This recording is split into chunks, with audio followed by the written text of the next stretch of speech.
Hello and welcome. I'm Leigh Ann Gerrans and you're watching W News, broadcasting live from the Arabiya studios. These are our top stories. President Trump says the long and painful nightmare is finally over for Israelis and Palestinians as Hamas hand over all 20 living hostages to Israel and Palestinian prisoners are released as part of the ceasefire deal. Meanwhile, Netanyahu tells Trump he's committed to peace on such a moving day. And world leaders gather at a Gaza peace summit in Egypt to discuss ending the war.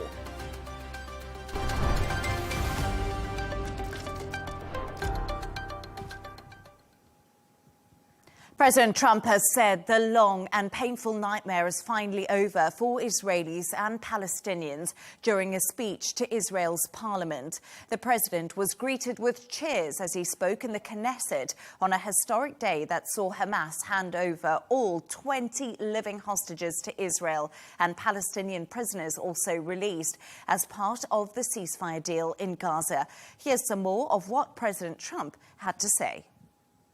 Generations from now, this will be remembered as the moment that everything began to change, and change very much for the better. Like the USA right now, it will be the golden age of Israel and the golden age of the Middle East. It's going to work together. It is a good feeling. Isn't that nice to say? You know, I just said the hostage. First time I said the hostages are back. It feels so good to say it. No, and my personality actually is all about stopping wars, and it seems to work. It seems to work. But now at last, not only for Israelis, but also for Palestinians and for many others, the long and painful nightmare is finally over. And as the dust settles, the smoke fades, the debris is removed, and the ashes cleaned from the air, the day that breaks on a region transformed and a beautiful and much brighter future appears suddenly within your reach. This is now a very exciting time for Israel and for the entire Middle East, because all across the Middle East, the forces of chaos, terror, and ruin that have plagued the region for decades now stand weakened, isolated, and totally defeated. For more on this, I'm joined by Middle East correspondent and author Yotam Confino. Yotam, great to have you on the show. So all the living hostages are home after being handed over by Hamas after nearly 2 years in captivity. What does this emotional moment mean for the whole of Israel? We know we spoke to you last week and you were in Hostages Square.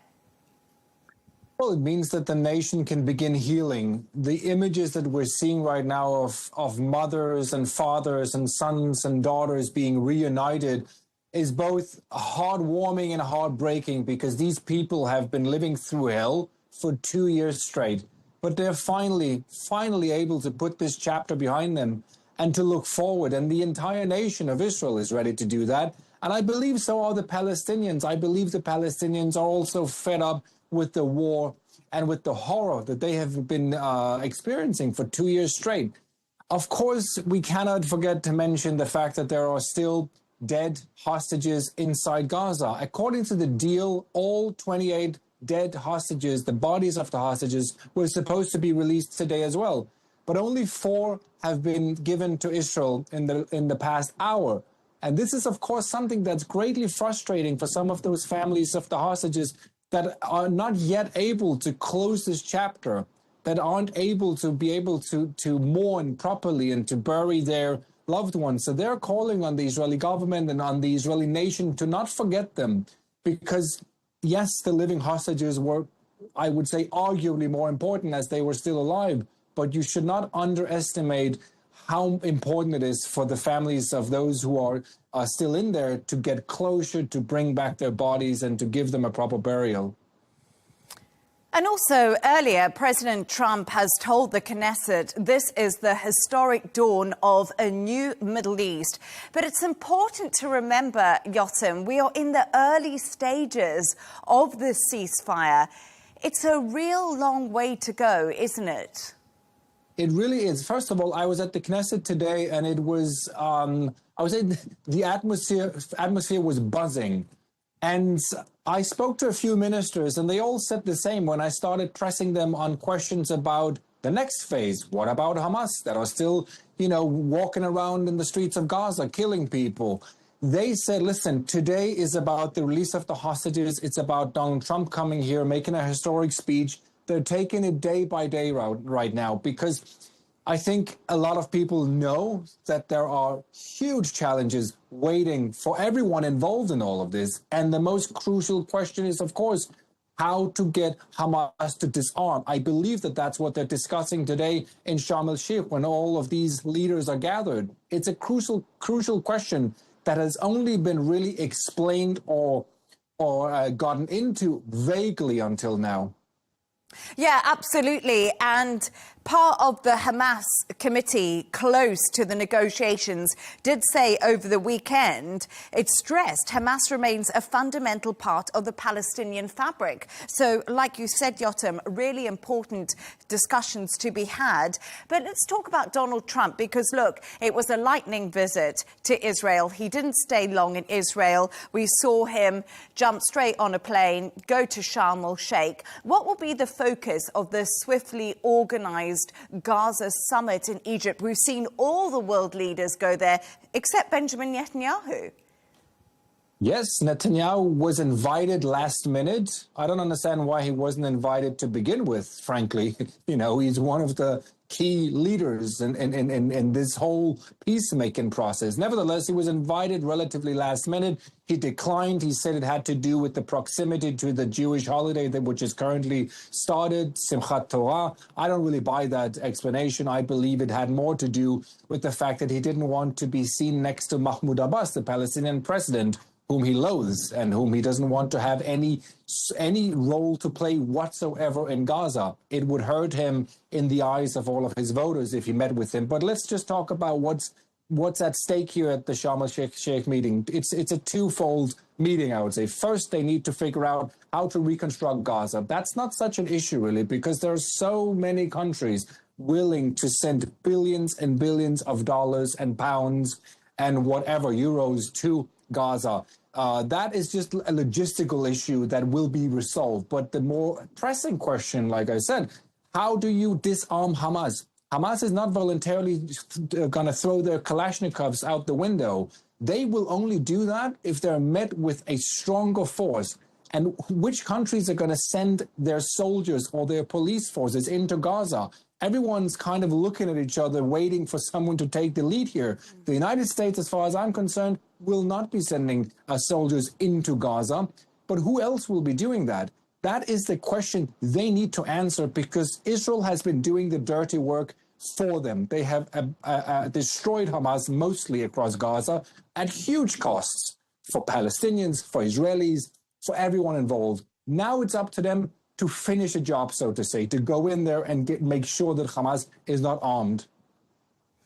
And let's talk a little bit about Netanyahu. He also addressed the Knesset earlier, saying he was committed to peace. What do you make of his popularity inside of Israel, especially after the booing from the crowd when Steve Witkoff mentioned his name in Hostages Square yesterday? And I really noticed that while I was watching that speech.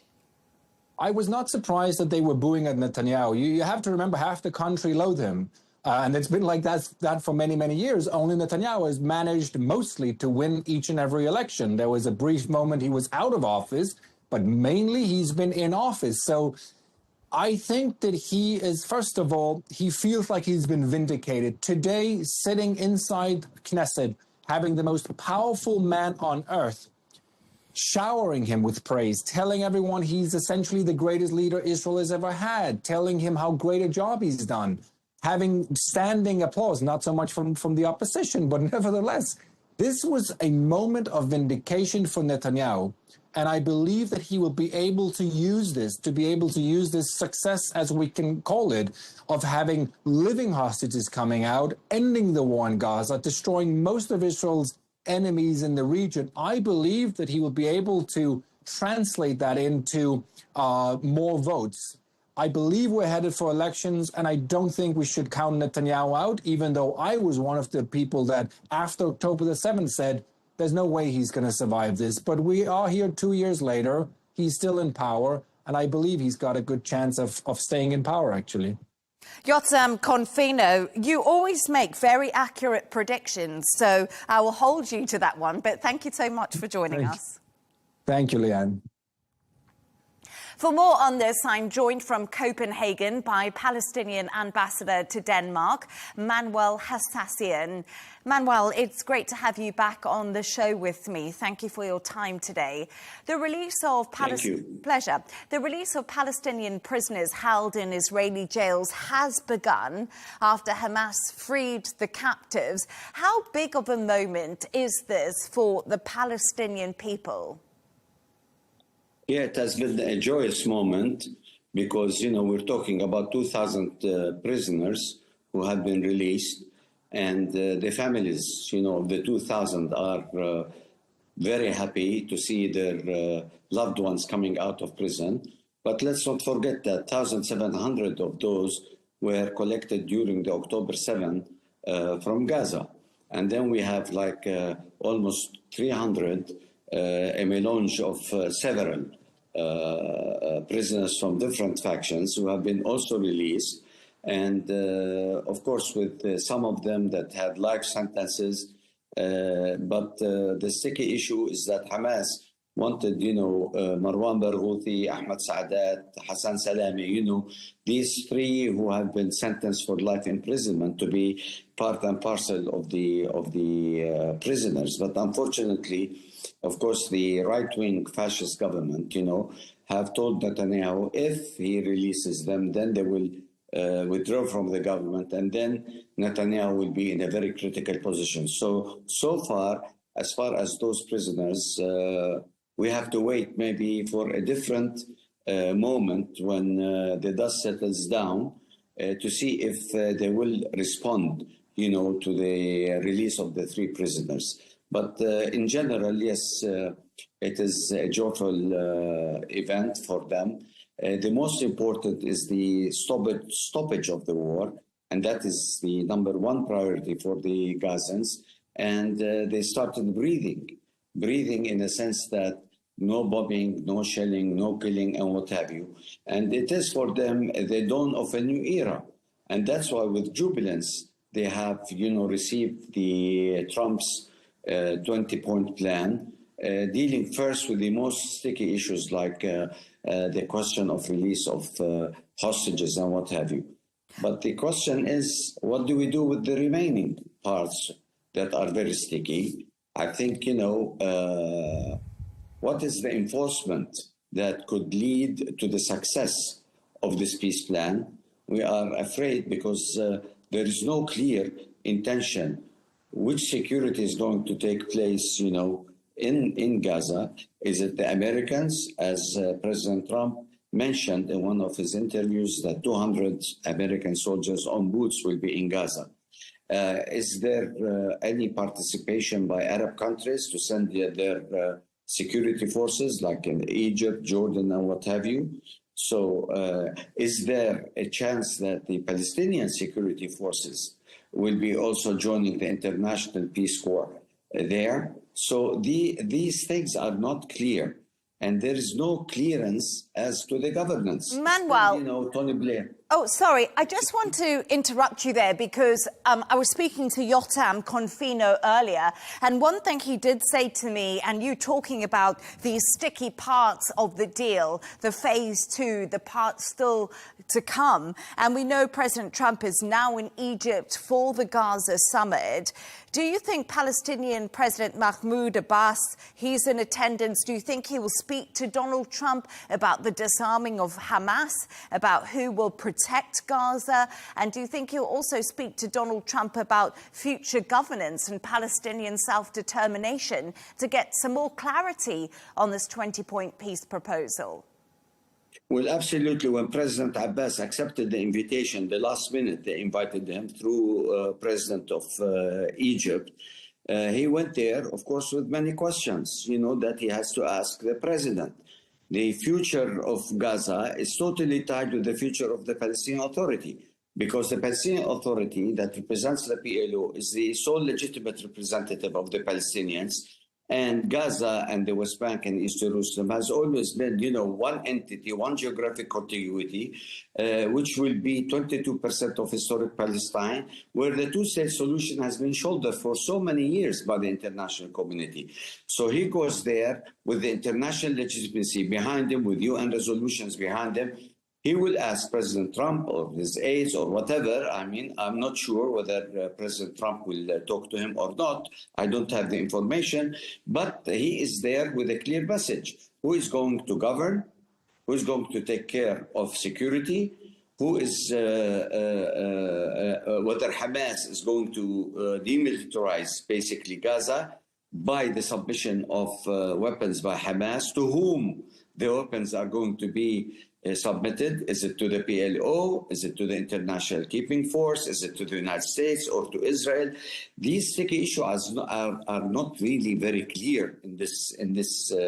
That's why I say the second and third phases are going to be very critical and very complex and complicated. Manuel, sorry, Yes. we're just running out of time. I just wanted to get your thoughts on one more question quickly, if I can. We are hearing of reports of serious gun battles inside Gaza involving Hamas and rival military groups. Is there a danger of a massive power vacuum inside Gaza now, and that could be filled with violence? Well, in every situation, when the dust settles, there is an interim time where we call it interregnum, where chaotic, chaos rules supreme. And yes, there are some clashes between Hamas and those whom they declare that they are outside the law, they are gangs and what have you. And I'm sure that Hamas eventually is going to control these groups and to flex muscles that they are still controlling Gaza, and they are a power to reckon with for future arrangements for Hamas in the Gaza plan. Manuel Hassassian, it's always great to have you on the show. Thank you so much for joining me. You're welcome, ma'am.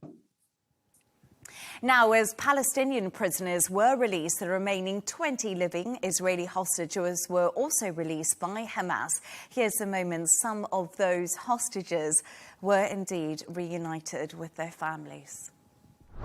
My heart is peace now that I can see his mother and his father having him. So I'm really happy for them that they can be together, and I can see how pain, 24 months of pain that they didn't know if he will come back.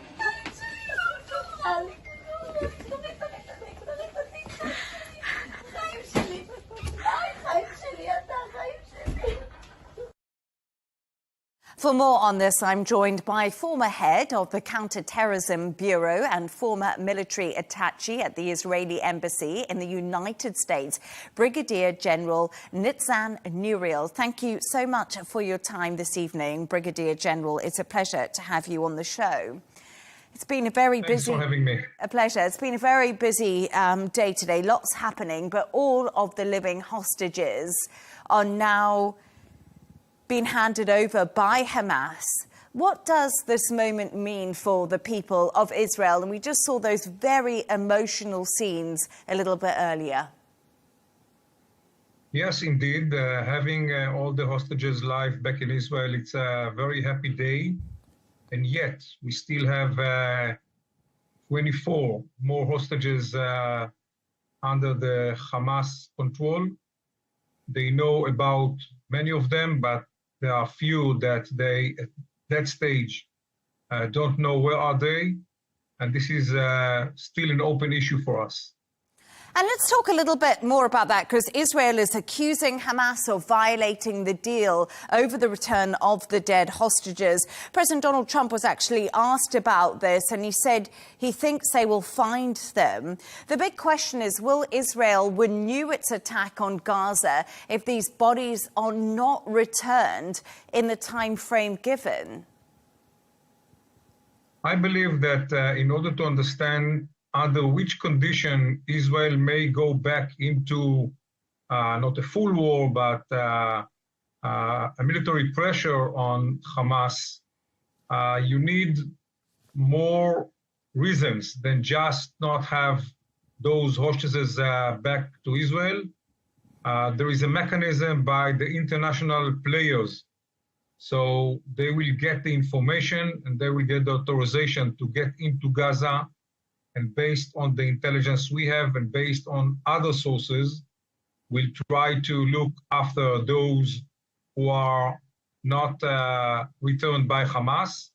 So I don't think that by the next few days, we will see Israeli actions, military actions against Hamas. It will take few more weeks before we will take a decision if to keep kind of military pressure on Hamas in case they violate the agreement, not only by the hostages, but by other means, up to launch rockets toward the state of Israel or trying to rebuild themselves from the military point of view.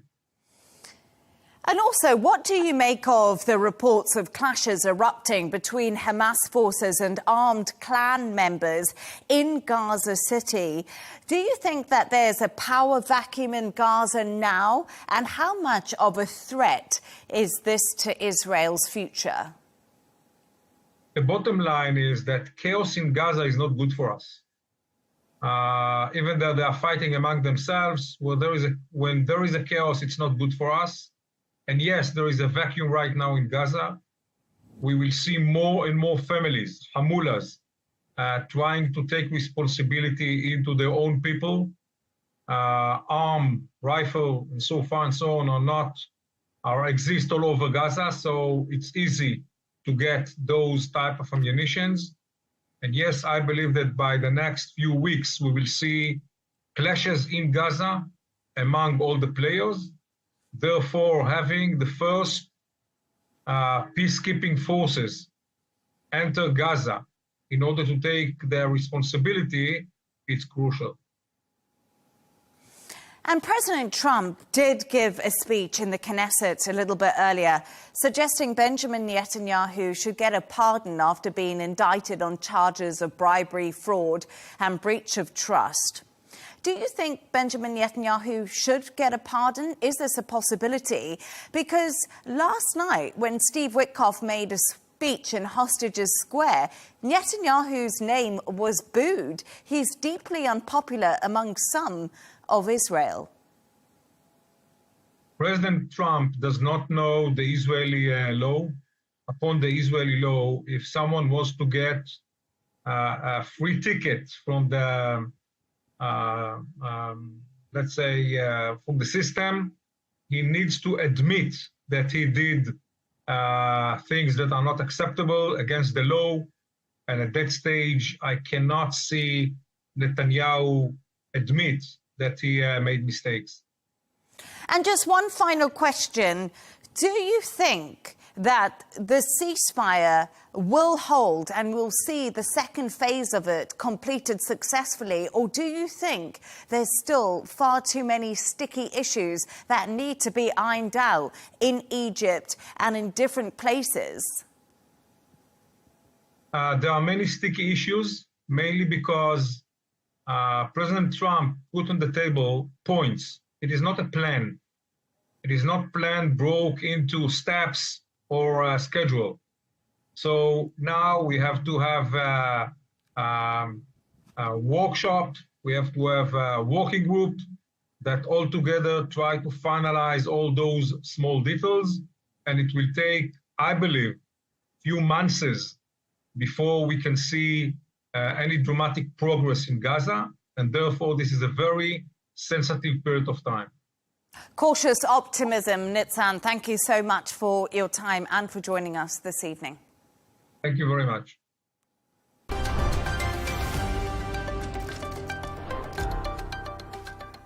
The Chinese Foreign Ministry has expressed concern today over clashes between Pakistan and Afghanistan and has asked both nations to protect Chinese nationals and investments in the region. This comes after dozens of fighters were killed in clashes over the weekend, which had also caused the borders to shut.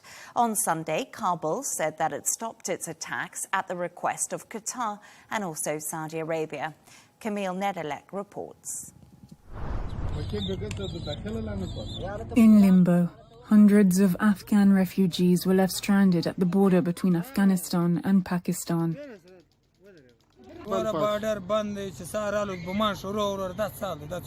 We arrived here in the morning and the bombing started. What kind of Islam is this? We're trapped with no money, no way to leave. We're stranded here because of the war. People say there's fighting at the border. Children, women, and the elderly here with us are sick. There's no food or water. Trade, as well as transit, was forced to a standstill. The Sharm crossing shut after fighting broke out between Afghan and Pakistani troops. Dozens of people were killed in recent days. The worst fighting between the two countries since the Taliban came to power in Afghanistan. The Chinese Foreign Ministry on Monday requested that both sides ensure Chinese personnel and projects aren't caught in the crossfire and urged de-escalation.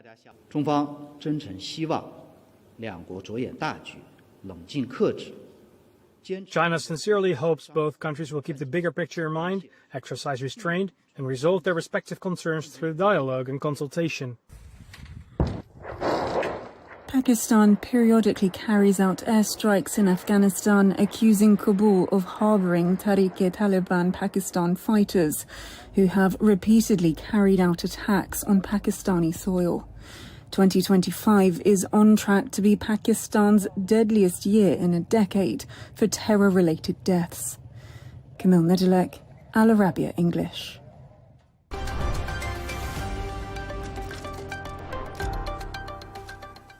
Now back to our top story, and President Trump has praised Egypt's President Sisi for playing an important role in the Gaza deal. The two leaders appeared together at a press conference ahead of an international summit on the agreement. For more on this, I'm joined by international negotiator Nomi Bar Yaakov. Nomi, great to have you back on the show today. Thank you so much for joining me.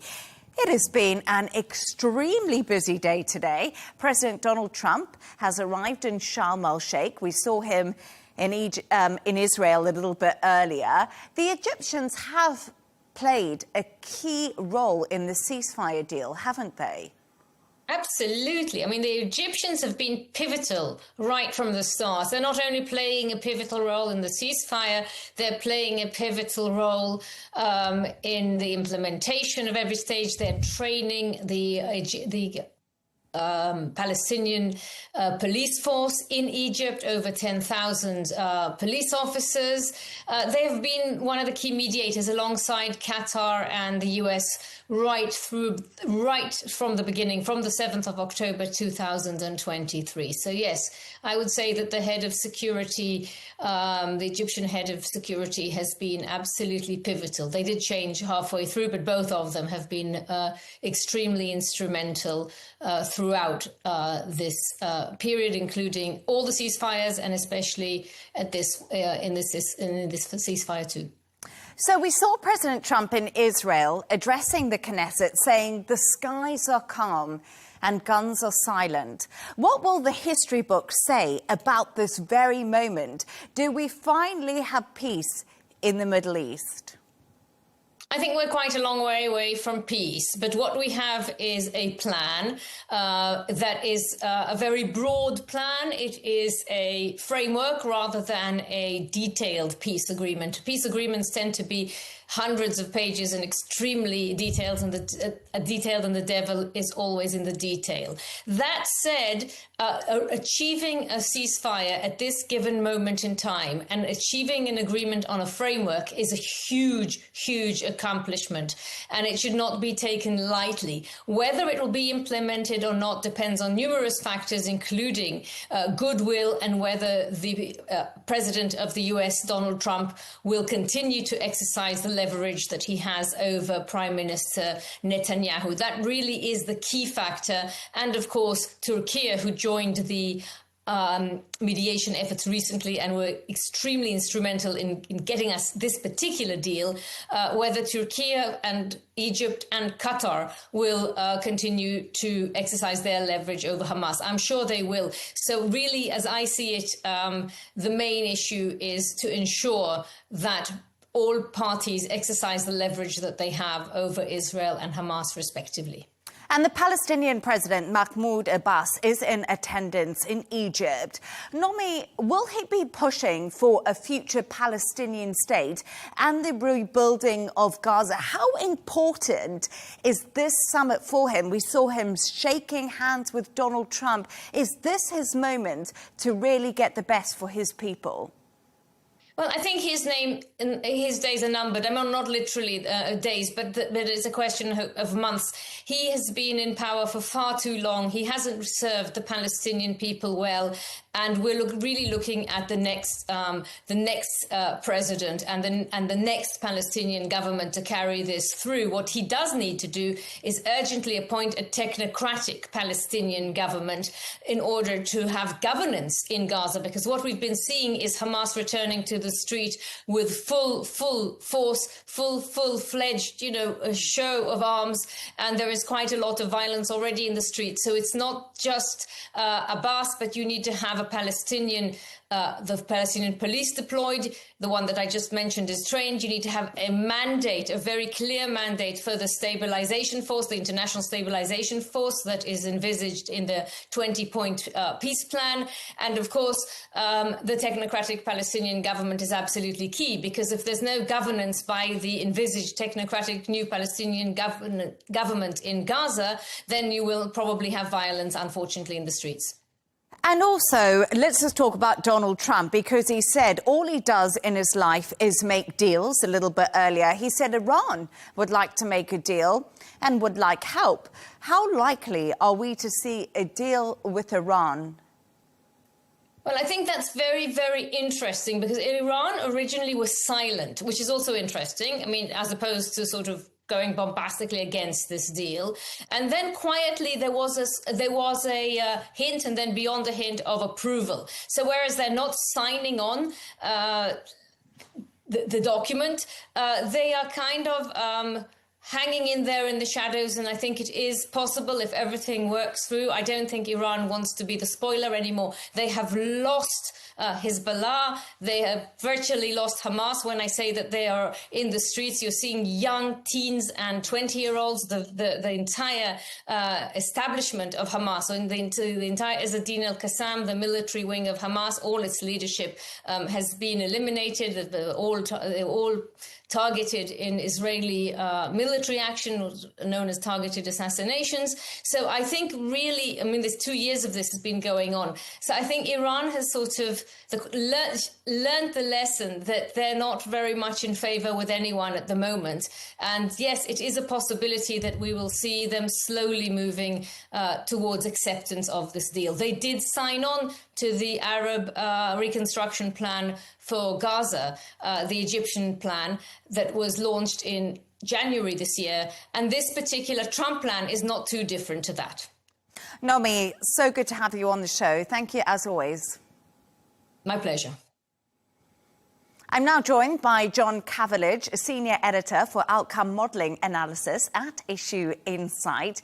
John, great to have you on the show. So President Trump has just had a super busy day. He was in Israel. Now he's landed in Sharm El-Sheikh. He's been giving a press conference with Al-Sisi, shaking lots of diplomats' hands from all around the world. How momentous is this moment, and what can really be achieved here? You framed it well. It's a moment. It's a moment in a series of moments. Some are more important than others, but there's still moments. The only definitiveness from today was the release of the hostages living and release of some bodies. But other than that, this is again part of President Trump's performative nature.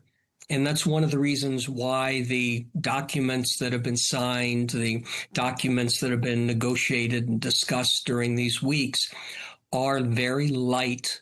As your previous guest said, it's not a treaty. It's not even an agreement. It's an outline. And that's because President Trump generally wants the moment or moments, but the details sort of push to later. He wants something he can sign.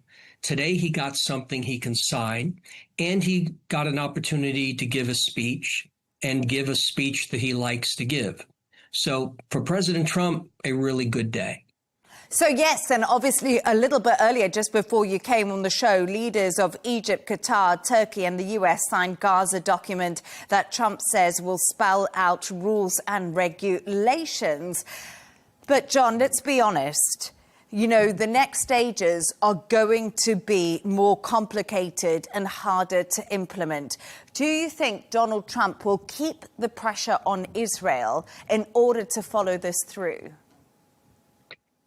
The question, because President Trump would look at today and go, what was my primary goal?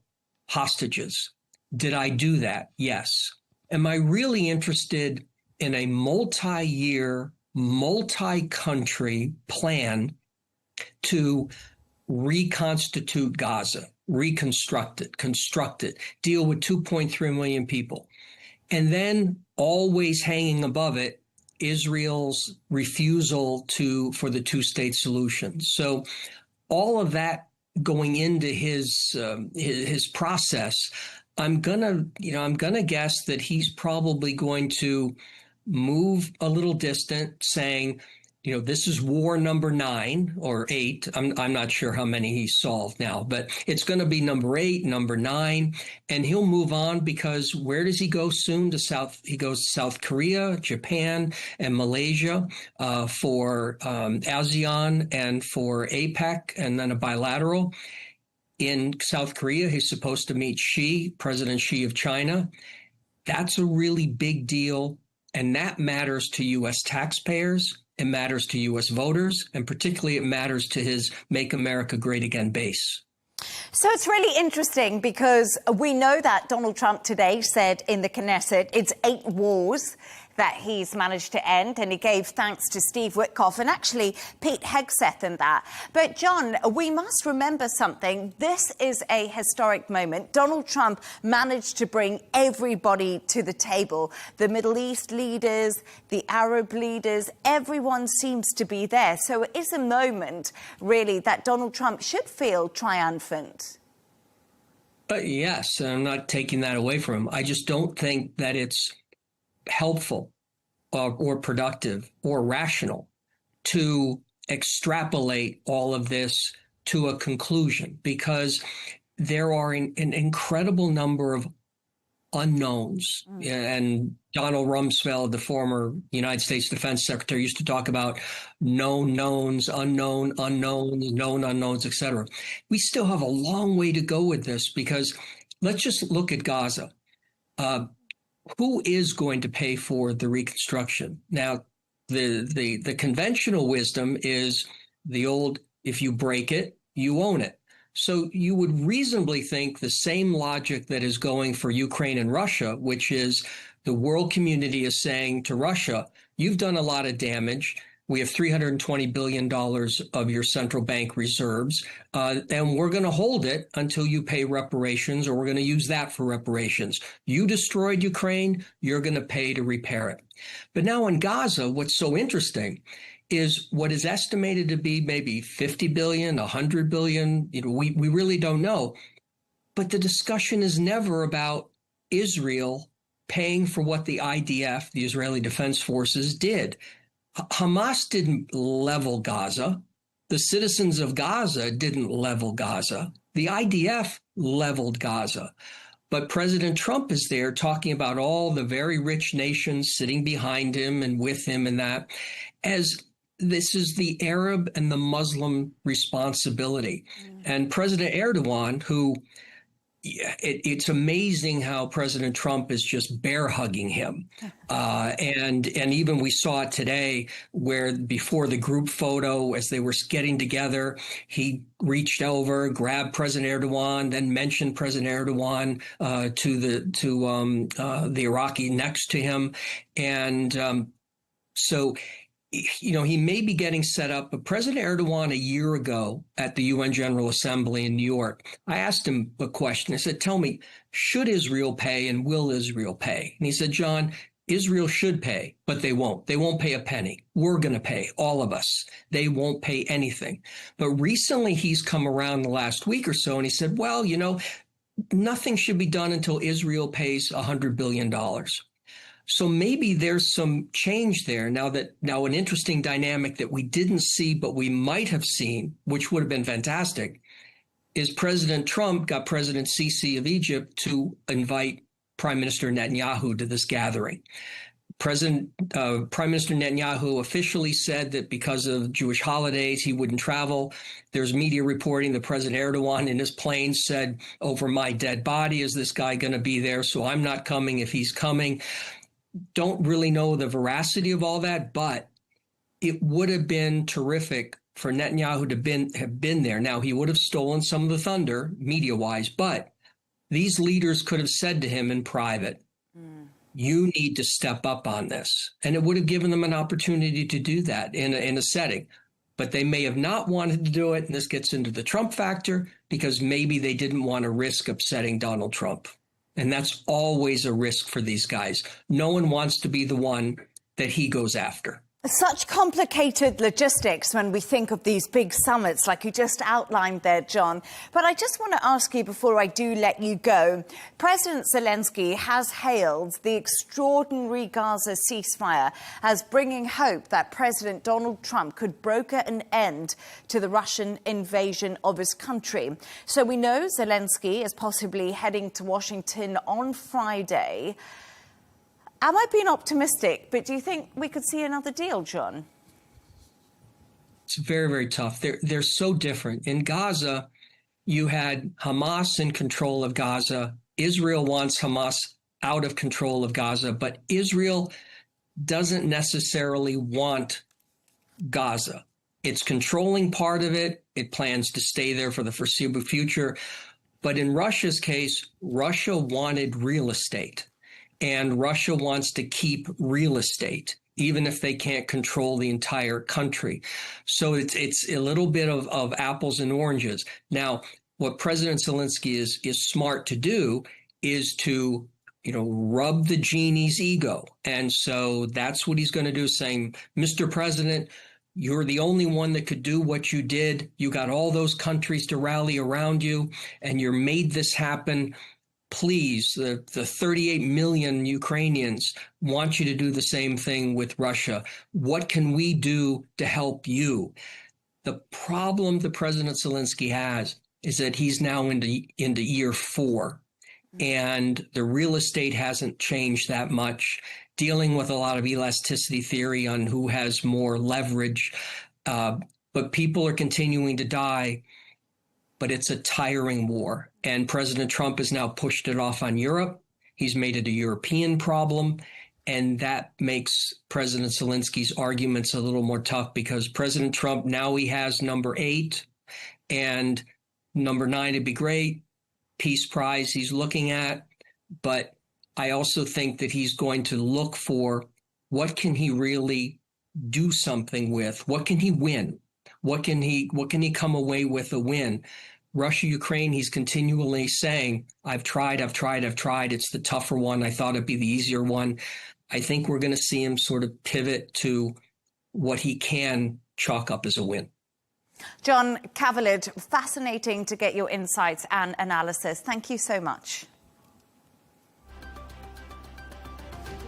And that's all from us on W News. Don't forget to subscribe to our YouTube channel. Of course, follow us on X, and we'll be back in a couple of hours with a W News Extra. Goodbye and thank you.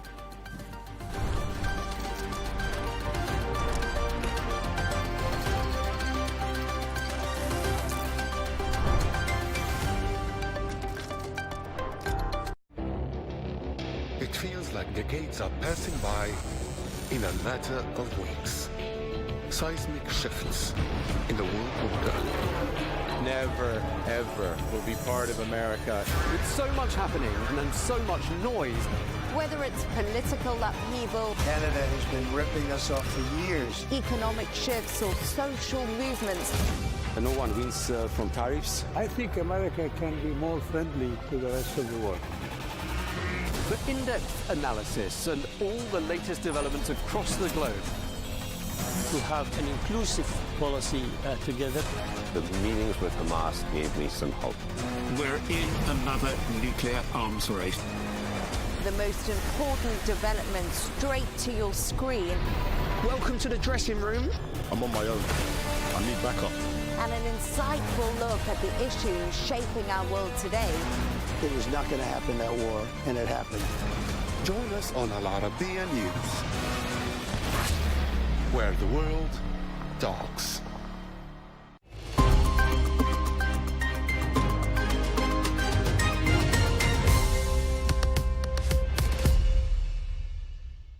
Hello and welcome to the Dailies. This episode of the Dailies will focus on the release of all remaining Israeli hostages and 2,000 Palestinian prisoners, coinciding with Donald Trump's visit to Israel and the peace summit in Egypt. As the two-year Gaza war ends, Israeli, Palestinian, Arab and also international media offer contrasting views on what this moment means for diplomacy and the region's future. Israeli media framed the hostage release as a powerful national moment, blending grief with relief. They credited public pressure and U.S. mediation while also questioning political credit, especially for Benjamin Netanyahu. President Donald Trump's visit to Israel and his address at the Knesset was generally portrayed as a crowning moment of U.S. influence in the deal.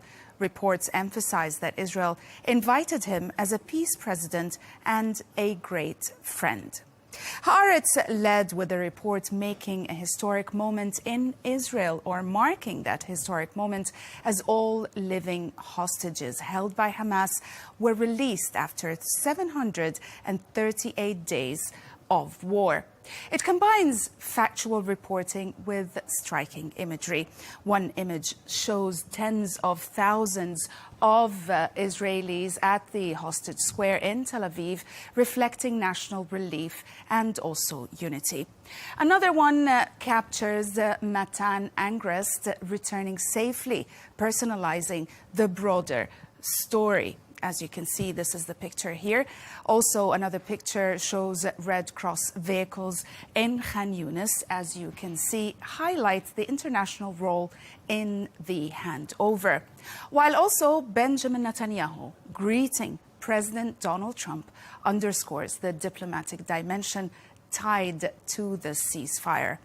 Through these scenes, the article portrays a turning point, emotionally charged, politically significant and globally mediated, signaling a critical shift in the conflict's trajectory. The Times of Israel reported on President Donald Trump's declaring the conflict is over as he traveled to Israel to mark the start of a ceasefire and hostage release deal. Despite Israeli Prime Minister Benjamin Netanyahu's insistence that military operations are still ongoing, Trump expressed confidence in the truce, citing verbal guarantees from all involved parties. The report highlights during his visit, or his brief visit indeed, Trump met with hostage families, addressed the Knesset and praised key mediators like Qatar and Turkey.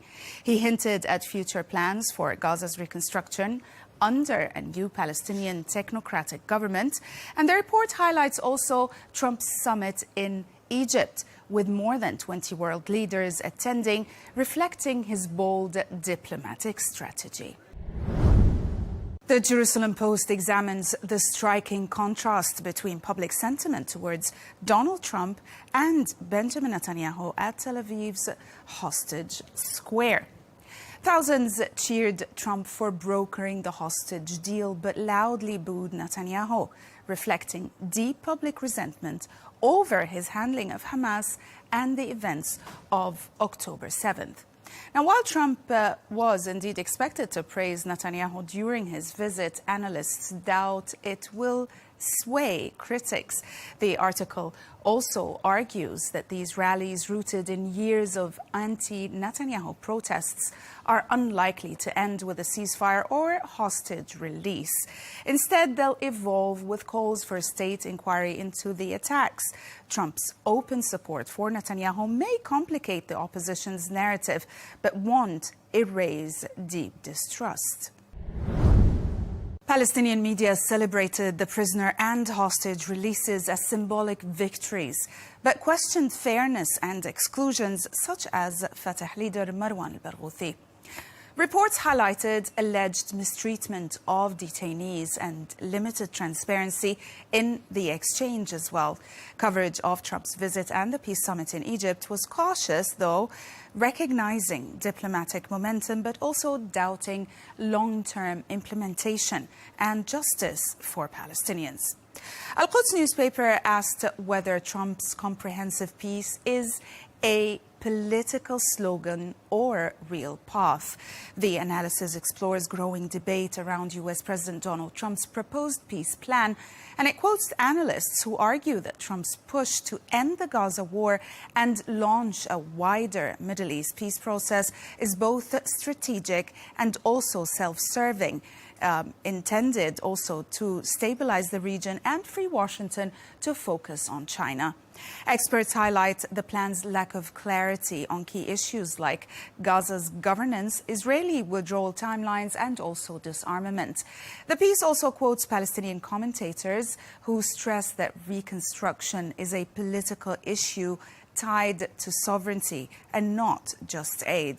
It concludes that many view Trump's initiative as a symbolic first move designed to secure quick wins, not a concrete path to lasting peace, making its long-term success uncertain. Arab media framed the day's events as a major diplomatic milestone led by Trump, Egypt, and Qatar. Coverage praised the ceasefire and prisoner exchanges, but questioned Israel's long-term commitments.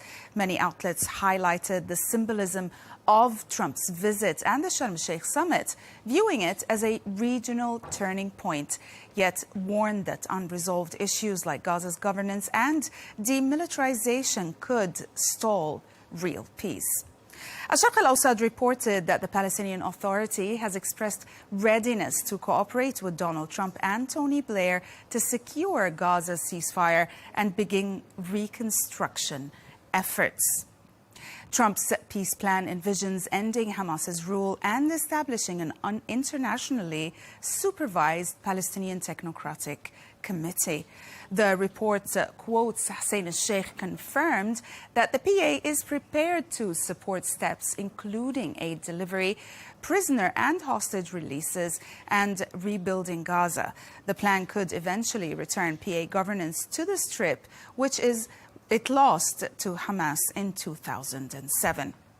The piece cautions, but Benjamin Netanyahu has rejected this prospect before, raising questions about the plan's viability despite the ceasefire and regional diplomatic momentum. Egyptian media focused on the Sharm el-Sheikh Peace Summit, co-hosted by Abdel Fattah al-Sisi, the Egyptian president, and Donald Trump, bringing together more than 20 world leaders to push for an end to the war in Gaza and chart a path towards lasting peace. Al-Ahram Online reported on the summit's agenda, saying it centers on consolidating the ceasefire, launching reconstruction efforts, and also establishing a framework for Gaza's future governance. Leaders in attendance include Emmanuel Macron, King Abdullah II of Jordan, Recep Tayyip Erdogan of Turkey, and Antonio Guterres, reflecting broad international engagement. According to the report, discussions also highlight legal and security frameworks for a potential international force. The summit is portrayed as a critical moment for regional diplomacy and future stability. American media covered this unfolding story widely, with many asking, why now? The New York Times traces how a hostage deal and ceasefire in Gaza could have been breached months earlier, potentially saving lives. Initially, both Israel and Hamas resisted compromise, and the U.S. under Joe Biden failed to secure a lasting truce before Donald Trump took office. Shifting battlefield dynamics in 2025, Hamas weakened militarily and diplomatically, created new leverage. The report highlights Trump's unconventional, forceful diplomacy, especially after Israel failed strike on Hamas's leaders in Qatar that pushed Benjamin Netanyahu to accept the deal. The article frames this moment as a delayed breakthrough, one that might have prevented prolonged war and massive casualties had it happened sooner. In his foreign policy analysis, Omar Rahman questions whether Palestinians can trust Donald Trump to enforce the new Gaza ceasefire. He argues that the deal's durability hinges on U.S. pressure to ensure Israeli compliance, given the asymmetry between irreversible Palestinian concessions, such as hostage releases, and Israel's ability to reverse its actions. Trump previously allowed Israel to violate the January ceasefire, undermining trust. Although Arab states have recently coordinated to push Washington towards restraint, Netanyahu still holds leverage to abandon the deal after securing his goals. Rahman concludes that without firm U.S. guarantees, particularly from Trump himself, Palestinians have little assurance this ceasefire will lead to lasting peace or political resolution. And we'll end with a Telegraph which examines a diplomatic dispute over credit for the Gaza ceasefire. U.S. Ambassador Mike Huckabee dismissed Labour's claim of a key UK role as delusional, responding to Education Secretary Bridget Phillipson, who said Britain shaped negotiations. Huckabee argued the breakthrough was driven by Donald Trump and his 20-point plan, and Prime Minister Keir Starmer positioned the UK as a reconstruction partner, pledging aid but no troop deployment. Israeli officials and domestic critics challenged Labour's narrative, saying UK recognition of Palestine complicated talks. The article highlights how London's attempts to claim diplomatic influence clash with US-led efforts and expose underlying tensions in international peacemaking. That's it for today. Thanks for watching.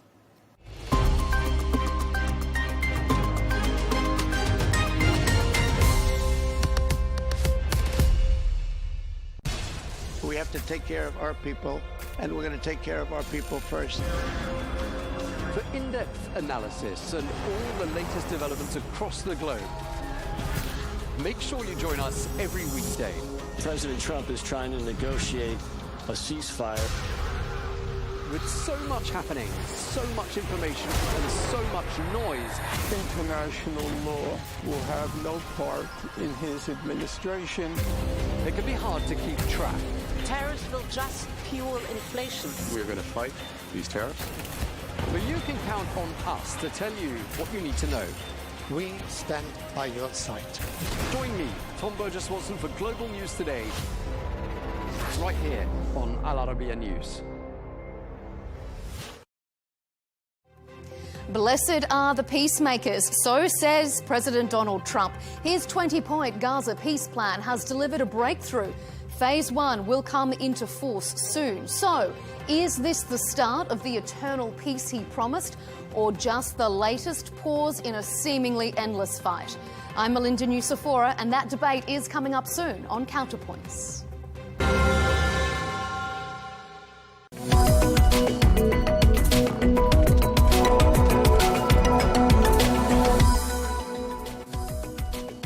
Hello and welcome to The Real Deal, coming to you from the Al-Arabiya English studios. This is your weekly bulletin, bringing you all the latest business news headlines and analysis from Saudi Arabia. coming up. We're going to be examining the latest data pointing to an improved economic outlook for the Saudi economy, including the World Bank's upward revision of its 2025 economic growth forecast for the kingdom. We'll analyse that and some of the other key indicators. Saudi Arabia's new national carrier, Riyadh Air, announces it's ready for takeoff and will be taking to the skies on the 26th of October, with London and Dubai being its first destinations. The Tashas Group, already a well-known fixture across the GCC, is set to open its first ever cafe in Riyadh. This in partnership with the Saudi hospitality group Janiya. We'll be speaking to Tashas founder and CEO Natasha Sideris in just a moment. And with the price of gold rallying in October and breaking through the $4,000 mark, we'll be asking an economist and wealth management consultant to explain the appeal of the yellow metal to Saudi investors. Welcome to the programme. A raft of fresh economic data is pointing towards an improved outlook for the Saudi economy. Well, business confidence has improved for the second straight month, with companies expressing optimism about stronger demand, higher sales inquiries and new clients. Well, Saudi Arabia's industrial output is continuing to climb and is just over 7% year on year. And now the World Bank has increased its forecast for the kingdom's 2025 economic growth to 3.2%. That's up from a previous estimate. Well, economists say that amongst the factors underlying this upbeat outlook, increased domestic demand and improved rates of employment. Well, I'm joined now by Jamil Ahmed, who is the Global Markets Commentator and Chief Analyst at GTC. Thank you very much indeed for joining us, Jamil. Always a pleasure to see you. There are always new reports coming out and lots of fresh data about the health of the Saudi economy. Which ones are standing out for you at the moment? What's been the reaction, do you think? So this week we had the latest PMI data, which is surveyed by the S&P Global, and actually showed that business conditions improved by the biggest amount in 6 months. The PMI, specifically for the non-oil private sector, it came out at a figure of 57.8. Just to give you some numbers here, any number above 50 is what separates growth from contraction. So if you go below 50, that actually shows contraction. But in Saudi Arabia's case, for this specific PMI, you've got growth well above 50, which continues to suggest that the economy is going strongly. There's been a lot of strong growth and upside expectations for 2025. And this number again shows the strongest increase in business conditions for 6 months. OK, and there's been another Saudi Arabian economic growth upgrade for 2026. And it comes from none other than the World Bank. Tell us a bit more about this one, Jamil. Yes, so it's been a hat trick recently, to be honest with you, because you have the IMF, the OECD, and now the World Bank that have upgraded growth forecasts for Saudi Arabia over 2025. In the World Bank case, they now see growth at 3.2% for this year, up by their previous estimate of around 2.8% a couple of months ago. But what I think is particularly impressive from this reading is that they see increased growth for 2026 as well as the future years as well. And what they have stated is that growth for 2024 appeared to be somewhere around 2%. So in 2025, you've got growth of above 50% over the previous year. And again, that's only the start, because in 2026, you're expecting stronger growth somewhere above 4% as well. OK, so Saudi Arabia clearly outperforming various growth estimates that were made previously. And overall, do you think it's fair to say the outlook for the entire GCC region looks like it's on an upward trajectory? It does. And in fact, there's a bit of a title that's starting to be developed here, that the GCC region appears to be the fastest growing and the strongest economy in the world. When you consider the global growth, it's somewhere around 3%, but you've got GCC growth that estimates around 4.5%. The leaders of the GCC region are both the economy of Saudi Arabia and the economy of the United Arab Emirates, where both are well above expectations for 2025. And I think there's a number of different initiatives that are supporting this, I would say, the upside, because you've got much stronger growth than expected at a time where the world economy has a number of different issues, from trade tensions to other elements of uncertainty. But I think what's also supporting this region is you've got the combination of a weaker dollar, which is supporting international tourists and international visitors to come to this region, because obviously our currencies are pegged to the dollar. And at the same time, you've got the GCC region actually was somewhat absent from those trade tariffs that have been unleashed from the Trump administration on dozens, if not close to 100 different economies worldwide.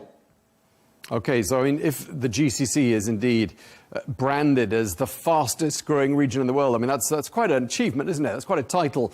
What factors are supporting that sentiment then?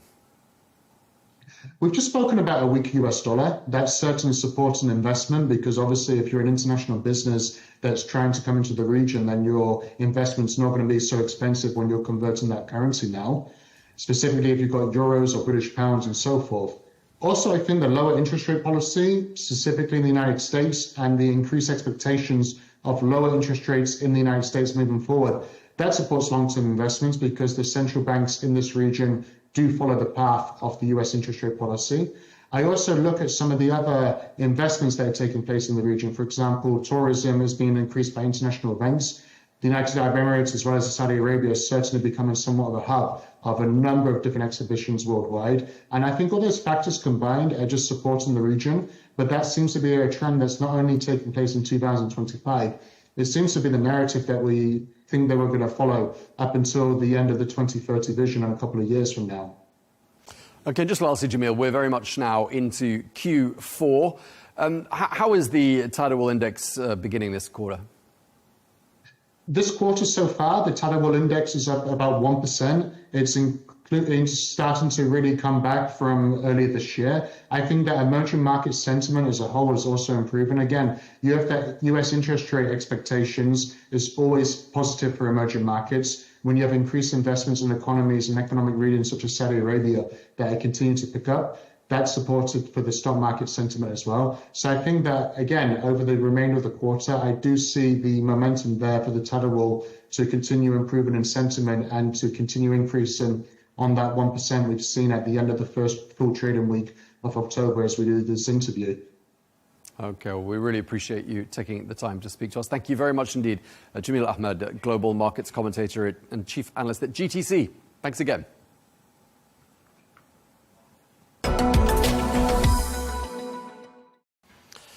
In other news, Saudi Arabia's new national carrier, Riyadh Air, has announced that it will be taking to the skies on the 26th of October. Well, London Heathrow will be the airline's very first official destination.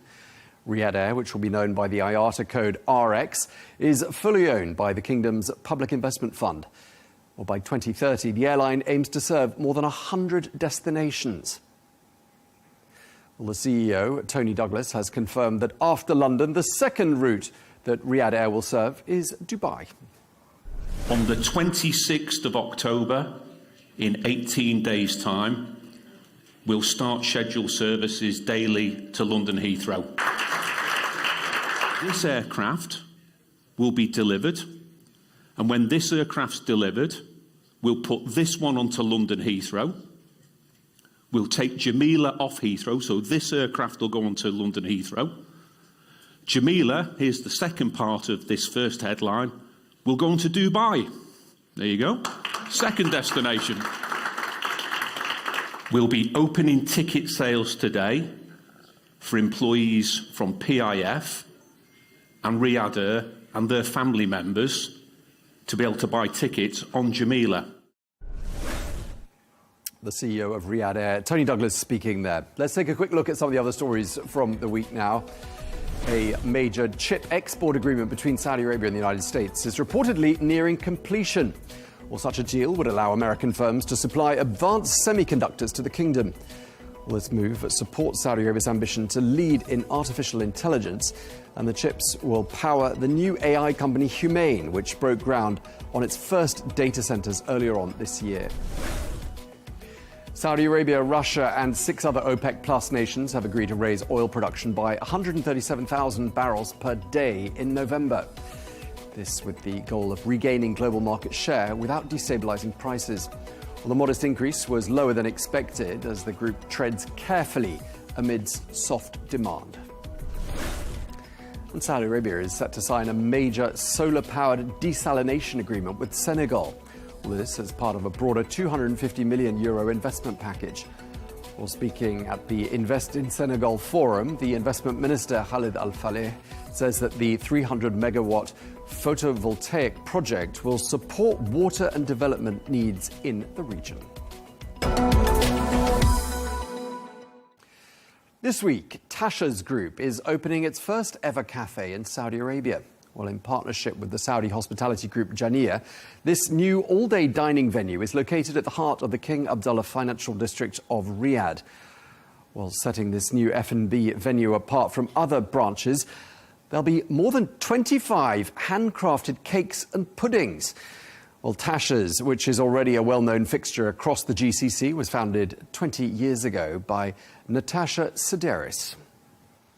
Well, she joins us now. Natasha Sideris, the CEO and founder of the Tashas Group. Thank you very much indeed for joining us here on Arabiya English. Well, thank you for having me. I just wanted to start by asking you, a very basic question. You probably get asked all the time, but how did Tashas come about? Just tell us a little bit of the brand story. Well, let me see if I can shorten it. So I've been in the food business for over 30 years. My dad was a restaurateur and worked alongside my dad in some of his concepts while I was studying psychology. I'd go to varsity in the day and have my apron in the boot of the car and help him run his restaurant. And I got addicted. Also worked for another food group and was driving around one day in Johannesburg and realized there was a big gap in the market for, all-day dining that was sophisticated, was exclusive but didn't exclude, and was a little bit more elevated than what was being offered in the country. And I started to brainstorm on what this thing would look like or what this restaurant would look like. And in fact, it wasn't going to be called Tashas. I didn't want it to be called Tashas. We had about 50 other names, and in the end, everyone convinced me to call it after me, after my namesake. And I think it is the best thing I've ever done. I'm extremely passionate about the brand. It is the main brand in the portfolio and the main growth brand in the portfolio. And yeah, extremely passionate about it. And that's how it started. And it started in 2005. Okay, so very exciting time for you. Clearly, so you've just celebrated this 20-year milestone. Now you're entering the Saudi market. Why have you chosen to enter the market now? Yeah, so we already do have, as a group, 3 of our brands in Saudi and very familiar with the market. We love the market. We've been extremely well received. We have a flamingo room in Riyadh, as well as an African lounge and a collective. But definitely Tashas is the first time that we're opening our hero brand in Riyadh, in Kaft. And we have been holding out just for the right location. So been offered many, many sites, but we feel that launching Tashas in Kaft, in the financial center, is really a strategic move for us. I think we'll capture breakfast, lunch and dinner, and will be a great transitioning into all of the times of the day to eat, and a great showcase for us. Okay, and you're doing this in a partnership, aren't you, with the Jania hospitality group? Correct. Just tell us how that's going to work. So Abdulaziz Al-Raji, fantastic restaurateur and an unbelievable human being. We're already partners, and when I say partners, he is our franchisee in Flamingo Room and the rest of the portfolio. And he also has the rights to open Tashas around the kingdom. And basically, it's an outright franchise agreement. So bricks and mortar belongs to him, and we are in charge of running the brand. The brand belongs to us, and we charge a royalty, and for that we offer certain services. So in many respects, a great partnership. And we'll be there to hold Abdulaziz's hand right through the opening. In fact, there's a team of 8 people at the store, and they have been there for the last 3 weeks getting us ready for opening. And I'll be there myself. I arrive on Sunday, and I'm there right up until the opening and for a few days after, and then come back in November. What sort of a customer experience are you aiming to create there at this new venue? I think exactly the same of customer experience that we offer in the rest of the world. It's a wonderfully relaxed environment, but it does feel special. It's exclusive, but doesn't exclude. We're going to bring our amazing food, which we make on order. That's never changed in the 20 years that I've owned the brand. So delicious, fresh food. And then the stunning environment. And I always say sitting in a Tashas is like putting your feet up on an expensive couch. It feels familiar, but it still feels really special. Yeah, you've got some signature dishes, haven't you? Tell us a bit about those, and also the incredible menu of puddings and cakes. Talk us through that. Yeah. So very exciting menu coming to the kingdom. Of course, it's our classic menu that we have across all of our branches, slightly tweaked for Saudi. And then a specials menu where we're really going to be focusing on lunch and dinner, so starters, mains, desserts, slightly more elevated, slightly more sophisticated. And we've put a lot of effort and energy into our cakes. And instead of going the French pastry route, which a lot of people have done, we're going extremely homely and extremely comforting in terms of our desserts and our cake ranges. Okay, I'm told there's going to be a night menu. I'm just wondering if you could tell me what that means. And what does that tell us about the dining culture in the kingdom? Well, I think that Tashas does capture breakfast, lunch and dinner. Where we have a more relaxed dinner menu in the rest of our venues, we've decided to do specifically a more elevated starter, main and dessert menu, much the same as we've done in Battersea in the UK, because I think a large component of people who are dining out and guests who are dining out in the evenings. That's not to say that we don't think we'll have a busy breakfast and lunch, but we certainly have to cater for the dinner. I think Saudis are very much like the Greeks. We like to go out late into the evening, we're night owls. So we've got to make sure we're capturing the night trade. Okay, what's the profile, do you think, of your typical Tashas customer there in Saudi? Who are you aiming for? Again, Tashas is very democratic. We have got various price points. So whether you want to come and splurge, of course you can. If you want to come in only and have a cup of coffee and a slice of cake, you can do that. And then it's for all walks and all types and all ages. Definitely middle to upper income, I would say. It's not a fast food, but it doesn't exclude. And I've always said that about Tashas as a brand. And I think that's why we've been so successful all over the world, is it doesn't exclude. So, you know, I think we're going to see all walks, all types, and definitely all ages. Quite interesting, the Michelin Guide has just launched in Saudi Arabia. I think they're going to have their first edition in 2026. You're coming at the same time. Are you hoping to feature in that guide? And do you think this is a sort of a sign of the times? Do you think we're in the sort of the dawning of a new age of dining and F&B? Well, I certainly hope that Flamingo Room and African Lounge will be featured in the Michelin Guide. I would love for Tashas to be featured. I'm not sure that Michelin Guide features chain restaurants, and I hate that word chain, because Tashas is really the anti-franchise, and everything that we do is totally bespoke, and we do distinct menus for each location that we go to. So whether Tashas will feature there, I can only hope, but definitely I think Riyadh and the rest of Saudi is becoming a food capital, specifically Riyadh. I haven't been to Jeddah yet, so I can't speak about that, but some of the top restaurants in the world are featuring in Riyadh. So, yeah, I think exciting times. A couple of quick questions before we finish. Tell us what it was like setting up in Saudi Arabia. What was the general feeling about the ease of doing business there? I've got to tell you that I think that the people of Saudi Arabia are a pleasure to deal with.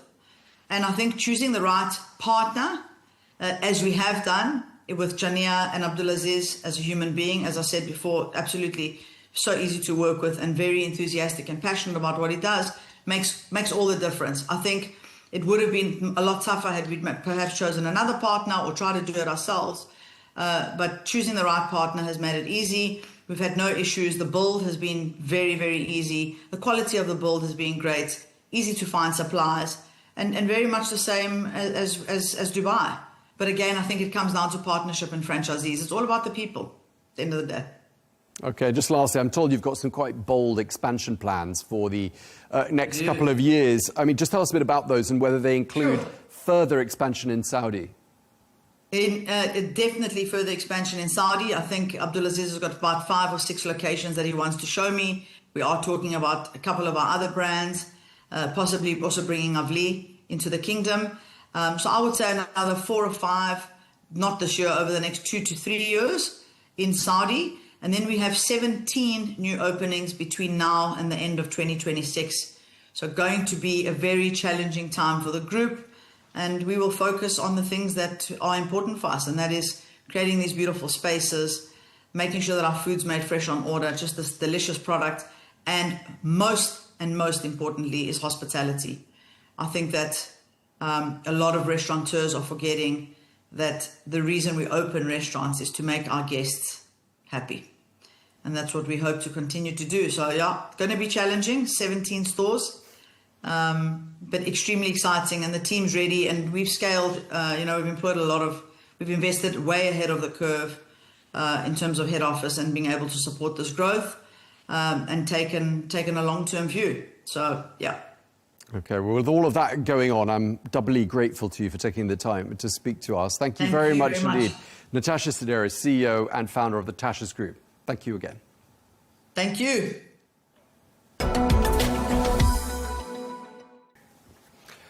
Well, gold prices have been hitting record highs in recent days, breaking through the $4,000 mark last week.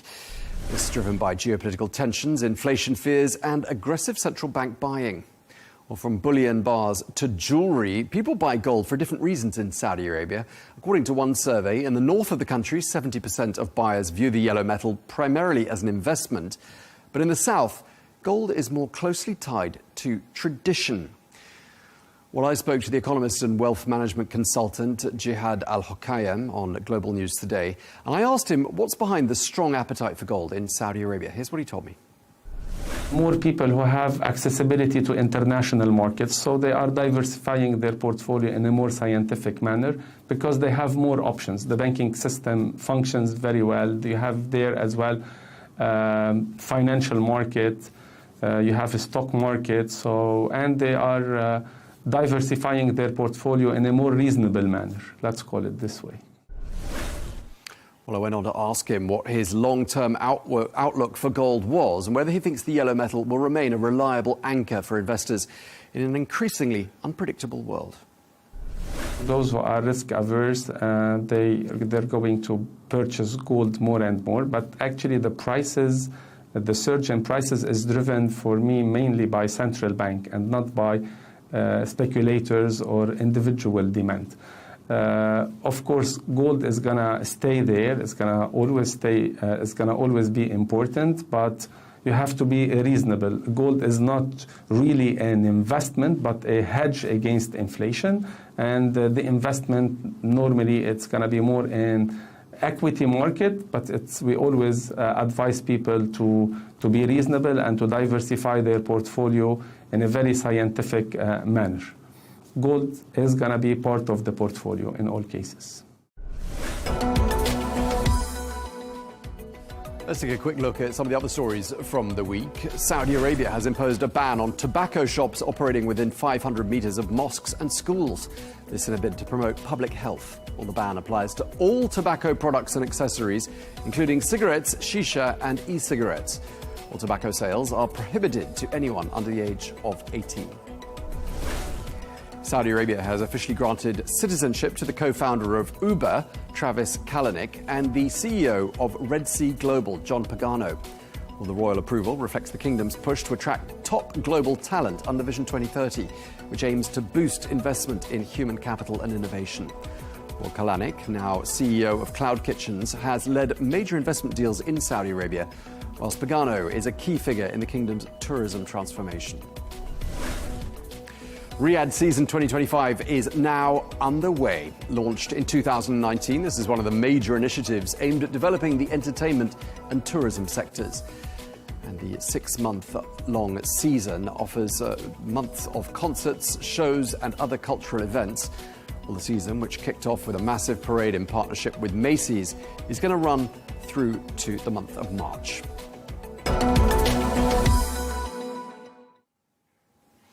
And finally, mobile phones and tablets clearly hold considerable appeal to children, but parents who are concerned about screen time can take comfort from the fact that books are still in vogue. Well, at the Riyadh International Book Fair, which ended on Saturday, a new generation of readers was visible, along with more than 2,000 publishers from more than 25 different countries. Well, thousands of visitors drop by that event every single day. It ran for 10 days in all at the Princess Noura University. Well, here's what event organisers had to say about the fair.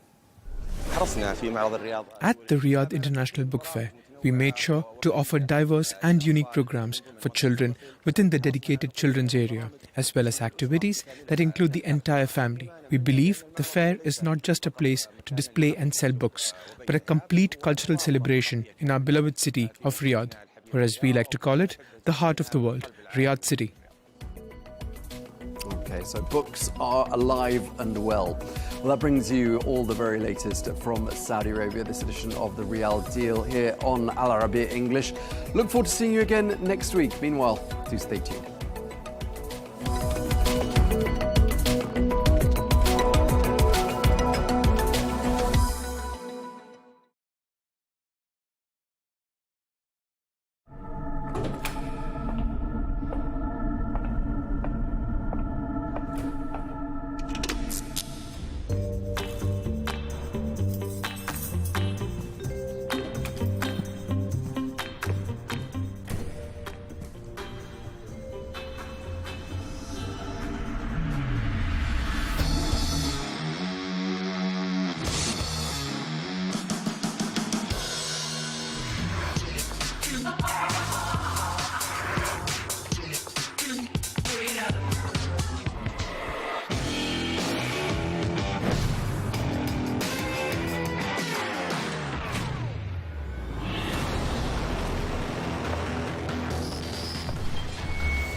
So sorry, Tom. I'm late. I'm nearly there.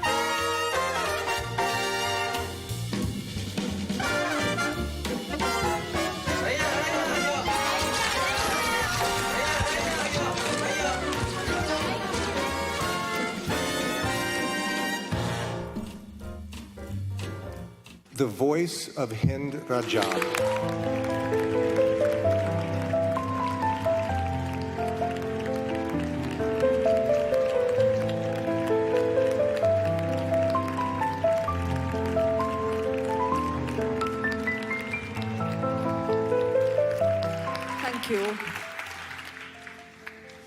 I dedicate this word to the Palestinian Red Crescent and to all those who have risked everything to save lives in Gaza. They are real heroes. The voice of Hind is the voice of Gaza itself. We all believe in the force of cinema. It's what gathers us here tonight and what gives us the courage to tell stories that might otherwise be buried.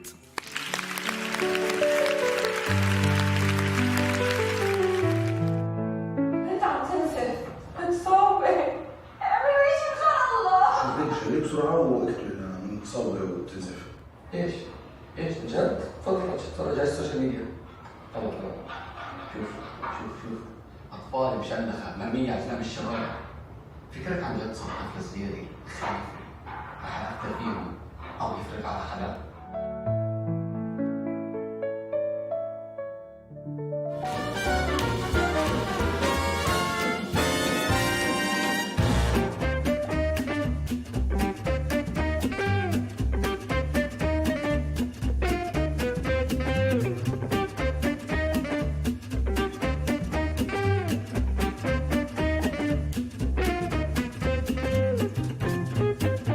Working with Paul, look, as we all know, he can do epic, crucial, urgent collisions of conflict, and he loves claustrophobic, because you know we were getting claustrophobic on that bus, and the fires were getting bigger, and it was getting hotter, and it was getting. We were running out of outs, running out of places to go, which happens in the story. Now, when you're working with Paul, you have a lot of those things, large fires, to react to. So you're not having to make it up like you're looking at a green screen. I was driving that bus. Real telephone poles were falling. Fires were popping up here and there. To choreograph those scenes, never felt overly dangerous, but just enough chaos where a lot of the stuff you're seeing us do is reacting to what's actually happening. Another dry and windy day in paradise. Thanks to all drivers. There's a situation developing at Ponderosa Elementary. There are 23 kids who are stranded. Is there anybody in the area that can pick them up? Is there anybody that can go and pick these kids up?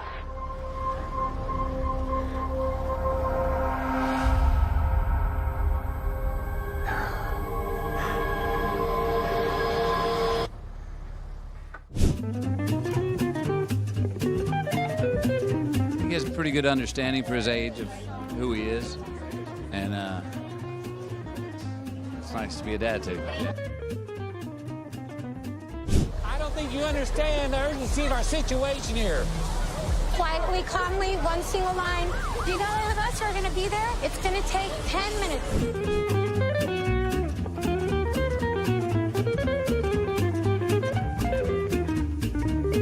Do you feel you still learn on movies after all your experience? The same as life. Every day there's something new. Leo's an extraordinary talent. Leo is one of the people that you don't see often. He's not only talented, he jumps at you, and he jumps off the screen. And what you see is what you get. He really is that person.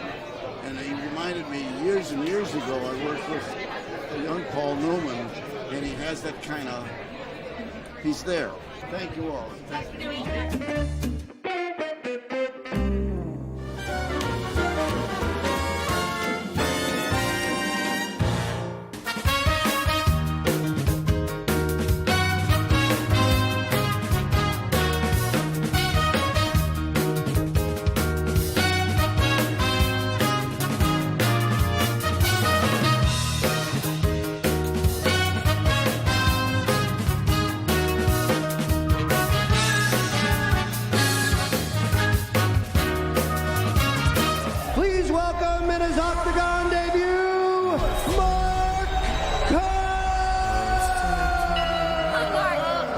The best feeling there is. It's 40,000 people, and they're cheering you on. There's no other high like it in the world. Let's talk about the experience of presenting this in Venice, first of all. It was an emotional moment, wasn't it? Incredible. Frequency, not a feeling, vibration. It's like all my feelings swirled up into one and can't pick. Like, it was amazing, incredible. It was overwhelming. It was beyond that. It's a special moment because the amazing part I got to share with Emily, Benny, DJ, Copeland. It's just so many people. It was their first.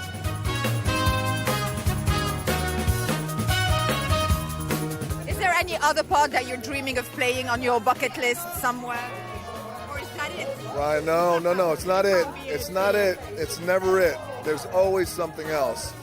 But I will tell you that this is the most important role of my life. I feel like everything that I've done, including the Scorpion King, where you and I first met. 20 years ago. Years ago, man. You haven't changed, by the way.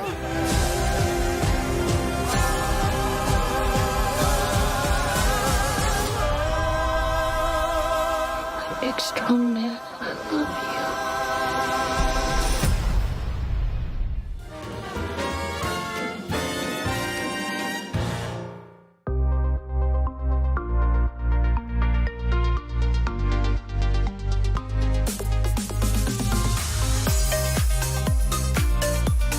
This is such an important festival. Like, films like ours are here to find a marketplace, find a home for our movies.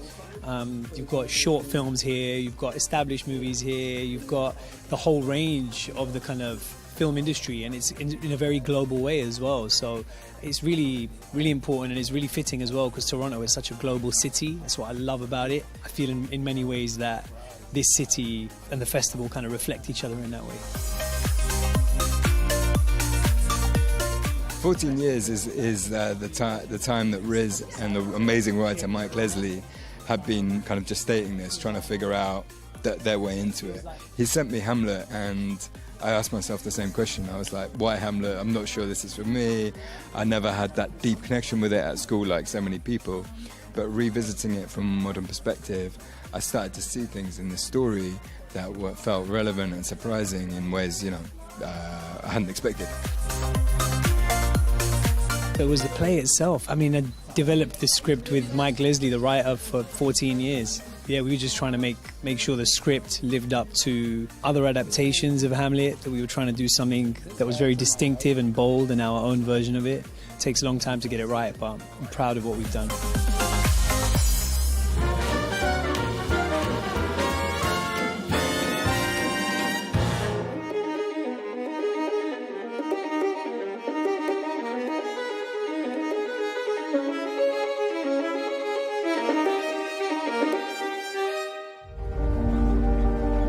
هنا صوت القدس. This is Jerusalem calling. شو في بالقدس بتضلك رايح جاي؟ بشغل يا زلمة. It's the beginning, it's the origin story. It's the beginning. This is 12 years before the Nakba. We talk about the Nakba a lot, but this is before, and I think it sets up everything that will come. كل يوم قاعدين نخسر في أرض، في فلاحين طروهم من أرضيهم. وليش أجوا يعيشوا هون؟ بلادهم بدهاش إياهم.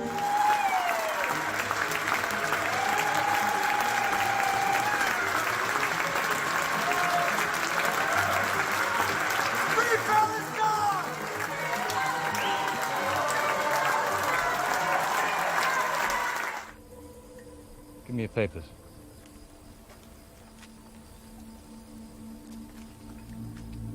No transit pass to leave the village? بيجهزوا الأرض لقبانية جديدة جنب الأراضي بالضبط. We are asking for your help in protecting our villages. I ask you all to have faith. We can create a united and peaceful Holy Land. يا اخوان البلاد عمالها بتضيع من بين ايدينا، ما هو يا بنوقف وقفة رجال يا بنوقف نتفرج. يا خبيز يا رصاص.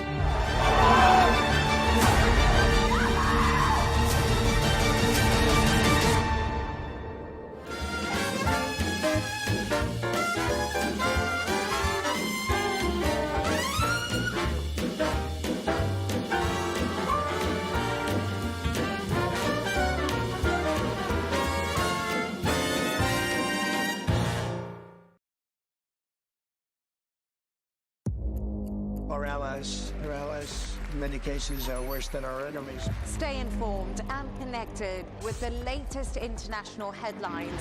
There obviously is a risk. From breaking news to in-depth analysis, it would appear that this war is coming to an end. who buys this stuff? Investors, pension funds. We deliver the most important developments straight to your screen. Iran always wanted to deal with militia. Join us for compelling, expert-driven conversations. A curfew order has been established. And an insightful look at the issues shaping our world today. There are a lot of proposals about European architecture for security.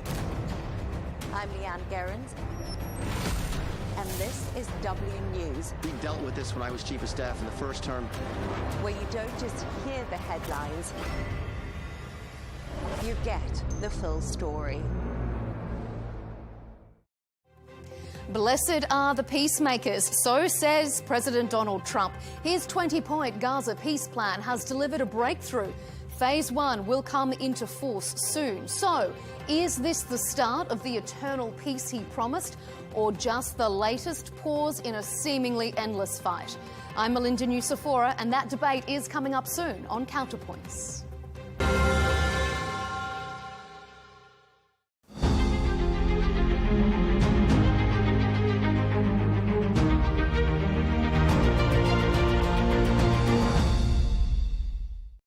First of all, we are very excited to have this regional hub established in Riyadh.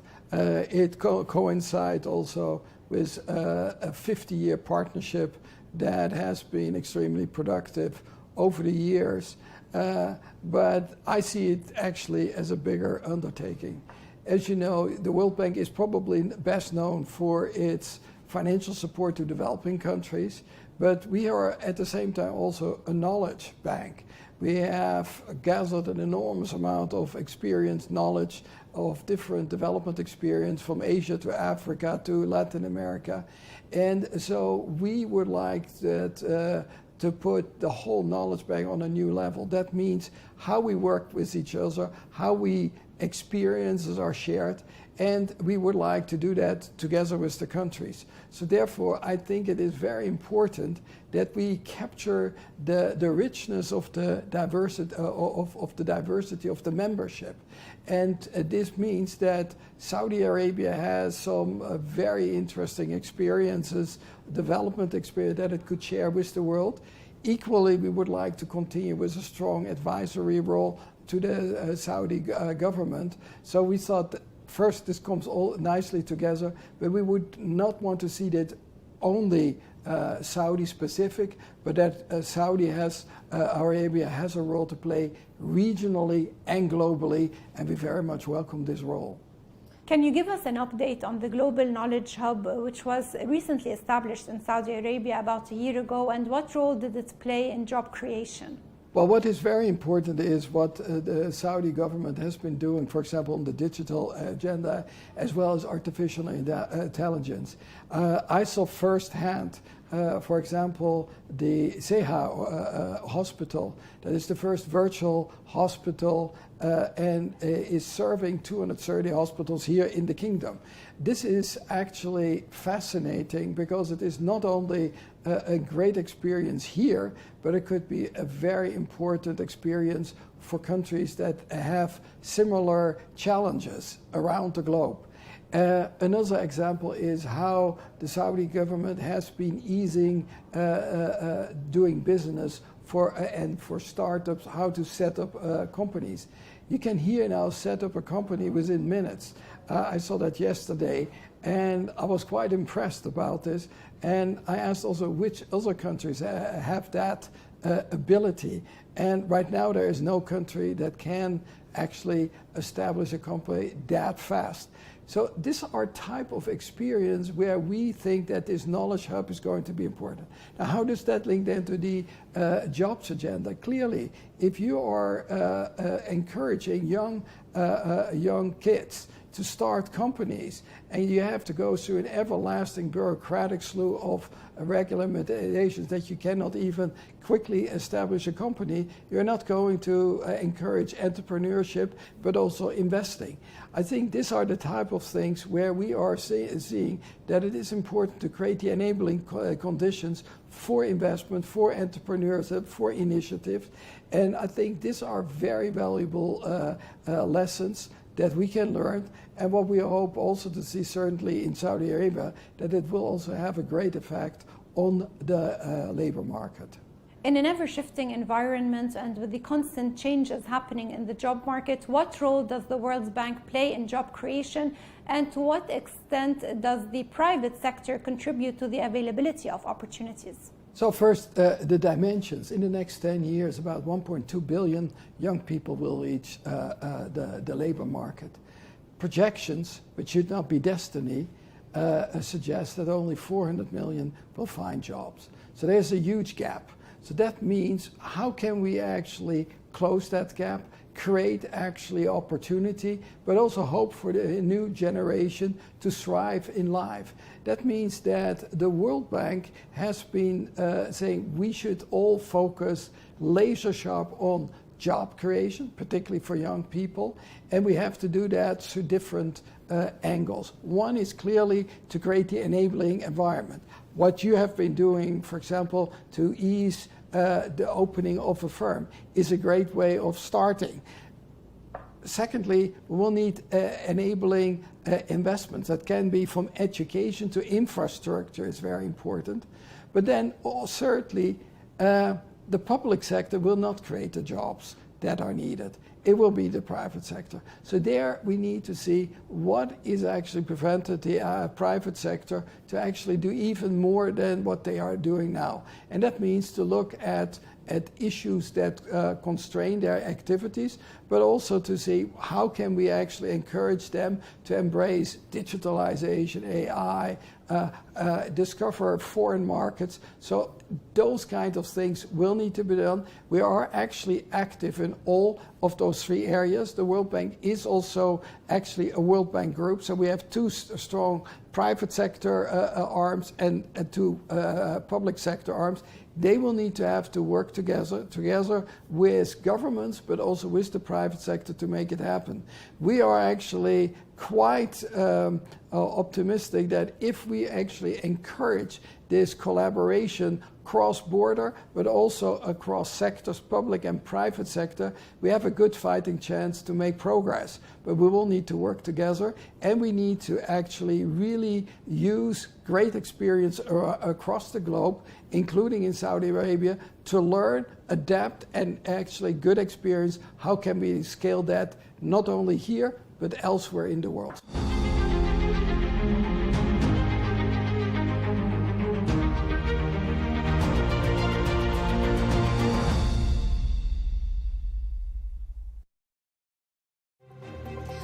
Blessed are the peacemakers, so says President Donald Trump.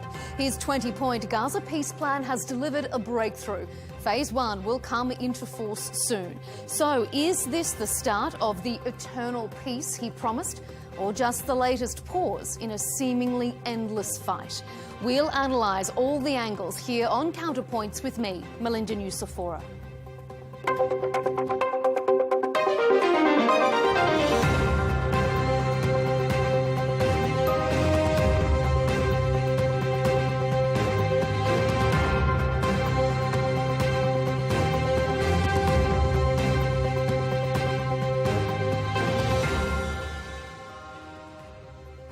True to his word, President Trump has succeeded where other world leaders have failed. He's pushed through a deal that will see all the hostages released in exchange for Palestinian prisoners and a partial Israeli military withdrawal. Israeli Prime Minister Benjamin Netanyahu is selling it as a diplomatic success and a national victory, writing, "From the beginning, I made it clear we will not rest until all our hostages return and all our goals are achieved." But it's the last part of that sentence that has some regional analysts concerned. Far-right members of his cabinet have already said they don't support phase 1 of the deal, let alone moving forward with the broader agreement. And we've been here before. Once in November 2023 and again in January this year. Both times, the path to peace has never progressed beyond the first phase. So, on this episode, we'll ask, is the war really over, or is this just the start of yet another pause? Will Hamas need to disarm in order to keep this ceasefire alive? And how much credit does President Trump deserve? Joining us to discuss the ceasefire deal between Hamas and Israel is Yaakov Amidror, a former Israeli national security advisor during a previous Netanyahu administration. Leila Farksak is a professor of political science at the University of Massachusetts, Boston, and author of, among others, Rethinking Statehood in Palestine. And joining our panel again is Tobias Ellwood, a former British Middle East minister and Conservative MP. Thank you all for joining us here on Counterpoints. President Trump has described this agreement as a strong, durable and everlasting peace. But is it? Because nothing has formally been agreed to beyond this first phase, which could be viewed as concerning because without concessions from both sides, it could collapse after phase 1, just like the previous deal did. We're hearing that not even the prisoner exchange list has been formalised before President Trump made his social media announcement. So, Yaakov, it's good news, obviously, but is this the end of the war or just the start of another fragile pause? It very much depends on the continuation of the negotiations that's supposed to begin immediately after the release of the hostages. The intention of the Americans, as was declared in the 21 points plan, is to disarm Hamas, demilitarize Gaza Strip, and to build kind of a mechanism under Mr. Tony Blair, which will be responsible for rebuilding Gaza. So the next two steps is disarming Hamas and demilitarization of the Gaza Strip, which is something that should understood into details. What does it mean? Because from the Israeli point of view, what's important for us is the security of Israel, is to be sure that the Hamas and Islamic Jihad and other terrorist organizations will not have the ability to rebuild their terrorist capability. And Israel will be in a position to destroy any attempt to build such capabilities in the future. Mm-hmm. How the system will work under the new kind of international administration with the coordination with Arab states, which is supposed to contribute to the ability of the Palestinians to disarm Hamas and so on and so forth. all that is very vague in the 21 plan, 21 point plan, and that should be discussed in the negotiations after the release of the hostages. Of course, after the release of the hostages, it will be easier because every Israeli understand that it is something was achieved, and now we can trust the system, something that in the past we couldn't. Okay. But the IDF will remain in Gaza as part of the process, and we have to see how the negotiations will continue after the release of the hostages. Okay. Leila, what do you think? Are you confident, optimistic? There are, as Yaakov said, so many vague elements of this deal still. Is there enough to hold on to beyond phase one? Well, that has always been the tricky situation in every negotiation with Israel during Gaza's war, also before the 2023. We should not forget, since 2007, there were 4 wars against Gaza in 2008, 2009, 2012, 14, and 21. And in each of these wars, when they ended, the first phase went okay, the second did not. I think now we are in a new situation in which we are coming at the head of a genocide that killed so far 67,000 Palestinians and destroyed all of Gaza. And there is finally seems a commitment regionally and internationally to end this war. The question is how we're going to end this war. So phase one, I think, is happening. It has, we know within the ceasefire is going to take place within 24 hours. The release of the hostages are supposed to happen in by Monday or Tuesday at the latest. I think the key issue will be the entry of aid. That has been a very important condition, and I think it will. The disarmament of Hamas is, of course, a stumbling block with regards to the second phase, but I think the second phase is going to take some time. I don't know, because the Trump 20-point plan is quite vague and meant to be kept vague so that the negotiators can push and direct it to see who can pull more, Israel and the American on one side or Hamas and the Arab countries on the other. What we know is that nobody wants this war to expand. What I suspect is that the war will enter a new phase. So it will be war by new means, where we're not going to have 100 or 50 Palestinians killed per day, but we're going to have 20 or 30 Palestinians killed per day. It's going to be a question of Israel now agreed that it will control only 53% of Gaza. The question will be, will it retreat into the blue line, as it said, and the red line? That's going to depend on how much the America will continue to push for the implementation of this deal. But what is clear, Hamas has said it's not interested in governing. The focus right now is on the entry of aid and ending the genocide, ending the famine. Don't forget, we had 485 Palestinians who died of famine, of starvation.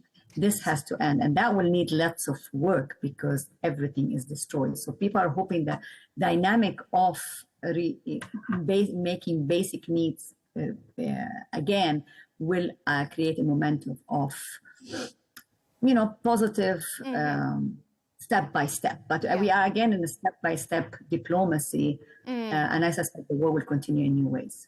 We're going to focus on Hamas and how that demilitarization could work in a future segment.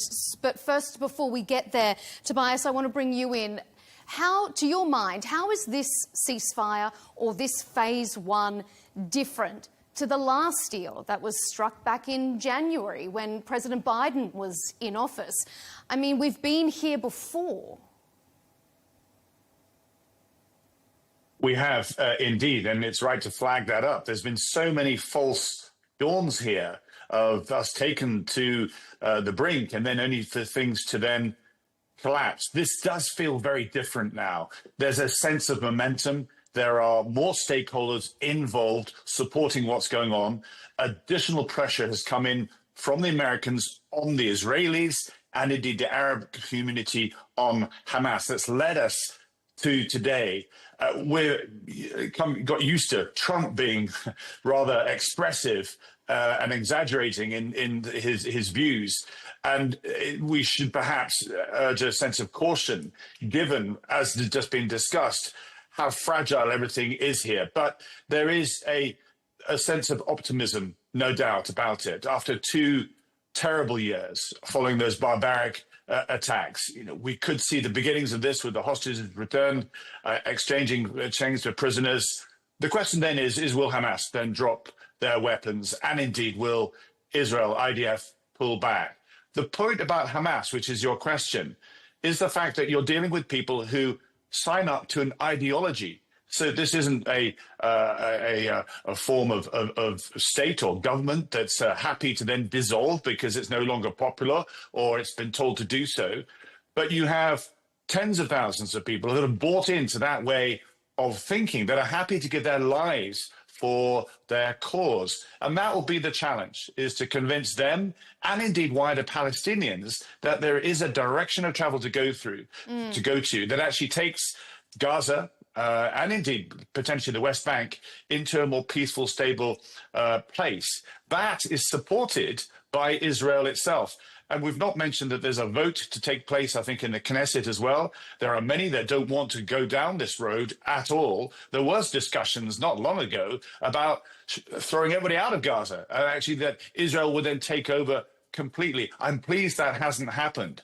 But what's good today is the international community, including Britain, that are now standing ready to say, let's open those gates, let's get the Rafah crossing moving, let's get those trucks coming along to challenge the famine, which is now breaking out and ending the squalid humanitarian catastrophe that has been unfolding in front of our eyes. Mm-hmm. Yaakov?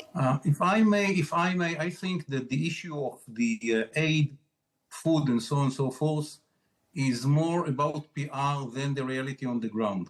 And when the gates will be opened, it will be clear that there is no famine in Gaza.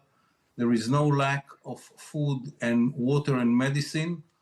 Yes, Hamas should release what he confiscated from his own people and selling it in huge prices to earn more money. But there is no lack, not of food, not of water, not of it's contested. I beg to differ. Please be a little bit polite. I didn't disturb you when you said all the lies about genocide. I didn't interfere. So let me speak, please. So I think that when the gates will be open, it will be clear that all these allegations are not connected to the reality on the ground. It will be much easier than people think. Mm-hmm. Leila? Well, I'll be very happy to hear that there is no famine in Gaza and it's all artificial by Hamas. I'll be very happy to hear that as soon as the trucks go in, people will get their water again, which Israel has destroyed all the supplies to water and electricity and all the food. We have enough facts and documentation. We also saw it with the Gaza Humanitarian Foundation that people were shot as we're trying to get food. 4,560 Palestinians were killed while trying to get food. So we will not contest now there is famine or not famine. There's enough studies and data to prove it. And also on the issue of genocide, there's enough international and also Israeli human rights groups who testified and argued that there's a genocide. This is not the point. The point, it is a point, of course, because famine and genocide is unacceptable in the 21st century. But also the big question is, how do you want to have security for Israel, as you argued? You said that Israel wants security. Well, you cannot have security if people are starving, and you cannot have security if people are dying, and you cannot have security when people are massacred in this way. So let's hope that now the ceasefire will allow a serious attempt for aid to go in, because we're talking about basics, guys. I mean, the reason why this ceasefire is likely to work, unlike the other ceasefire, is because now the military capability of Hamas has been decimated. This was not on scene in January and February when the hostages exchange happened. I think now Hamas military capability has been decimated. But as your guest also explained, Hamas is not just a military power. Hamas is also an ideology And above all, it's not just Hamas, it's the issue of resistance. People are resisting their oppression in Gaza. This has been a catastrophic war. This has been a horrible war in terms of, this has been a worse Nakba than the Nakba of 1948. But after 2 years of it, I think it is clear that there is not a military solution to the Israeli-Palestinian conflict. There's only a political solution. And the problem with the political solution is that Israel has destroyed the two-state solution. We have now the destruction of Gaza, and we have also talked about annexation of the West Bank. And we have today 750,000 settlers in the West Bank, which make the viability of a Palestinian state pretty problematic. And the reality we have on the ground, a reality of a one state, which is Israel, controlling 7 million Palestinians between the river and the sea, and in which the prospect of a two-state solution remain very far. And what we're dealing with now is an attempt to provide a humanitarian solution to a political problem. Okay, Tobias. It is very peculiar, a very peculiar genocide in which the Palestinians are growing from 3 million people 15 years ago to 10, and now there are 7 million. I mean, it's a very peculiar genocide in which the number of Palestinians is growing all the time under the Israeli occupation. It's a very, it's a very, how to say, inefficient genocide of Palestinians. With all the lies about genocide, just took the number of Palestinians to understand there is no any hint of genocide. By the way, the 7th of October happened when the situation, the economic situation in Gaza was much better than in the whole decade before it. So there is no any connection between the atrocities of Hamas in the 7th of October and the objective situation inside Gaza, because what Israel allowed the Palestinians before the 7th of October is to work in Israel, to export to Israel, and they have very good situation economically inside Gaza. So to connect between the results of the war, which are devastating, no question, and inside Gaza, and the atrocities of the 7th of October, which had been done before the war, before the attack of Israel. No Israeli was in Gaza, and the people of Gaza could benefit from the relations with Israel, and they decided, in spite of that, to make what they did in the 7th of October. It's a very peculiar way to connect between the war and the atrocities of Hamas. And Hamas should be destroyed and dismantled. Otherwise, the war will continue. Okay. Tobias, I know that you wanted to jump in on that earlier as well. Give us your impression on that phase of the discussion. Yeah. I absolutely agree that Hamas needs to be destroyed, and that's very clear. After the 7th of October, they ruled themselves out from ever participating in the governance of Gaza.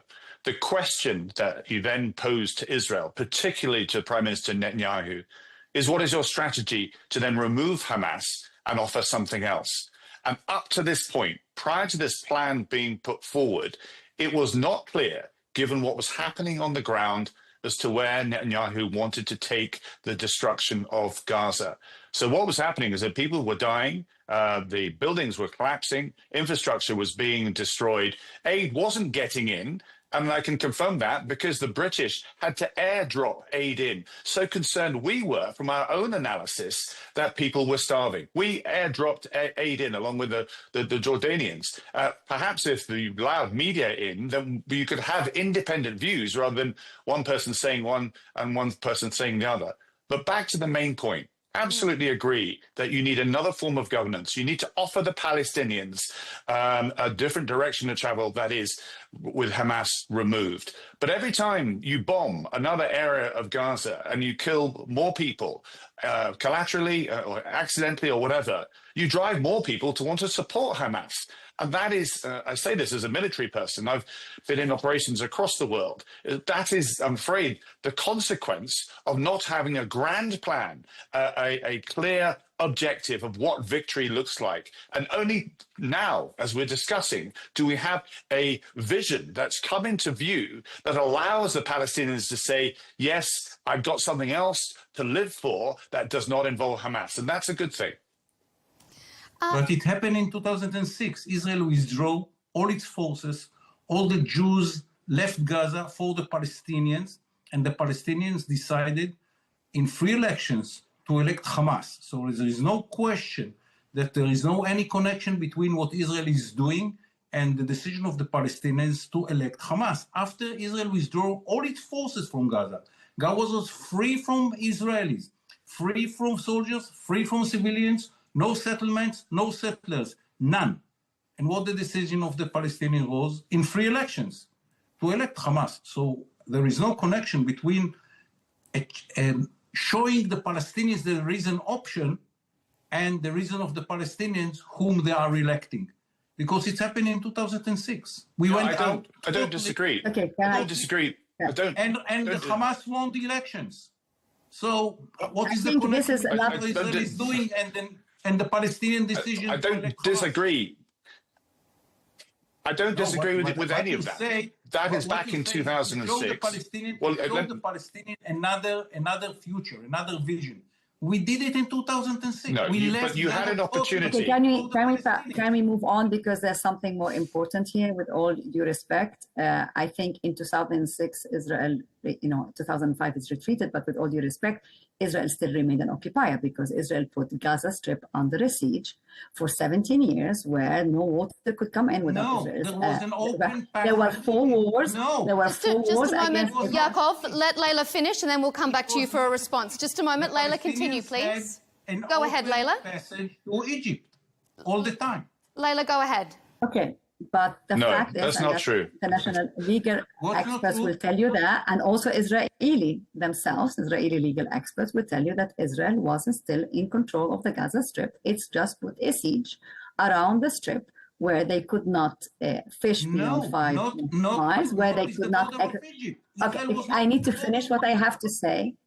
Okay, so the point that we're discussing right now is that what the Palestinians choose to elect is their choice. If you call it democracy, if you don't call it democracy and you call it occupation and colonization, then you tell people what they should vote for and not vote for. Hamas won the election of 2006 because of the corruption of the Palestinian Authority. It was punished by it, by the collapse of the government, by an attempt to have a coup in Gaza, and then Hamas took control of the Gaza Strip, and Fatah took control of the West Bank. And Israel was interested, as you know very well. It accepted and coalesced to this arrangement, as we know, and it conducted 4 wars against them. The question now is, how do we move forward? I think Hamas has clearly said it does not want to be in the government. Hamas is interested, and it said it left it to the Palestinian people how they choose to decide and continue their path forward. But they clearly said they don't want to govern. They are accepting the technocratic government that has been proposed by the Trump plan. They are talking about demilitarization. This we're going to see within the details of the second phase, because demilitarization is going to be based also on the Israeli retreat from areas in the Gaza Strip, and also by the guarantees by the US and West and Arab countries, and by the flow and aid and the reconstruction. So it's all tied with how you're going to implement the second phase, in which you guarantee Palestinians a dignity of life and guarantee the minimum of their political rights, which is recognized and protected by international law, and also which is only way to provide peace for Israel. Do you ready to outlaw Hamas, or we will expect Israelis to agree to an elections in which Hamas will re-elected by the Palestinians? No, that's not a helpful comment. All this is about removing Hamas. Everybody said this from the very, very start. The pressure that how you can guarantee that in the new elections by the United States. Let me finish, sir. Let me finish. I didn't interrupt you. Please let me finish. Can you guarantee? We made it really. You're still interrupting me. You're still interrupting me. Okay, let me finish, and I'm pleased to listen to what you have to say. But all along, the international community has been very clear. I've said it in Parliament. The Prime Minister has said it. I think the American presidents have said it as well. That Hamas has no responsibility to participate in the future of Gaza. So please don't raise this as a concern. I raise the ideology as an issue which needs to be tackled, and there are ways that we can go about that. But absolutely, Hamas should not participate in the future governance and security of Gaza itself. That's partly, look at the plan. The 20-point plan makes that very, very clear indeed. The question is as to whether or not they will then do so, whether they'll drop their weapons, whether those who choose to leave will then do so. But then, as quickly as possible, we need to develop that technocratic committee and show ordinary Palestinians that don't want any truck to do with Hamas, that there is a future which doesn't involve with an extremist ideology running their place of existence. Okay, I want to move us on because we're. One question. Can I ask one question? Yes. How you guarantee that in the next elections wherever they will be, the West Bank or in Gaza, how you guarantee that Hamas will not win the election, the free elections? We don't want to be a colonial force to dictate the Palestinians whom to vote for. But can you guarantee that Hamas will not win the elections? Well, you are a colonial sir, state. I'm not in a place to guarantee. I'm not in a place to guarantee anything. What is very clear from the 20-point plan, you've got to let me finish, sir. If you keep talking over top of me, then nothing gets heard. What is very clear is that everybody around this table, all the international stakeholders, everybody that's been working on this does not want Hamas to participate. I suspect Hamas will not be allowed to participate in any elections. They'll be outlawed in a new constitution that will then be created. Because if they do, then the very concerns you're raising will then actually bring the whole thing falling down, won't they? And we'll be back to square one with the IDF moving back into the Gaza Strip. And we do not want that. So, all right, I'm going to move us on because this is exactly what we want to focus on in this next chapter of our discussion, is if this deal is to move forward, it would require concessions on both sides. We're talking Hamas to agree to disarm and accept that it has no future in Palestinian governance. But on the other side of the equation, it's also the Israeli military that must agree to withdraw from the Strip, something that it has been reluctant to openly agree to as well. So, Leila, I want to ask you first off, and then I'm going to come to you, Yaakov. Even if Hamas accepts to withdraw from governance, to lay down its weapons, how do you tackle this issue of ideology that we've been raising here, this idea of an entrenched ideology? How do you tackle so what that is this kind of ideology? radicalization? Okay, so you need to analyze what is this ideology. Okay, there are those who wish to see that this is ideology is about the destruction of Israel, and those who can look at it that this ideology is about resistance against occupation and oppression. Hamas, as we clearly said, Hamas already said it does not want to be in the government. Hamas will not be in the government. We're going to see what elections will take place. I doubt any elections will take place because I don't know how you're going to organize elections when people don't have water and food to eat in the first place. So the issue of Hamas is not going to be in the government. This is very clear. The second issue will be the ideology of Hamas. The 20-point plan of Trump says that there has to be de-radicalization and changing of curriculum and all that. Okay, this has been tried before. I keep telling you, so long as people are oppressed and so long as people are denied their basic right, they're gonna resist. They might resist with new groups. They're gonna resist peacefully. Some of them are gonna, I think the military option is now out of the question for some, or only because Israel has asserted its military capability in ways that will make it very difficult for anybody to go back to military resistance.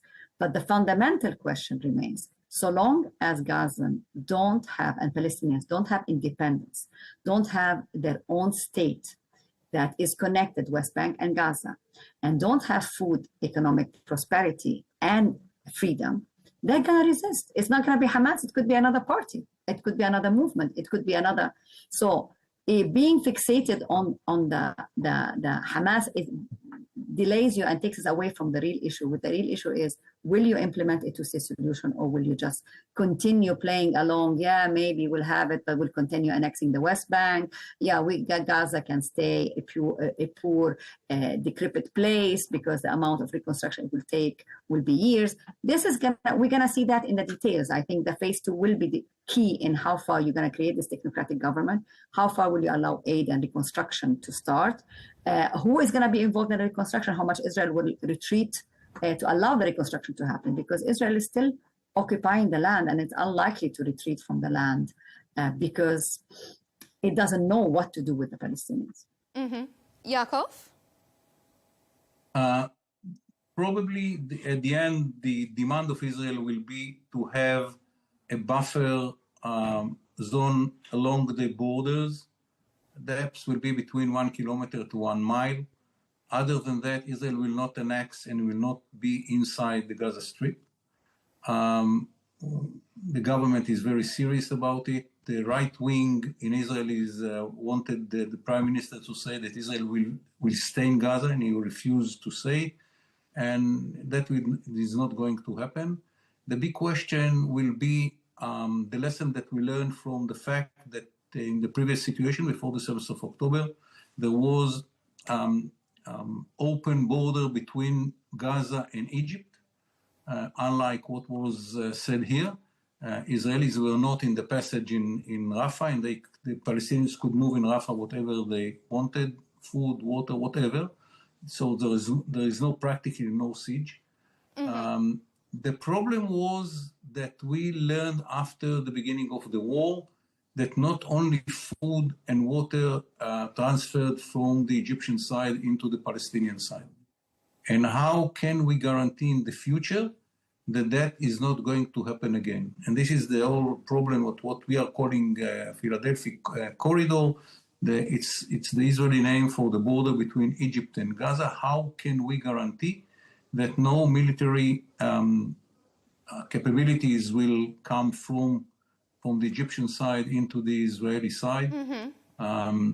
And our experience from the past is very, very bad about it. Okay, I'm going to bring Tobias in a moment, but Yaakov, I've got another question for you. We talked about radicalization and how you tackle that on the Palestinian side, but and, you know, whether if Hamas doesn't agree to not partake in the elections, it could all crumble down.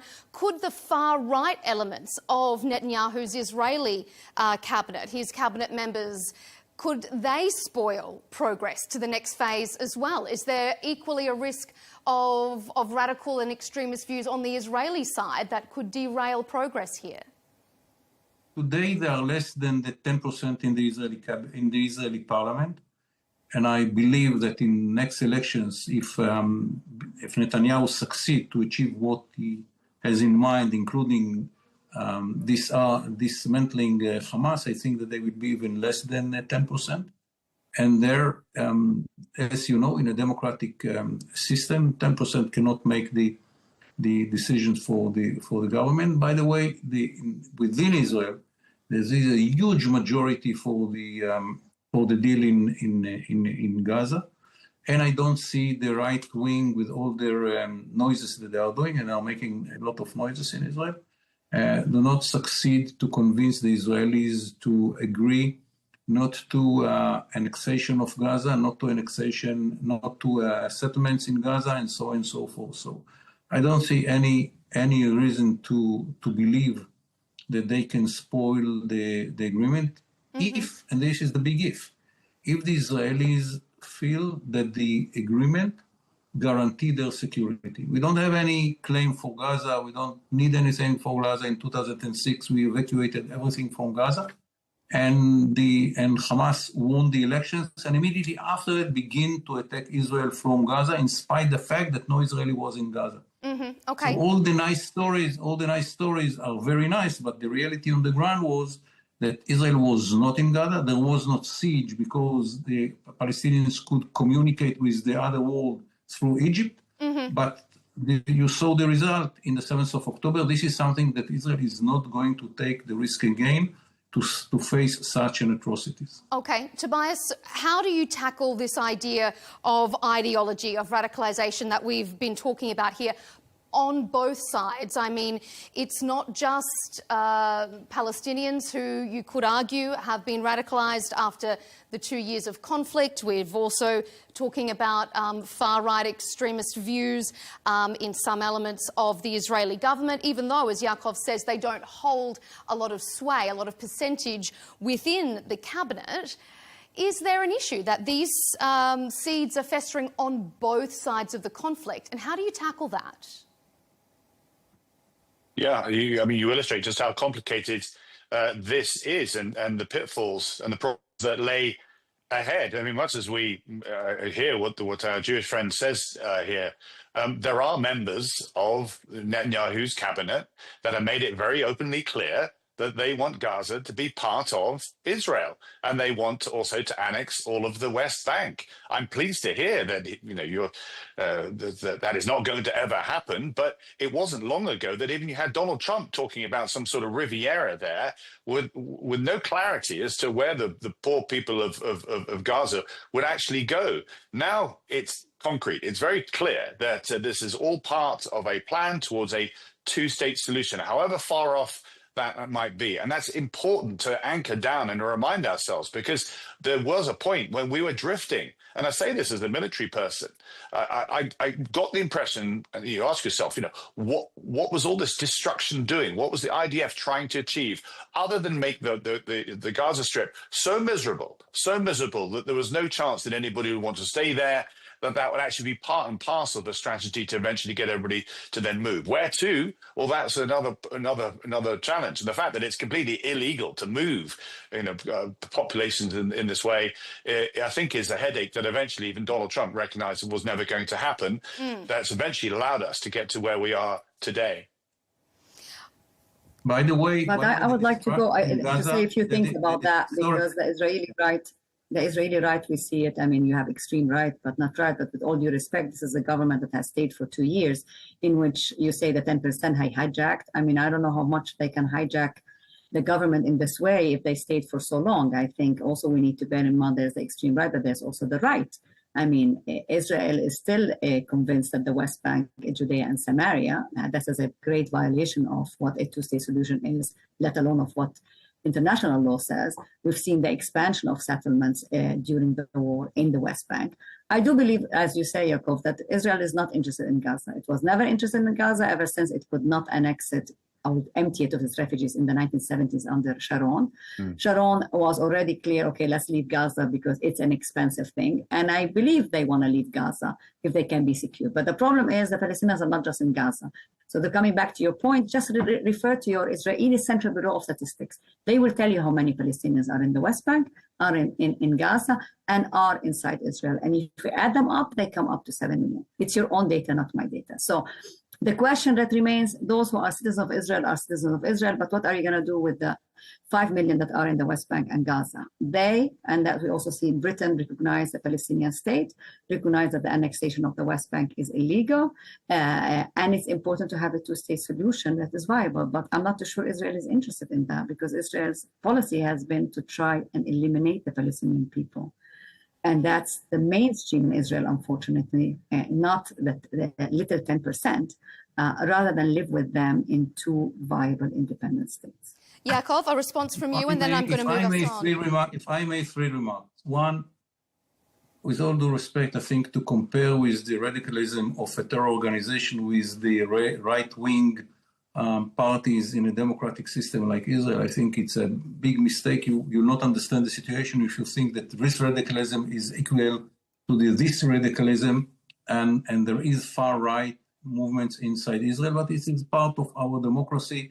I'm sure that in many democracies around the world today, there are people which belong to the far right, and many of which are members of the far left, and it's still a democracy with all the problems that it brings to the table. And Israel is a viable democracy and will remain democracy, unlike what we see in the Palestinian side, in Gaza or in the West Bank. The first remark. The second one, the destruction of Gaza is, if you have a military experience, it's very easy to explain. We had to fight a terror organization which decided to wage the war within its own people. And the only way to get them and to kill them, and we didn't kill enough of them, is to destroy the area in which they prepared the war. And they decided, it was their decision, to make the war within the civilian areas in the Gaza Strip. And there was not any way, and there is no any way. And I spoke with so many experts around the world in the last 2 years. No one offered us a way to fight Hamas without fighting within the civilian areas, because it was the decision of the terror organization to do it within the civilian area. So all these nice words about the destruction and so on and so forth, if you have any offer how to fight Hamas, how to fight this terror organization within its own community, and how to kill them without destruction, it will be very interesting to hear. There is no way. And to say to us, don't destroy Gaza, meaning don't fight Hamas. Okay, all right. This is I'm going to interrupt you there, Yaakov. It's a very bad way. With all due respect, we just are running out a bit of time, so I'm going to move us on. And, I mean, the war has already raged, so it's a bit of a moot point to discuss, you know, how it should have been fought, because it already has been. So let's talk about how we got here, and we got here because we had a US president that really pushed this deal through. And President Trump remains preoccupied with winning his Nobel Peace Prize. He wants to be the first US president to receive the award since Barack Obama back in 2009. And even though this deal is still in his infancy, perhaps it's a step in that right direction. Tobias, how much credit does Donald Trump deserve for getting us to this first phase and getting it over the line? I think that he deserves very high. A huge amount of credit. Yes, go ahead, Tobias. I'll come to you with that question in a moment, Yaakov. Tobias, I want to bring you back into the discussion. Absolutely. I mean, there's many stakeholders around the table, as I mentioned earlier, but significantly, it's the American president, because without him, you could not have pushed Prime Minister Netanyahu into coming to the table himself. For too long, I've seen Prime Minister Netanyahu be given a free rein, if you like, to do whatever he likes in Gaza and in the West Bank, with an American president that seemed unable, perhaps, or disinterested is a better word, in what's going on. What Prime Minister Netanyahu did is taking not only Israel, but dragging America into a collision with Iran. And rightly or wrongly, you can say it was overdue, but that's unsettled as well. That's still hanging. It's not been concluded. I'm not sure President Trump wanted to go there, but what he's done now is absolutely been that pivotal influence, but along with the Qataris and Egyptians and others, because Israel's been pressured on one side, and the counterbalance of that has been Hamas on the other, realizing that it's not in their interest to keep fighting, that they will be completely destroyed militarily, even if not ideologically, that there is now an off-ramp to be found. Still very fragile, absolutely. But let's not take away. I mean, a lot of people have views on President Trump, but at this moment, it couldn't have happened without him. Does he deserve a peace prize, Tobias? Well, I know that's what he wants. He's made that very clear as well. I don't like the idea that somebody does he deserve it? And then Norwegians being bullied into it. If he was going to get it, I'd prefer him to see him receive it next year when we see that this works. I think the announcement is made in the next couple of days. So it would be premature to then say, give the peace prize, and then sadly see this plan unravel. So a year from now, we'll absolutely know where things stand, and we'll absolutely know whether Donald Trump deserves that Nobel Peace Prize that he's been courting for so long.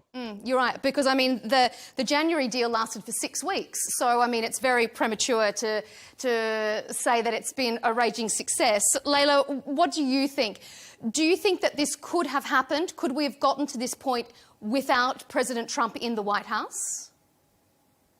I think it's a little bit more complicated than that. I think Trump has been important, but also don't forget that Israel, the international solidarity with the Palestinian people globally, the growing isolation of Israel has becoming costly both for Israel and the United States. And the United States was concerned about this isolation, which is not good for Israel or for business.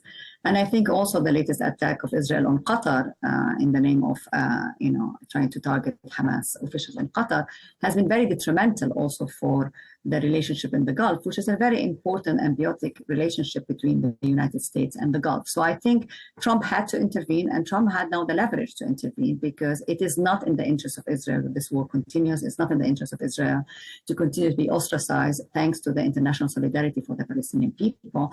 And given also that the region is in interested in stabilizing the situation, not a continuation of this war, because business does not flourish through war. So I think I would give credit to a little bit of Netanyahu's Sparta discourse about wanting to launch a war on the region, and it's the new hegemon. Being the new hegemon in the Middle East is not beneficial for business or for everybody, and I think Trump had to intervene. So he's important because he's also somebody that Netanyahu thought he can have in his pocket. Trump is an entity which is not as controllable as many people think. He's very flimsy. He doesn't care about details. Everybody's trying to manipulate everybody. But the conclusion is, yes, the U.S. intervention was key to making this possible, because Israel is dependent on the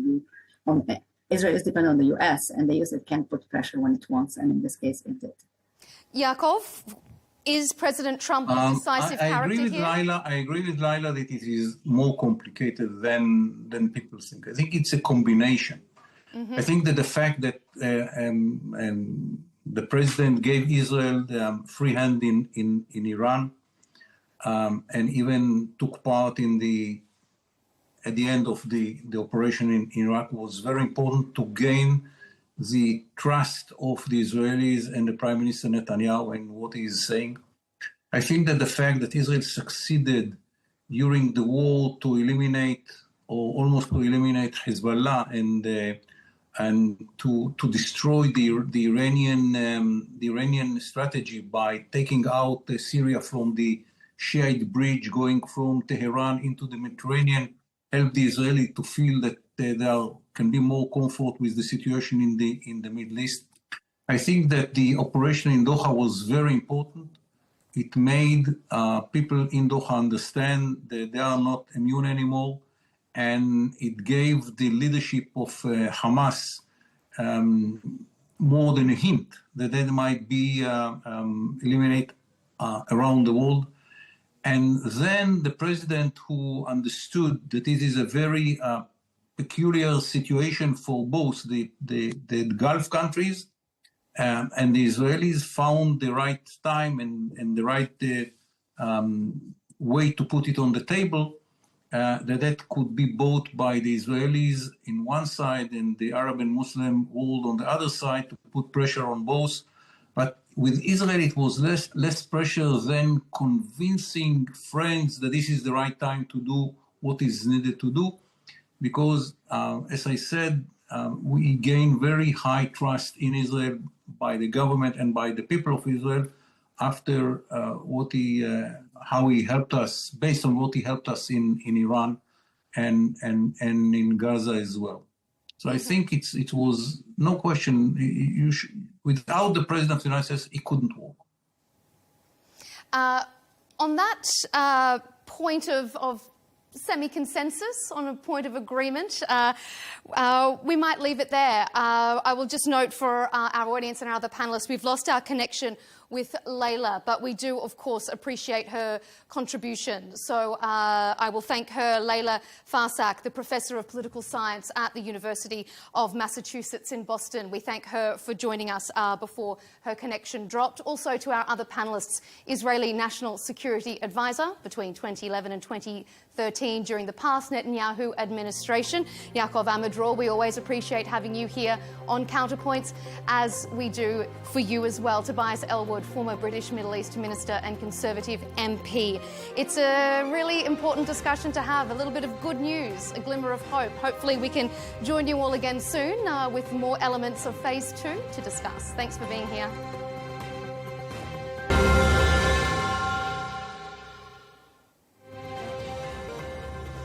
And thank you to you for tuning in to this episode of Counterpoints. To keep up to date with our latest debates and interviews, you can subscribe to Arabiya English on YouTube and also follow us on X and TikTok. Thanks for watching.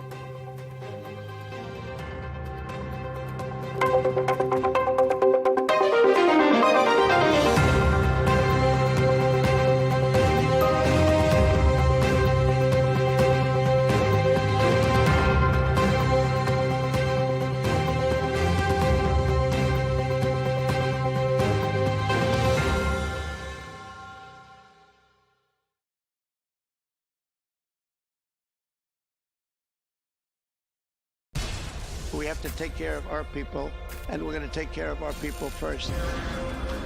For in-depth analysis and all the latest developments across the globe, make sure you join us every weekday. President Trump is trying to negotiate a ceasefire.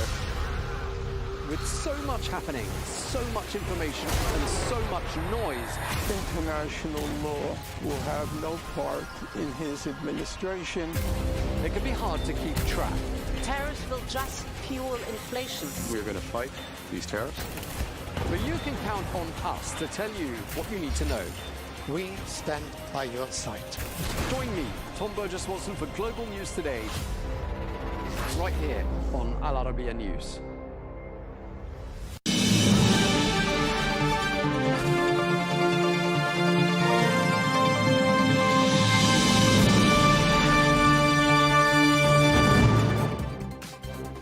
Hello and welcome to Global News Today, bringing you exclusive interviews with leading experts every weekday here on Al-Arabiya English. I'm Tom Burges Watson, and coming up on today's programme, thousands of Palestinians begin returning home across Gaza as the Israeli military confirms that a ceasefire has now come into effect. In this edition, we'll be live in Gaza to find out what conditions are like there on the ground. We'll also be speaking to a former advisor to President Trump as the US president prepares to fly in to the region. All of that to come on today's edition of GNT.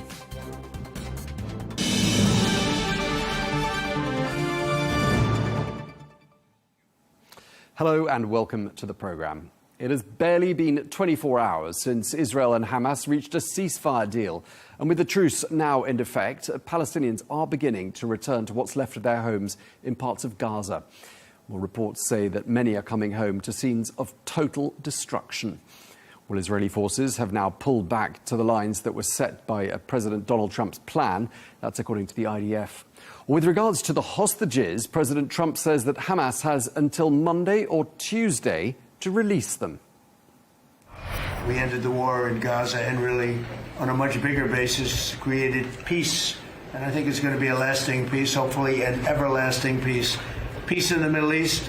We secured the release of all of the remaining hostages, and they should be released on Monday or Tuesday. Getting them is a complicated process. I'd rather not tell you what they have to do to get them.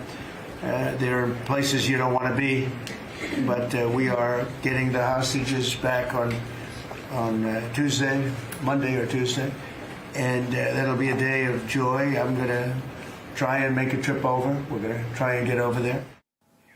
President Trump speaking there. Well, we can cross now to Gabriel Salma, who is a former member of President Trump's advisory board. He joins us now from Washington, D.C. Thank you very much indeed for taking the time to speak to us.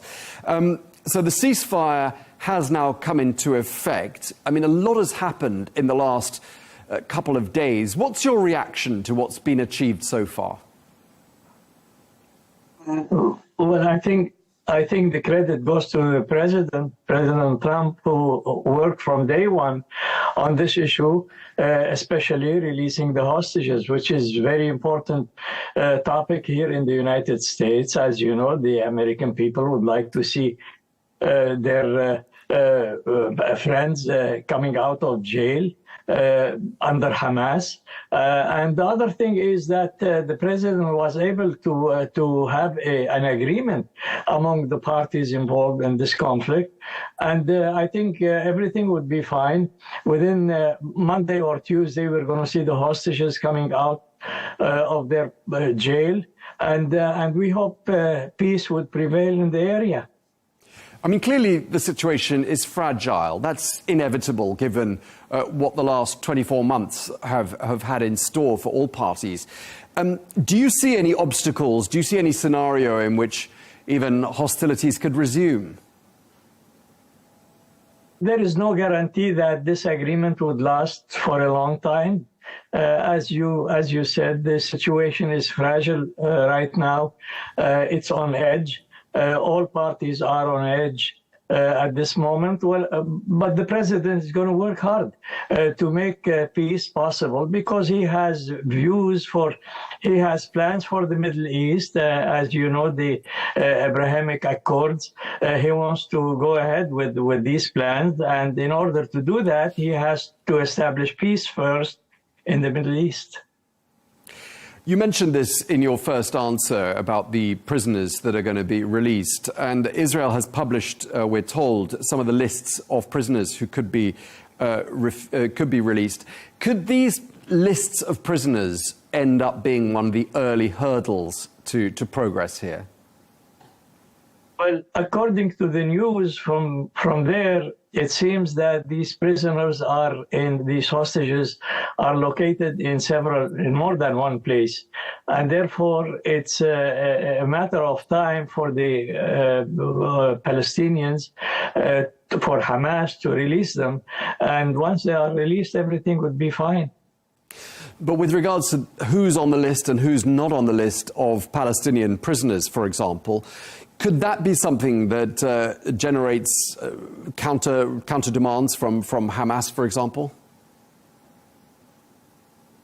I think there is an agreement now that Hamas has to release them. So the president is going to insist on this. Otherwise, they would be violating the agreement.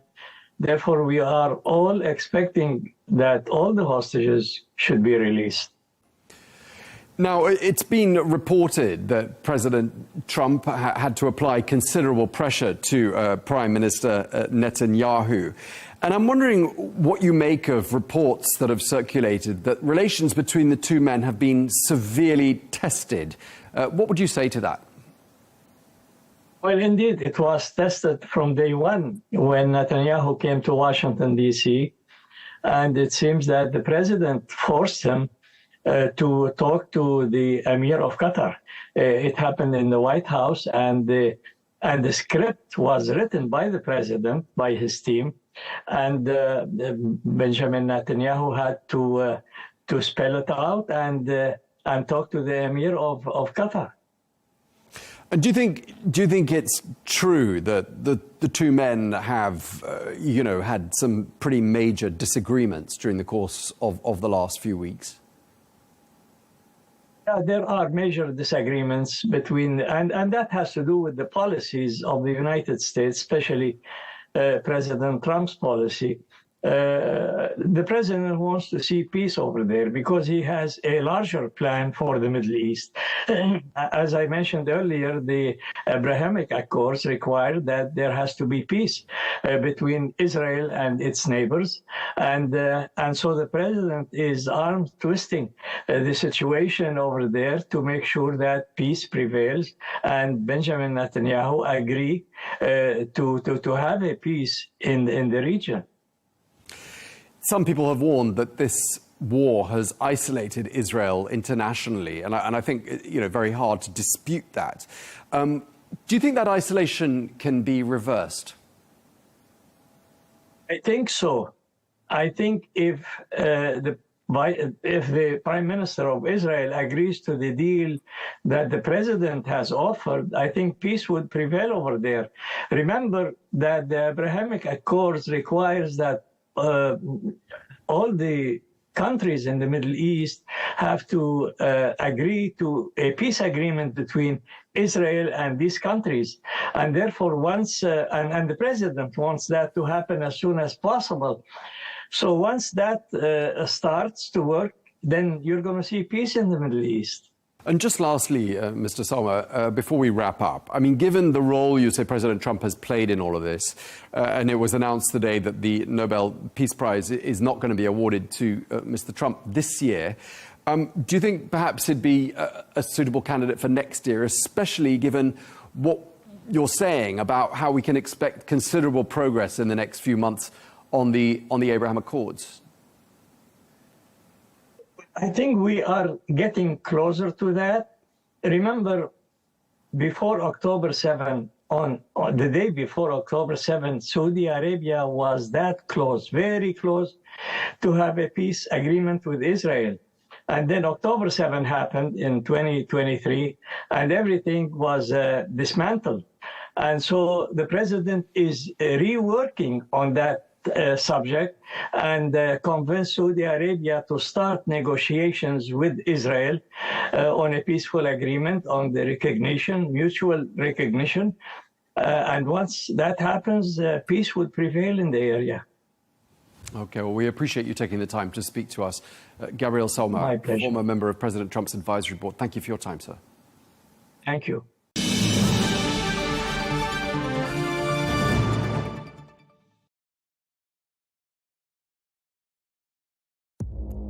Our allies, in many cases, are worse than our enemies. Stay informed and connected with the latest international headlines.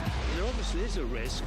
From breaking news to in-depth analysis, It would appear that this war is coming to an end. who buys this stuff? Investors, pension funds. we deliver the most important developments straight to your screen. Iran always wanted to deal with militia. Join us for compelling, expert-driven conversations. A curfew order has been established. And an insightful look at the issues shaping our world today. There are lots of proposals about European architecture for security. I'm Leigh Ann Gerrans, and this is W News. We dealt with this when I was Chief of Staff in the first term. Where you don't just hear the headlines, you get the full story.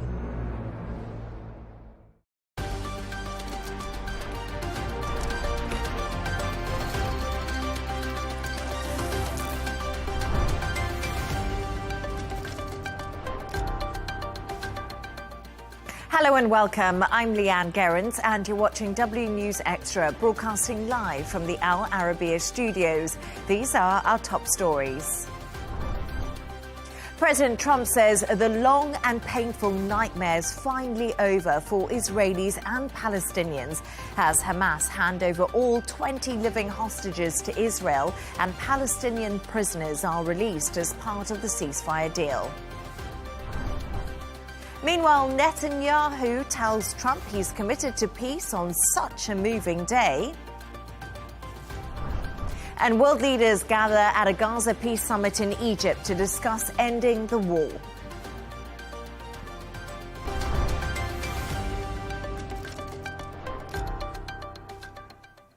President Trump has said the long and painful nightmare is finally over for Israelis and Palestinians during a speech to Israel's parliament. The president was greeted with cheers as he spoke in the Knesset on a historic day that saw Hamas hand over all 20 living hostages to Israel and Palestinian prisoners released as part of the ceasefire deal in Gaza. Here's more of what President Trump had to say. Generations from now, this will be remembered as the moment that everything began to change, and change very much for the better. Like the USA right now, it will be the golden age of Israel and the golden age of the Middle East. It's going to work together. It is a good feeling. Isn't that nice to say? You know, I just said the hostage. First time I said the hostages are back. It feels so good to say it. No, and my personality actually is all about stopping wars, and it seems to work. It seems to work. But now at last, not only for Israelis, but also for Palestinians and for many others, the long and painful nightmare is finally over. And as the dust settles, the smoke fades, the debris is removed, and the ashes cleaned from the air, the day that breaks on a region transformed, and a beautiful and much brighter future appears suddenly within your reach. This is now a very exciting time for Israel and for the entire Middle East, because all across the Middle East, the forces of chaos, terror, and ruin that have plagued the region for decades now stand weakened, isolated, and totally defeated. To discuss this and all of today's stories, I'm joined by Dubai 92 presenter Jono Hayes and Al Arabiya senior presenter Rawia Alami. Rawia and Jono, thank you so much for joining me. So, Rawia, let's just quickly touch on what Donald Trump said in the Knesset. We just heard him there. What did you make of the speech? It was an hour long. Yes, it was very long, actually, but it was the entire visit, President Trump's visit to Israel and to the Knesset, the address at the Knesset, I think, was a great diplomatic show and spectacle. The welcome that President Trump received in Israel and in the Knesset was a welcome for heroes. He was showered with praise and compliments by all the speakers that spoke before he did at the Knesset. Numerous standing ovations as well. But I think the speech reflects a message of complete support for Israel. Also complete support for Prime Minister Benjamin Netanyahu. He actually asked him to stand, and there was a standing ovation and a round of applause inside the Knesset for Prime Minister Benjamin Netanyahu. Even though President Trump, being President Trump, he couldn't help but point out to the Knesset that he's not the easiest person to deal with, but that's what makes him great, as he said. There were many things many standout moments during that speech for me. One of them was President Trump jokingly asking the Israeli president to pardon President Trump, which I think is more than just a joke. I don't know if we will have time to talk about it. But in general, President Trump looked like he was very much at home. He was very natural when he joked about, the leaders that he is going to miss the summit in Egypt because of the long speeches. He felt, or he seemed to be very at home, very comfortable, even more than the other speakers in the Knesset, who seemed to be scrambling to compete to shower him with praise and compliments. Yeah, it was an extremely interesting moment when we watched Donald Trump address the Knesset and, like you said, did ask for that pardon for Benjamin Netanyahu, who was indicted back in 2019 on charges involving corruption and a few other things. And it'll be really interesting to see how that plays out, especially as we head to a next election, Jono, in Israel. But also Donald Trump said something that really stood out. The skies are calm, the guns are silent, and the sirens are still. The only big question that I think everyone is asking now, after we've seen this moment today, which was historic and the hostages came home, are we confident that things can stay this way? Are we confident that the next phases of this 20-point plan, some people are calling it a framework, can be carried out? So I think that's the million-dollar question that nobody really knows the answer to right now. 737 days ago was when all this began. It's been a long-fought peace agreement. It's been a long-fought war that has taken place, and it's been thousands and thousands of people who've lost their lives in this. The question is, will it last longer than 6 months? That is the last precedence that we have. The Tahiti from 2008 lasted 6 months. So if we can go beyond that, then I think we could be onto something that is significant, that is diplomatically groundbreaking, so to speak. And I think that then Donald Trump can hang his hat on this and say, look, the peace agreement has worked. There is a lot of time between now and then, so the other side of the new year, to see what exactly happens. Phase 1 is where we're at. And I know that Donald Trump had referenced today that Phase 2 has already started. Realistically, it's not. And also we have to remember that Hamas have not laid down their arms. And I know when you spoke to Yotam earlier, he said the same thing. They haven't thrown away the guns. So there is still the risk that there could be an insurgence yet again. And of course, we have to now look and see, well, what's gone on in Gaza in this time. We know that there's been a movement of people who have joined Hamas or who've been recruited into Hamas. So you now have to wonder, is there other factions who are also at play here who may destabilise the region once again? We can hope, we can pray that this will hold, but I do think it will require 6 months. Hamas has lost legitimacy, but he said in his speech that they've been completely defeated.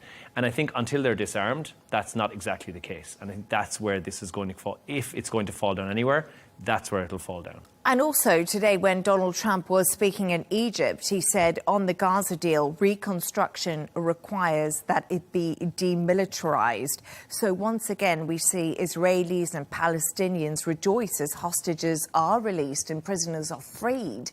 But there's this massive question about Hamas disarming. As you mentioned today, there were clashes within Gaza between Hamas and other factions as a power vacuum opens up. The recent clashes really were between members of Hamas, apparently, as were reported in Palestinian media and Arab media, and another faction that was apparently, or they are described as being backed by Israel, the Abu Shabab faction, which was created during the war.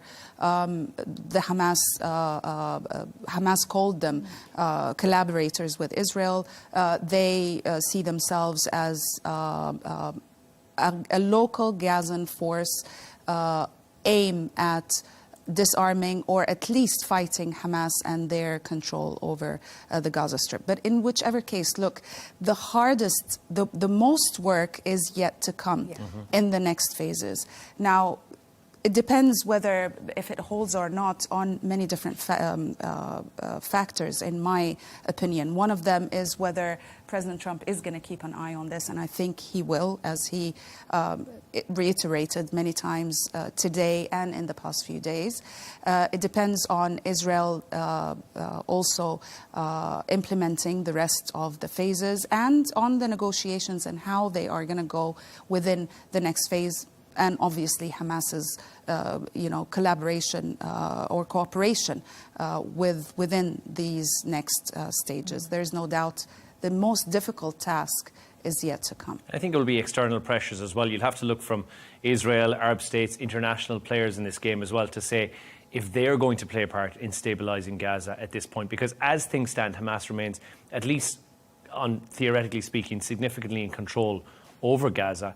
And while that governance continues, there is the risk, as we said, of a civil war, of civil unrest, because there may be, many Gazans see no clear alternative to Hamas at the moment. And while they're still armed, they're still dangerous. So, yes, I think phase one, we can start putting that behind. But there is still, if you look on the Palestinian side, the number of hostages that have been released, Palestinians who are being held by Israel. There has been 1,700 that have been released today, 250 who are serving life sentences, an estimated 8,000 more Gazans are being held captive in Israel. It's a huge number. It's a huge number. There is obviously there's a caveat there with regards to what camps they're being held in and what the reasons they're being held for, and some of them will not be getting the pardon or the parole or the freedom at this stage. But until more of them are returned back, I think that that's probably something that will also play a part in this. So we talk about this 20-point peace proposal as a framework. We've seen phase one be played out today. The hostages returned back to Israel, the living hostages and Palestinian prisoners. But we must remember, and I think what makes this feel different for myself, and I don't know if you two feel the same as me, as journalists we've covered this extensively, but it's also the Arab and Muslim leaders involved in this and the pressure that they can put on Hamas to make sure that this is followed through. Donald Trump has got everybody involved. Yes. And it seems a pretty remarkable thing that he's managed to pull off, that, you know, in Egypt we see the Emir of Qatar, we see the President of Turkey, Erdogan, we see It's probably the images that came out of the Egypt summit today probably sums it all. These were the words of President Trump. He said that some of the wealthiest, the richest, most influential leaders are behind me, and he said it's good that they are behind us, which means backing this President Trump's peace plan, which means that there is a universal, or let's say an international support for this plan, which is a really good thing. But then again, talking about the pressure that was applied on all sides to get to this deal.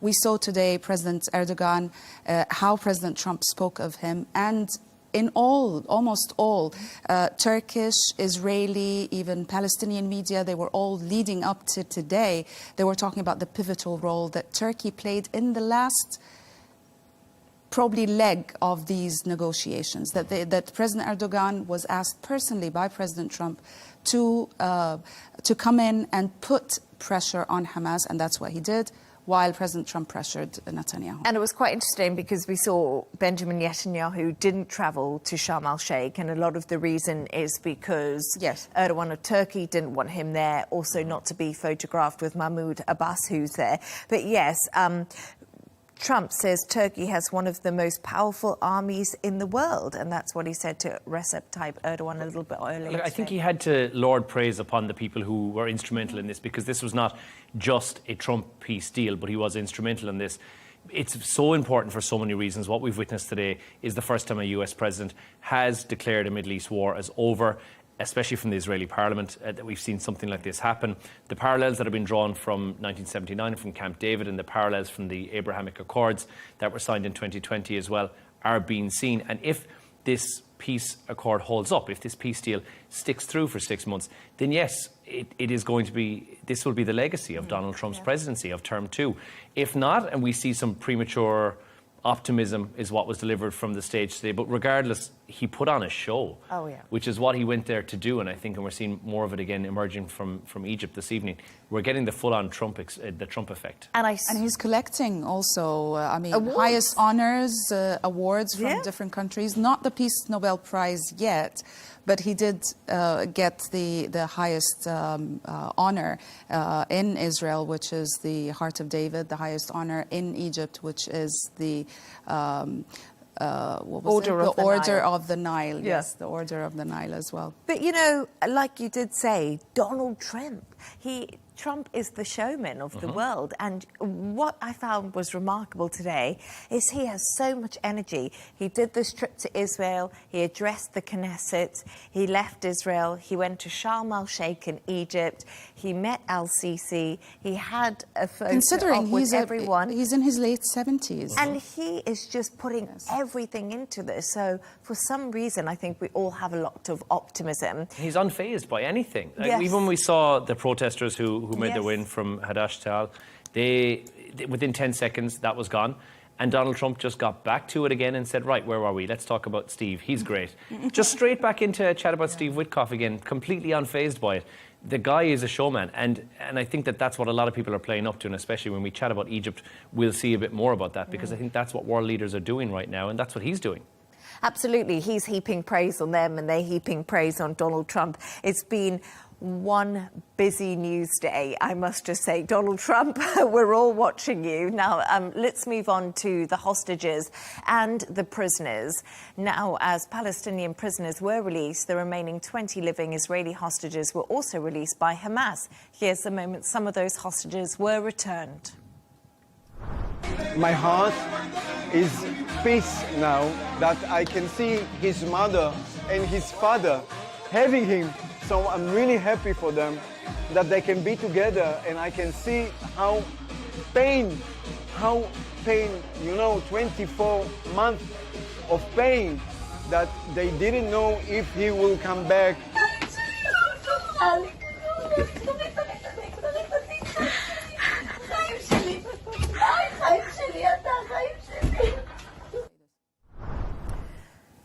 Jono, I must say one thing. It was so moving, those images today. Those families and those parents have been waiting over 700 days to get their children or family members back. And Hamas has also revealed the 4 bodies who will be released too today. It's been an emotional moment, and it's a moment that many people have been hoping for, and we've had some false starts throughout this programme, but we're here. I think it's the moment everyone's been waiting for, because it's difficult to watch that and not to feel moved to tears or to emotion, which a lot of people did today to see the Israeli hostages being returned, and likewise on the opposite side to see Palestinian prisoners being returned back after years, so not just 2 years, but some had been 22, 24 years that they've been away from their families. So there is a deep outpouring of emotion to see this right now. And if we look at it, this was the non-negotiable out of this deal, and to see the payoff on it like that, I think that's exactly, after a period of uncertainty for all these families, for the 20 living hostages to be returned. Now, there's 4 bodies that have been returned back as well, and they're some of the earlier victims, and we know a little bit more about them now. They are Guy Iliuz, Yussi Sharbi, Bipin Joshi, and Daniel Perez. The first one, Joshi, he is a Nepali agricultural student. They weren't entirely sure what had happened to him. They kind of felt he'd met his demise, but they had expressed grave concern. Israel had expressed grave concern about him. Iliuz, who had been at the Nova Festival, he'd been taken from there. He'd succumbed to his wounds in Gaza in a hospital there as well due to lack of medical treatment, but that was in December of 2023. Perez was 22. He was a platoon commander in the 7th Armoured Brigade, and he was the first casualty of this fighting, of this war, and he again passed away battling Hamas on the 7th of October in 2023. And Sharebi, who's the brother of a freed hostage, he was kidnapped from his home on October the 7th and was slain in captivity. So they're the 4 bodies that we know have been returned. Hamas have said that due to collapsed tunnels being the main reason that they're citing, and also the fact that Gaza, from what we're seeing, is rubble. It is a pile of rubble. There is nothing there of any substance whatsoever.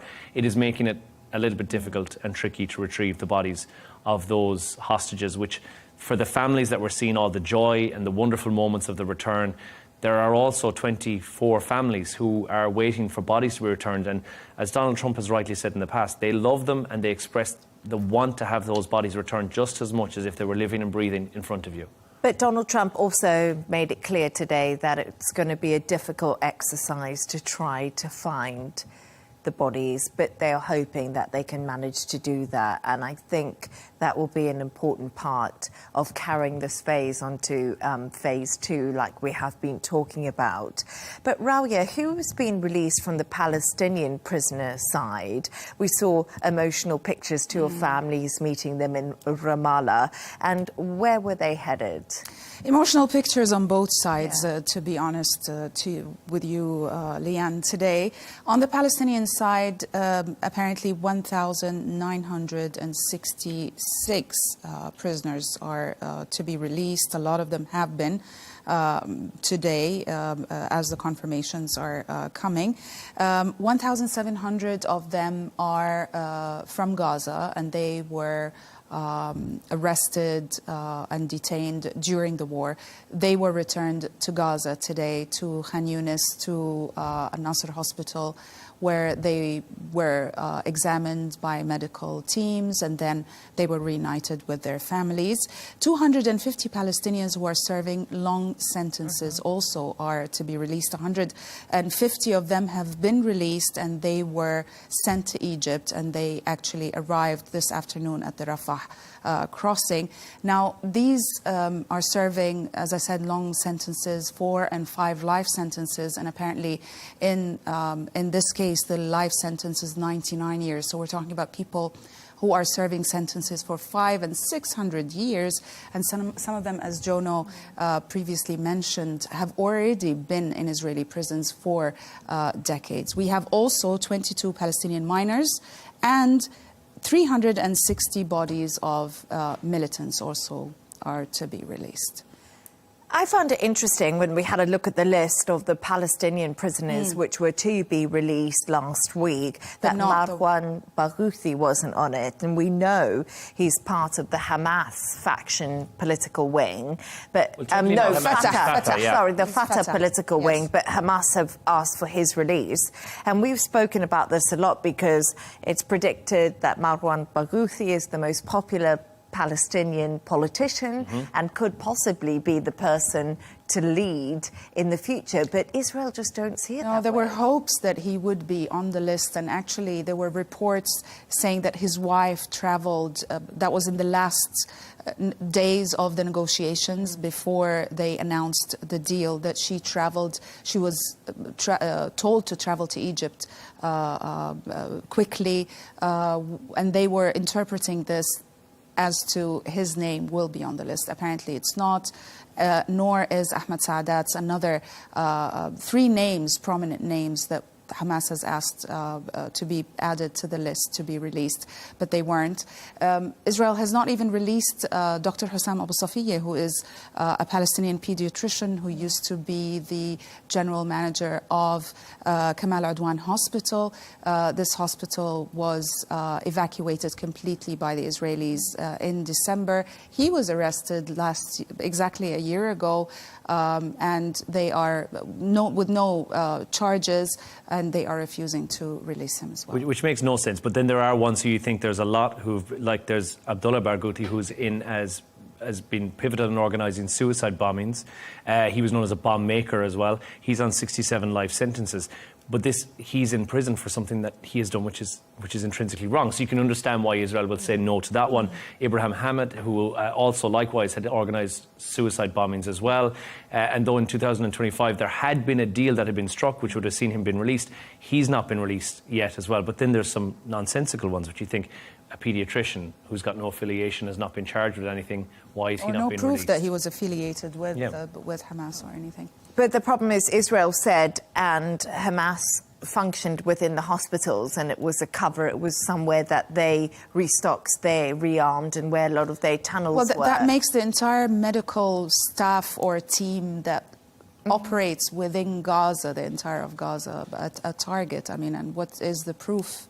But anyways, I mean, these are the Israeli claims, these are the Palestinian claims, and these are the facts of the day. Jono, a quick thought is, we saw the 20 hostages confirmed to be alive, Israeli hostages, returned today. And we've seen the families in Hostage Square in Tel Aviv for 2 years now celebrating this. It must be so difficult to come back to normality, and just what medical treatment will they need, psychological treatment? It must be an extremely difficult experience for these. What I will say, and what was at least from my point of view, and I felt that a lot of them at least came back looking not as gaunt as I'd expected them to look on the return. So at least they've been somewhat nourished. That's not to take away from the fact that 24 of them are dead.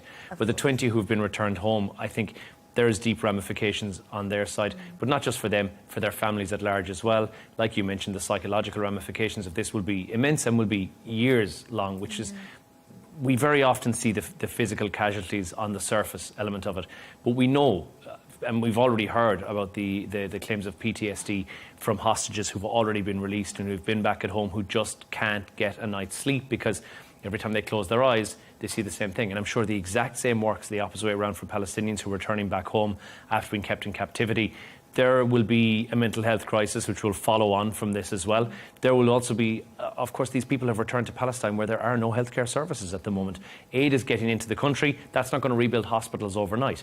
Who is going to look after these people who definitely need some care and assistance?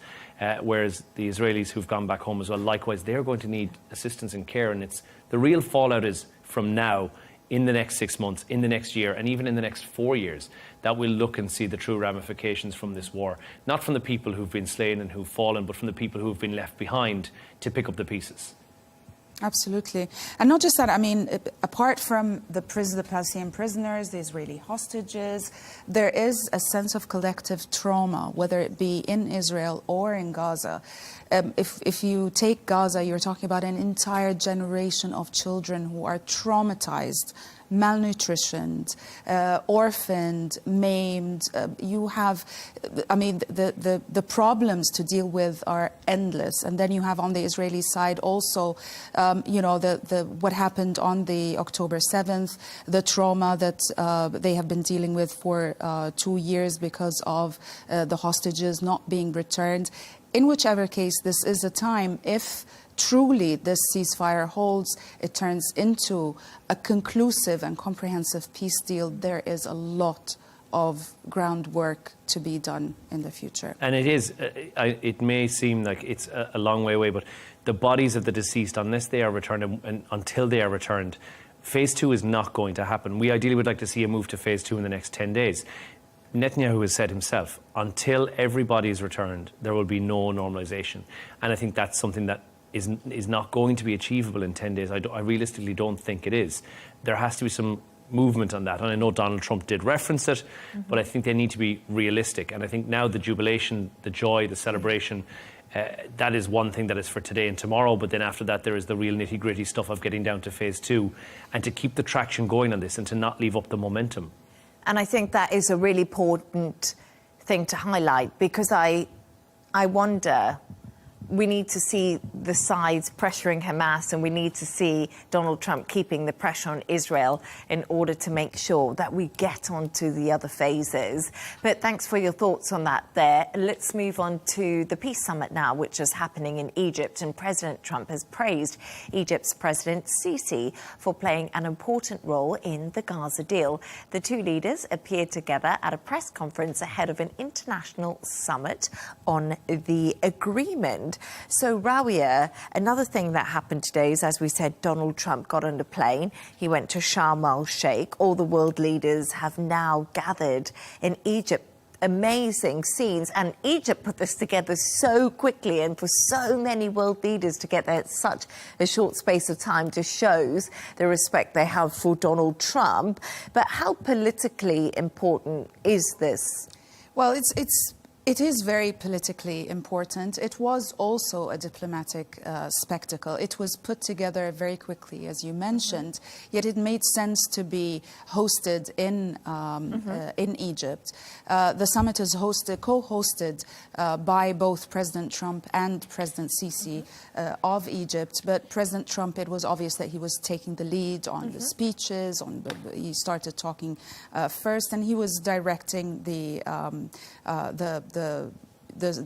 steps of the summit. Now, for Egypt, it restores holding such a summit in Egypt. It restores its pivotal role in the region. It capitalizes also on the fact that Egypt is on President Trump's good side after their role in the mediation during the Gaza war. From the American perspective, it is a big spectacle, and we know that President Trump loves spectacles. He gathered world leaders in Egypt. He even gathered world leaders of countries that have nothing to do with the Israeli-Palestinian conflict. I think it was a message to say that we today celebrate maybe President Trump's biggest diplomatic achievement yet, which is this peace deal in Gaza. Yet we are also celebrating his previous achievements. It was a reminder of those achievements. After all, he's been claiming during today and in the last few days that by today he has ended 8 wars, and that was the spectacle. That was the summary of the spectacle we saw standing behind him today. I also thought we see all these world leaders together, and maybe that's another way that Donald Trump wants to delegate how things are figured out in Gaza in the future, the reconstruction of Gaza, the aid delivery, which countries can help in certain aspects. John, I'm not sure of what you thought of that, but the UK has actually quietly been hosting talks on a Gaza reconstruction, and those have been happening in the next 3 days behind the scenes. And we see these big, powerful people meeting, but is that for a reason? Is that to shore up those missing details? So, and we've already seen as well Trump urging Israeli lawmakers to move from this wartime posture to more of a rebuilding and diplomacy as well, which I think is probably indicative of what we're going to see in the next weeks to months. Trump himself, he's poised himself as this central broker in the whole deal in the first place, in the peace plan that's taking place. He will want to keep an eye on this. But we've heard him say it many, many times before, he's a very busy man. And I feel that delegation is probably one of his very strong suits. And I feel because Marco Rubio and also Steve Witkoff have played such pivotal roles, I will see them maybe taking something of a senior role here in this. And then they will delegate it down the ranks as well. We will see some level of this group, a collective who will get together, I think, and they'll be the ones who will make all the day-to-day decisions and then keep President Trump informed about it while he can turn his attention to other things that have been, let's face it, on the back burner, including domestic issues. I find it very fascinating. Jared Kushner was there, Tony Blair. We've all been speaking about the former UK Prime Minister, and Tony Blair was in Egypt, and it's so fascinating who could possibly join this board of peace that go into Gaza. He is one of the main candidates. Of course, he was endorsed by President Trump to be on the board of peace, as President Trump called it, even though, as you said, he kept complaining that he's a very busy man, but because he will think about it and they'll probably have it done. It was reported in the last few days that the Palestinians had a problem with Tony Blair being a part of this process. Today, I've seen more reports talking about, no, the Palestinians are more open to cooperating with Tony Blair as well over this. But definitely, I mean, President Trump today referred many times to the reconstruction of Gaza during this summit, and he did say that some of the people that have generously donated or pledged to help in this reconstruction are here today, and he said that he himself and the United States are going to be a partner in this reconstruction process. And there will be peacekeeping troops that will be required to be on the ground. Yeah. The US will not be the ones who will be sending peacekeeping troops. I would think that that will likely fall to other Arab nations, and it will also probably likely fall somewhat to Europe if they want to throw their hat into the ring on this as well.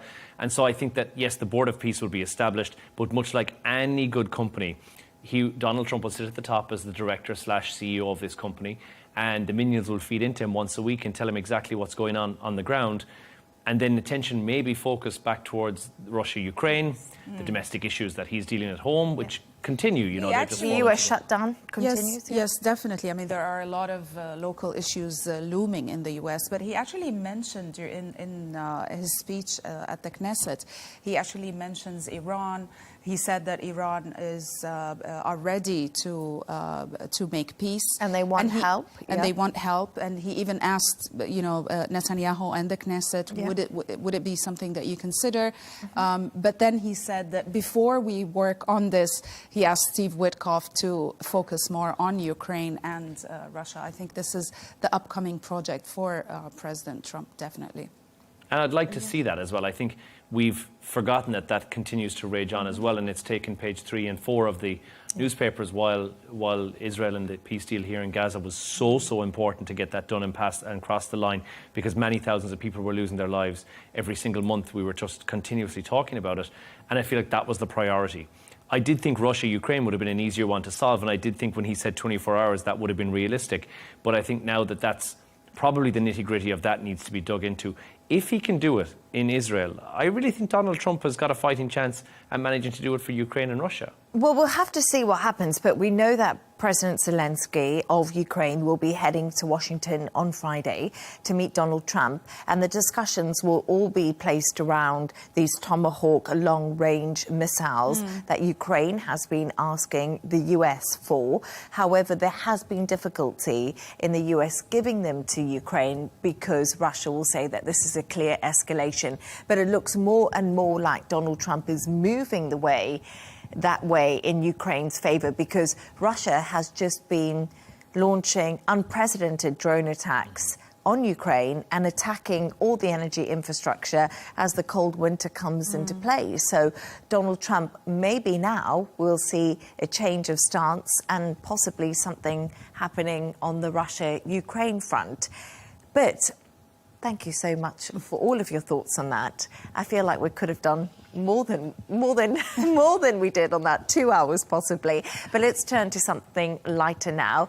And it's time of the show where Rawia and Jono have chosen their quirkiest stories of the day. And Jono, I feel like this story really shows all of our age, dare I say it. Why are the younger generations shouting on their speakerphone? So Gen Z. Yeah, you might be Gen Z if you are a proud hailer, that's somebody who uses the speakerphone when they call, or a walkie-squawky, somebody who uses earpods and walks around continuously shouting into their phone. Half of Gen Z have never held a phone to their ear, and that to me is shocking as a statistic. It's sad, isn't it? Yeah, 36%. They usually use the earpods, correct. 29% are using earbuds for every call. 36% are using a loudspeaker. So this is the whole idea that you take your phone out. For some bizarre reason, you've decided that instead of putting it up to your ear like a normal, sane person, that you will instead take your phone out, actively go and press the loudspeaker so that everyone in your surrounding, be it on public transport or wherever you are, has now got to endure listening to your mundane phone call for some bizarre reason.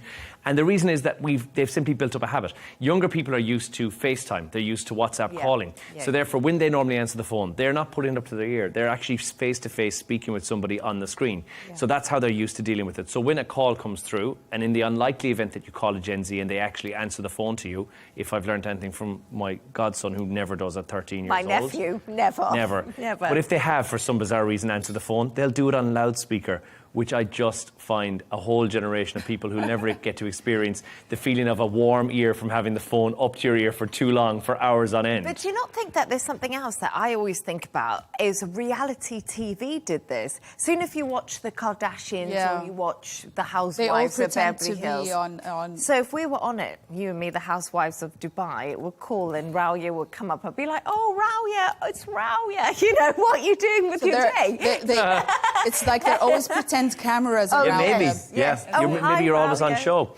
Older people, and we're not of that generation, obviously, but the elderly generation say that it is actually quite rude to take a call on loudspeaker in public. Not only that, but also the person on the other end of the phone has to hear a muffled version of your voice because you're on loudspeaker as well. So Alexander Graham Bell is... if the other person doesn't know that they're on loudspeaker. The last thing I want is a conversation. Look at his reaction. I mean, it is Johnny, what do you say on the phone? It is extremely annoying for him. What if you're having a conversation about something personal, financial or otherwise? No, I agree. And my mum, who is not a Gen Z, surprisingly, does this all the time, and I have to continuously remind her, please take me off loudspeaker. You don't know what I'm about to say. You really have no idea what I'm about to say. It could be anything. Take me off loudspeaker. But Gen Z have so many different annoying things. I mean, I'm talking about from my children. Yes, they would never pick up a call. I have to scream at them in order for them to pick up a call. The phone is always on Do Not Disturb. They would always text me in abbreviations, and I have to decipher what they've written. They would always make fun of me if I use emojis, but they use stickers. That's okay. Oh, that's okay. Yeah. My mum, I know she's going to be watching this, and she'll say, Leigh Ann never answers the phone. But I'm sorry, Mum. Sometimes it's at the wrong time of the day. Not because I don't want to speak to you. Not because you're Gen Z. Not, well, kind of. Wish, you know. If Botox could make me Gen Z, I would be. Raoya, let's go on to yours now. Yes. And tell us about the golden retriever. I love this story. There's nothing annoying about my story. Oh, let's put it this way. Your it's about story. Duke, the golden retriever. He's very cute. He has the habit, apparently he has kleptomania. He has the habit of stealing things from around the house and just bringing them to his owner's bed in the morning. Apparently he's developed the habit of going through the purse as well, the handbag of his owner, but not bringing the entire thing, sometimes just taking the car keys. His favorite things, it could be a toy, it could be a piece of china, a teapot. Apparently it started with him with his owner's glasses, but then it developed into much bigger items and breakable items. And I'm quite surprised that he doesn't break anything. Look at him. Is that the bin? Looks like he's taking the bin into the bed. I wouldn't be too happy with that. Right? He's taking like the cleaning bucket into the bed. It's just it's a present. Yeah, it's quite sweet. He's been doing it for 18 months, apparently, ever since he was adopted. Apparently, the owners were warned that he has kleptomania and he has this habit, but they decided to take a chance on him. And great excuse if something goes missing in the house and you've got visitors and cash has gone missing. The dog stole it. What a surprise. And I must say, they adopted this dog, and this dog's got so many followers now on Instagram. Oh, yes, I forgot to say that he has 160,000 followers on Instagram. And actually, his owners post, you know, the different items that he tends to steal and bring them, and they all comment on it, like with the car keys. Everybody had a theory about why he took the car keys as well.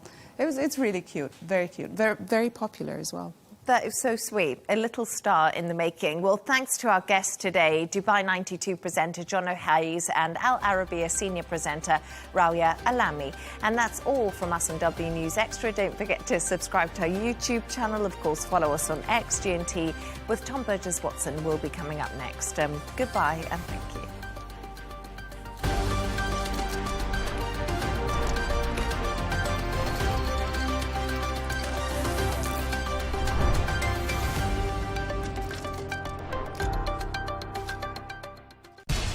We have to take care of our people, and we're going to take care of our people first. For in-depth analysis and all the latest developments across the globe, make sure you join us every weekday. President Trump is trying to negotiate a ceasefire. with so much happening, so much information and so much noise. International law will have no part in his administration. It can be hard to keep track. Tariffs will just fuel inflation. We're going to fight these tariffs. But you can count on us to tell you what you need to know. We stand by your side. Join me, Tom Burges Watson, for Global News Today, right here on Al-Arabiya News.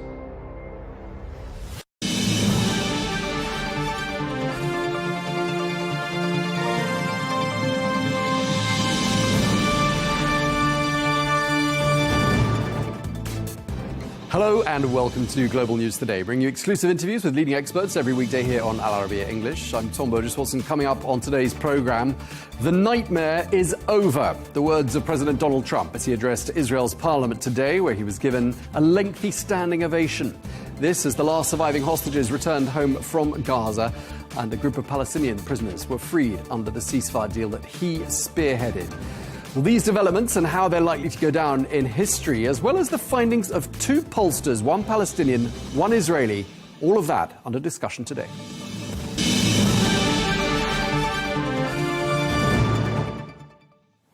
Hello and welcome. The US President Donald Trump addressed the Israeli parliament, the Knesset, earlier on today. This as Hamas released the remaining 20 living hostages held in Gaza. This in exchange for hundreds of Palestinian prisoners held in Israeli prisons. Well, the exchange is part of the ceasefire deal agreed last Friday, a truce aimed at ending 2 years of war, death and destruction. Well, while major questions remain over the future of Hamas and Gaza, the prisoner and hostage release deal marks a key step towards ending the deadliest conflict yet between Israel and the militant group. At the beginning of the war, I promised to bring all the hostages home. Today, with the indispensable help, the determined and focused help, the unremitting help of President Trump and his team, and with the incredible sacrifice and courage of the soldiers of Israel, we are fulfilling that promise.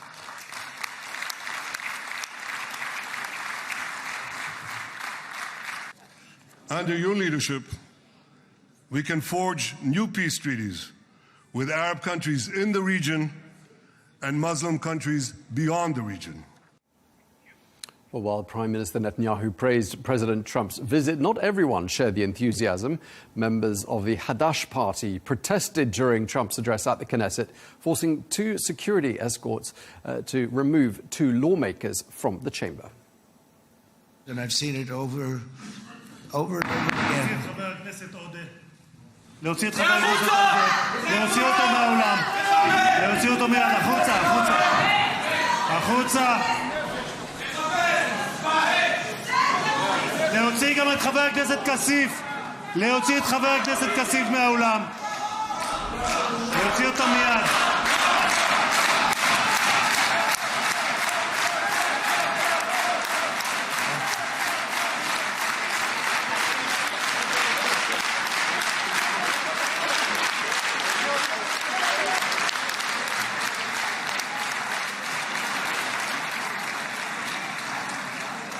Sorry for that, Mr. President. Thank you. Please.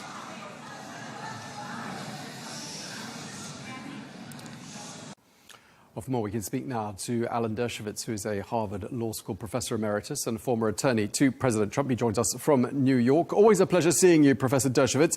Just want to ask you, what went through your mind today as you watched those scenes playing out in Israel, on the streets and at the Knesset? It was a great day for the Palestinian people, for the Israeli people, for the Middle East.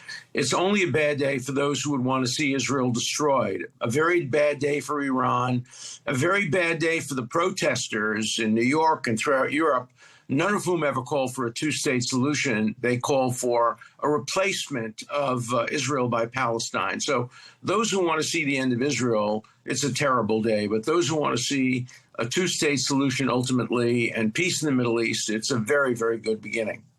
I think quite a lot of people want to see a two-state solution, don't they? There was even one heckler at the Knesset, a man by the name of Ayman Odeh, who called for the recognition of a Palestinian state. I mean, would you support that? Do you see that happening eventually? course, I think it's the only ultimate solution. It was offered to the Palestinians in 1938, 1947, 1948, 1967, 2000, 2001, 2005, 2007. The Palestinians have always turned it down. The Israelis have always accepted it. It's not going to happen immediately because Hamas still retains some authority in Gaza, but ultimately it's the right solution. But it will take building and time to do it. But ultimately, 2 states for 2 people living in peace would produce great results for the Middle East and for the world. Palestinian people are wonderfully innovative and scientific. And if they work together with Israelis, not under the leadership of Hamas, but under the leadership of leaders who really want to see a peaceful resolution, there's no limits on what could be done in the interests of peace. To whom would you give the greatest credit, Professor Dershowitz, for this conclusion to what's been 24 bloody months? Well, there's a short-term answer to that. The short-term answer is the Israeli military. By overcoming October 7th and defeating Hamas militarily, defeating Hezbollah, destroying parts of Iran's nuclear capacity, it made Donald Trump's diplomacy feasible. Without the combination of Israel's military successes and Trump's diplomatic successes, I don't think we would have seen this achievement. But I also have to give a lot of credit to the Arab countries in the region who came along with Donald Trump and put pressure on Hamas, even including some non-Arab countries like Turkey. So you have to give credit where credit is due. You know, success has many parents, failure is an orphan, and this was a success. So the credit should be spread around to many people and institutions and nations. I was expecting you to mention one name, and you didn't mention him this time, but it's reported that you put forward Jared Kushner's name for a Nobel Peace Prize in 2021 for his role in Arab-Israeli normalization efforts. I mean, how instrumental has he been in these latest efforts? Very instrumental, and I plan to put forward, I'm one of the Nobel nominators for the Peace Prize. I plan to put forward not only Jared Kushner, but also Steve Witkoff, along with President Trump, for next year's Nobel Peace Prize. And remember that the Nobel Committee does, according to the will of Alfred Nobel, require that the winner of the Peace Prize be somebody who brought peace between countries, not within a country. And so it seems to me that these are obvious candidates for that kind of a prize. But Jared Kushner, my former Harvard student and friend for many years, deserves an enormous amount of credit. He came out of basically retirement from government and came back and really helped do this the way he helped do the Abraham Accords. And I played a very tiny role early on in the Abraham Accords and some of the other peace initiatives during Trump's first administration. So I saw Jared firsthand working, and he did an amazing job. He's an amazing young man. I'm going to come back to him in just a moment. I just want to ask you, though, for your reaction to the news that President Trump didn't get the Nobel Peace Prize this time around. Do you stand by the Nobel Committee and their decision perhaps to hold off till next year when there's, more fruit, so to speak, on the table? No, they should have given the prize to 2 people at this point. They should have given it to the woman who got the prize. She deserved it, even though she doesn't come within the will of Alfred Nobel because she didn't bring about peace between countries. But they can give the prize to 3 people, and they should have given the prize this year to Donald Trump and to the woman who got it. And next year, perhaps they can give it to those who helped bring about Trump's diplomatic successes, people like Steve Witkoff, and maybe even one person from the other side, from the Arab side or the Palestinian side. There'd be no objection to that as well, because peace requires, obviously, some degree of compromise on all sides. OK, so next year's Nobel Peace Prize could go, you think, to a group of individuals, perhaps the ones who've brought us to the point we're at today. OK, Jared Kushner, just going back to him, obviously, as you were saying, very much the architect, or one of the architects of the Abraham Accords. And his next goal is to bring about what he's called a new Middle East. What does that look like, do you think, Professor Dershowitz? Well, it looks like the Gulf states playing a major role because of their wealth and the way they've strategized their wealth. They have been absolutely brilliant in turning oil into artificial intelligence, science, and technology.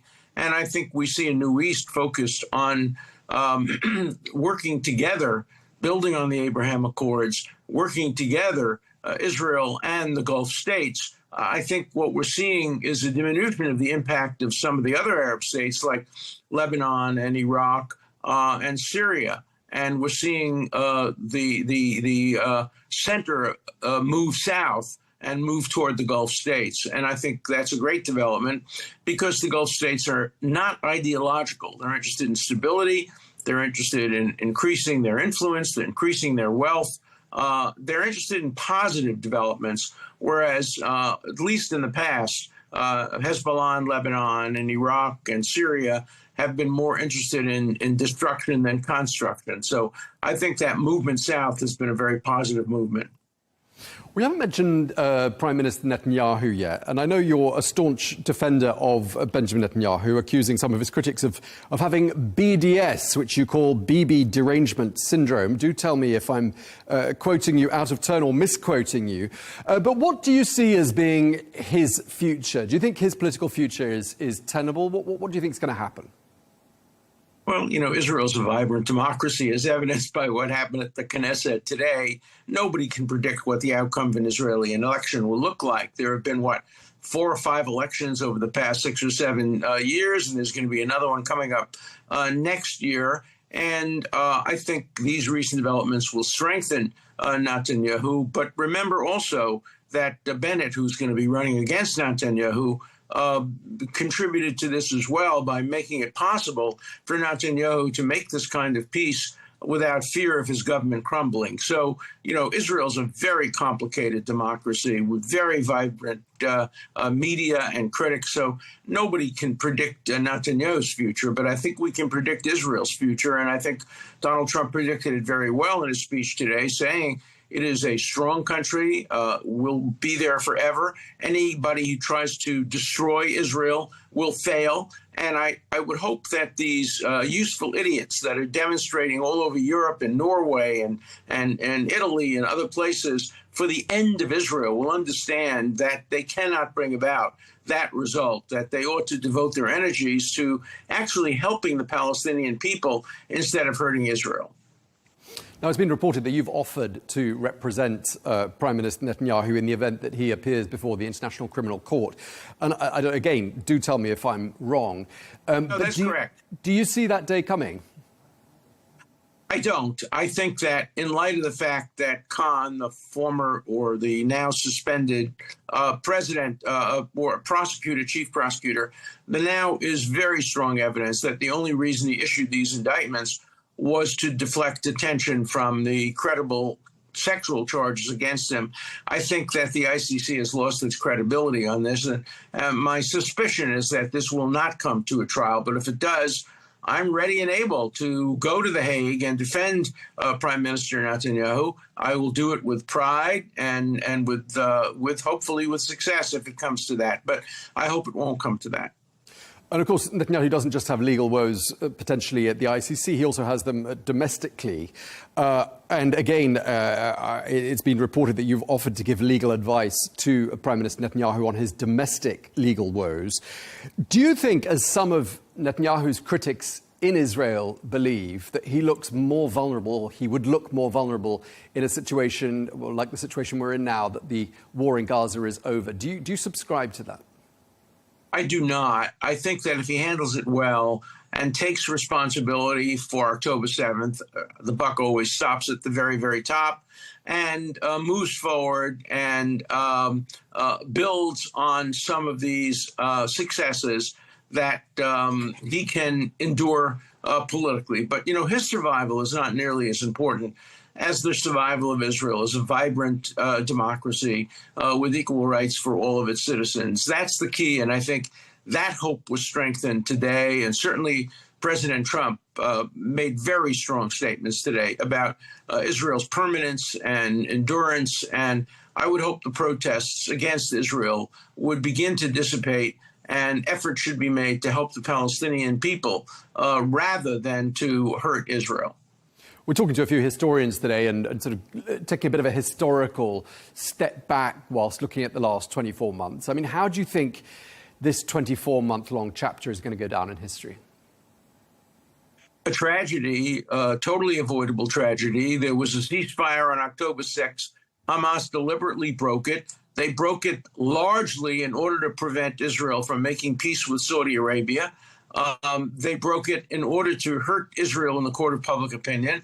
To that respect, it succeeded.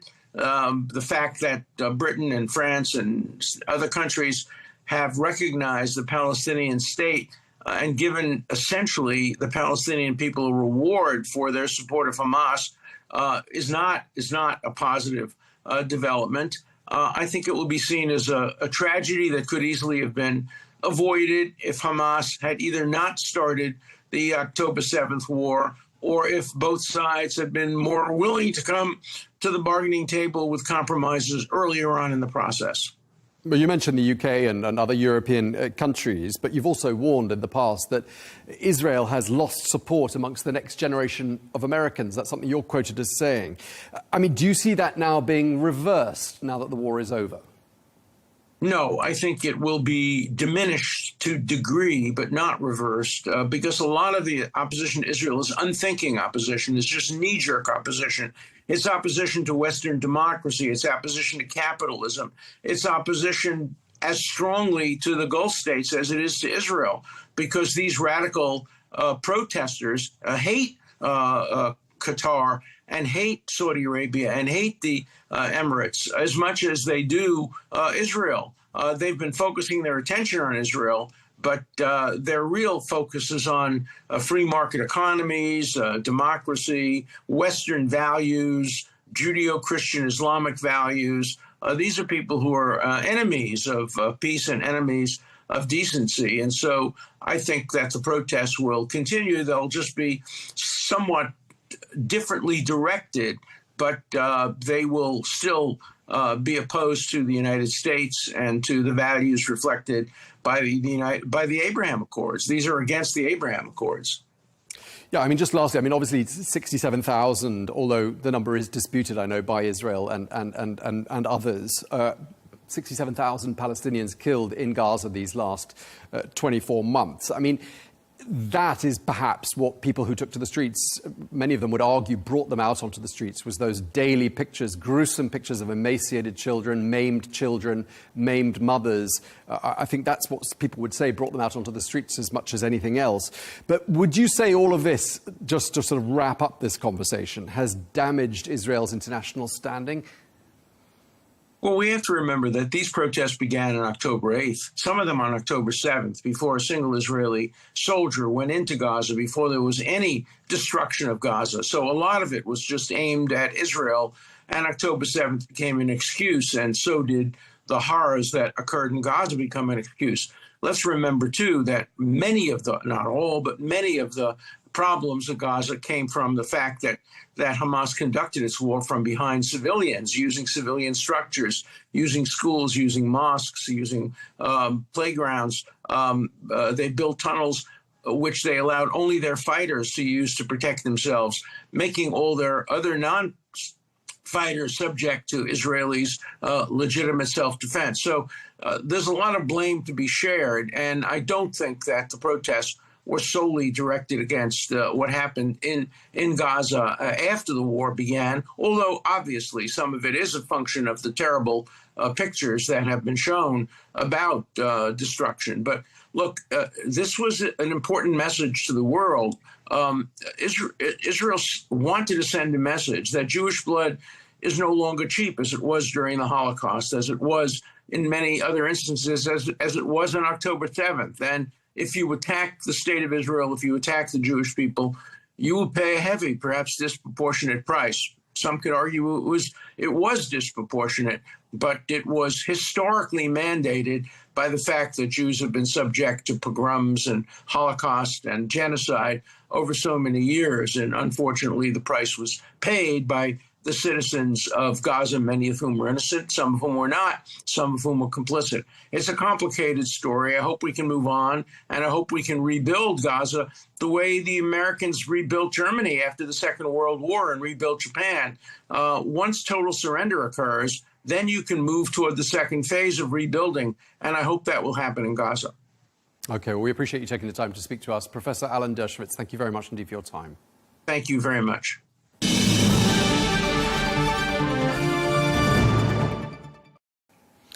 Well, for more now, we can speak to Eylon Pinkas, who's a former Israeli ambassador and consul general to New York. He joins us from Tel Aviv. Thank you very much indeed for taking the time to speak to us. We heard President Trump today there at the Knesset saying the war is over, the long and painful nightmare is over, he said. I just wanted to see what your reaction was. How does that feel? You know, you don't know. He doesn't know that the war is over. I don't know that the war is over, and I hope he's right. But it sounds, Tom, as if he's expressing a lot of wishful thinking and perhaps good intentions. But the weeks and months ahead are such that, you know, it could go either way. I don't see the plan being implemented, you know, above and beyond the elation and the jubilation and the happiness on both sides, by the way, today. And beyond the ceremony in Sharm el-Sheikh today, you know, when it comes to the nuts and the bolts of the next phases, of the next points in his 20-point plan, they seem almost intractable. And so I don't know. The war may be over, even though the ceasefire could break at any moment. But I'm less optimistic and much more skeptical about the next phases here.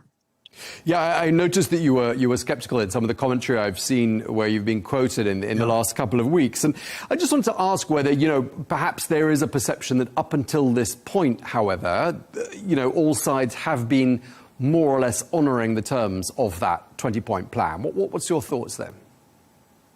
Well, look, we've been in this opera before. There was a ceasefire deal struck in January of 2025. And it had multi-phases. By the way, it looks very similar, almost identical to this plan. It had a first phase, which was a ceasefire and a hostage/prisoner exchange, and then a second and third phases that dealt with post-war Gaza, reconstruction, humanitarian aid, a gradual Israeli withdrawal, and so on. 2 days before the end of phase one, on the 18th of March, Israel violated that agreement. And so while I'm not saying both cases are analogous and I'm not saying it's the same scenario necessarily, I'm not a pessimist by nature, but I just look at the agreement. It is so ambiguous. Hamas is supposed to disarm. No one knows how it will disarm. There is supposed to be an Arab provisional force, so-called in the agreement, international stabilization force, to be made of Egypt and Saudi Arabia and the United Arab Emirates and Jordan, to go into Gaza and replace Hamas and extend governance. I don't see that happening unless Israel fully withdraws, and Israel will not fully withdraw unless Hamas fully disarms. How Hamas will disarm, whom will they give their weapons to, remains very murky. Now, under different conditions and circumstances, this could have worked. If there was a minimal amount of trust, if there was a minimal amount of goodwill. Both ingredients are conspicuously absent here. So let's not forget, Tom, this is an agreement that Mr. Netanyahu did not want.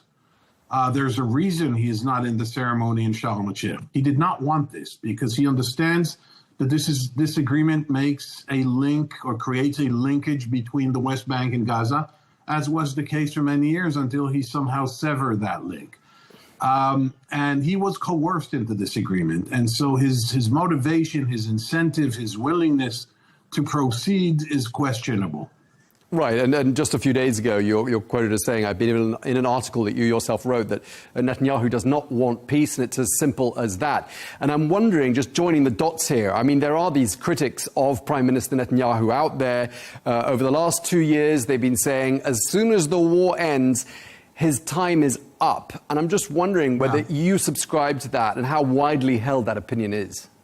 It's widely held, but I'm sorry to be skeptical again, Tom, but experience taught me that when it comes to this man, Netanyahu, and his political acumen, which is impressive, not to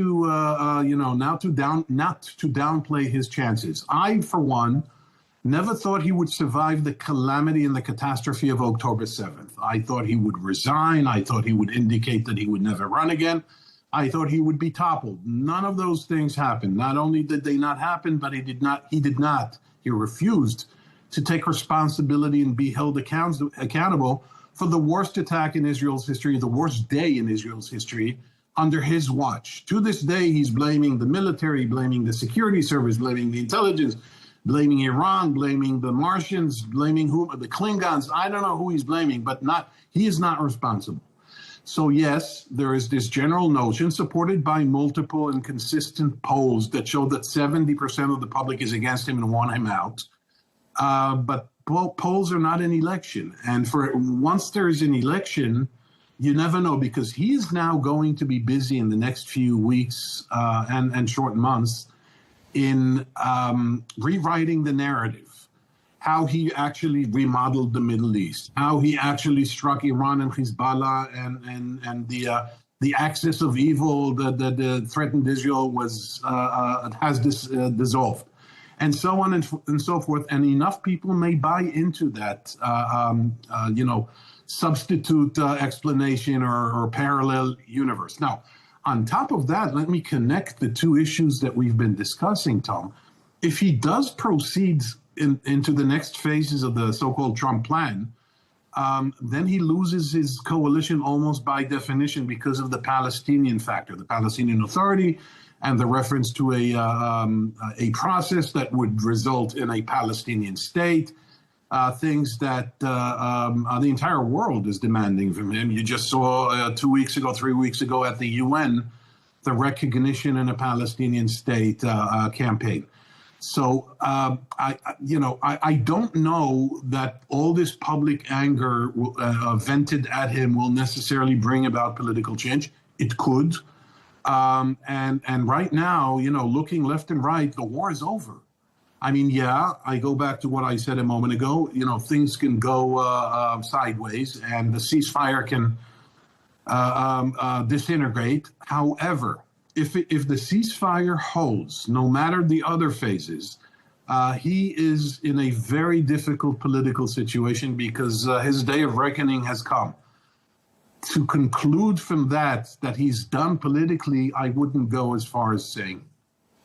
Okay, but I mean, clearly a lot of the public anger directed at him would have been related to the fact that hostages were still being held in Gaza. They've now been freed, and he's just had this big boost in the form of, Israel's staunch ally, President Donald Trump, standing beside him and addressing the Knesset. I mean, wouldn't all of that have given him quite a significant boost in the eyes of the Israeli public? Not a significant boost. It could bump him in the polls, in the next 1 or 2 polls, but in the longer run, and by longer run I mean weeks, not decades, I don't think he's going to get a boost from this. People know how he behaved in the last 2 years. People know his responsibility for October 7th. People know that the hostages would not be back and an agreement would not have been struck had President Trump not exerted serious pressure on him, as well as the Emirates and Qatar and Saudi Arabia indirectly. And so I honestly don't think he's going to get any kind of boost from this. I mean, even before the 7th of October, 2023, I mean, there was a lot of division in Israeli society. There were massive protests. I just wondered whether, on balance, this 24-month-long war and nightmare, as it was described by President Trump, has had the effect of uniting the Israeli people around something and around their prime minister. Have you seen that at all? No, not at all. What they united, and you just referred to that a moment ago, Tom, what they united was about the hostages. And there's anger at Netanyahu for prolonging the war for political reasons. Otherwise, his coalition would have crumbled. There was a unity in support for the families of the victims of October 7, 2023, and the soldiers who have been killed in the last 2 years of war in Gaza. None of that, I can only judge by polls, none of that has been translated into any kind of support for Mr. Netanyahu. So yes, in the immediate run, he can get credit from the right, by the way. He's not getting any votes from the center or the left. He could get a short-lived bump in the polls, but I don't think that that's sustainable in the longer run. I think people will demand answers now. And there's another thing you just alluded to, and I think it's an important thing that you alluded to. That is the divisions that you described in Israel. That was a constitutional coup that he instigated throughout 2023. And I think there's an 80-90%, this is ballpark figures, 80-90% overlap between the people who demonstrated then and the people who've been demonstrating on the issue of the hostages. So I don't think that anger is going anywhere because the constitutional coup that was only stopped because the war erupted on October 7, 2023, that anger, those frustrations, and that political resistance is still here.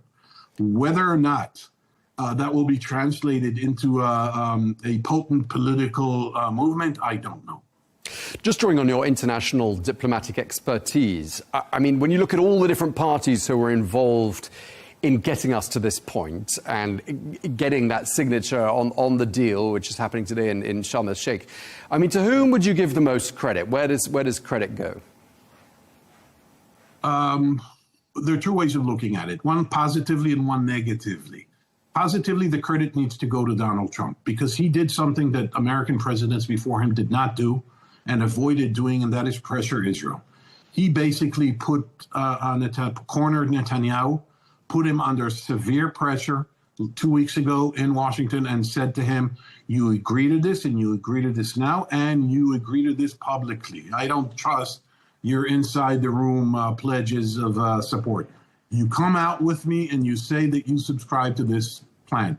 Had it not been for that pressure, we wouldn't be having this conversation, Tom. Now, the negative protagonist here is Netanyahu himself. When he attacked Qatar on September 9th, supposedly going after those 3 Hamas negotiators / terrorists / activists / political leaders, call them what you want. When he went after them, he seriously, in a major way, angered Trump. Because Qatar is regarded as an American ally, because the U.S. has an Air Force base there, and because the Trump world, let's call it that, has a lot of investments and business and financial dealings with Qatar. And so when Netanyahu did this out of sheer hubris, that brought President Trump back into the mix. And he re-engaged to the point that we are having this conversation, you and I, today, in the background, and in our background is the agreement. So, you know, Netanyahu deserves the negative credit for going one bridge too far, so to speak, in Qatar, but the positive credit has to go to Donald Trump. Just lastly, do you think history is going to be kind to Benjamin Netanyahu? No. You asked for a short answer. I didn't ask for a short answer. Do tell us why you've reached such an instant conclusion.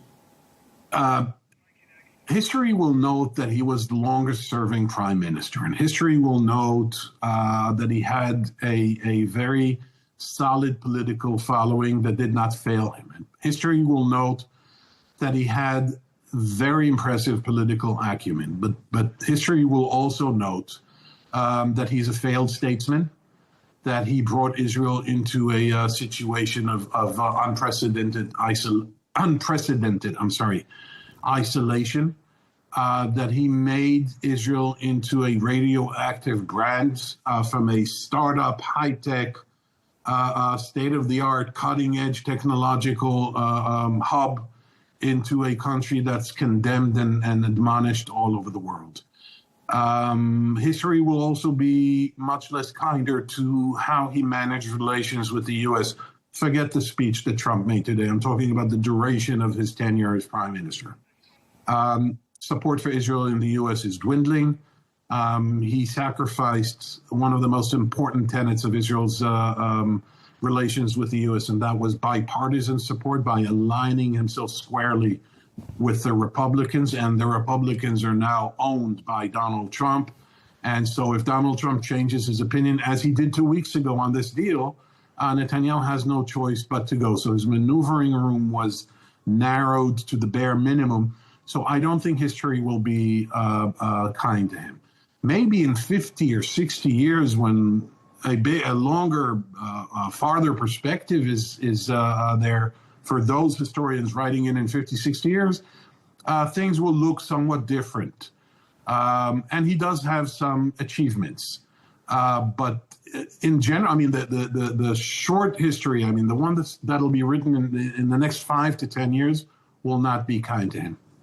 Okay, we really appreciate you sharing that with us. Alon Pincus, former Israeli ambassador and consul general to New York. Thank you very much indeed for taking the time to speak. Thank you, Tom. My pleasure. Thank you.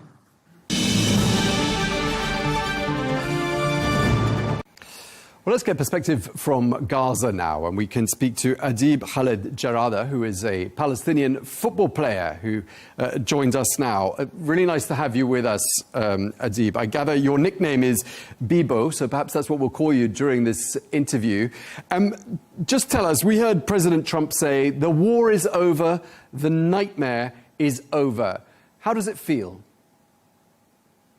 Yeah, I feel so happy because the country is finally see the peace after 2 years ago. I hope that I hope to see the peace.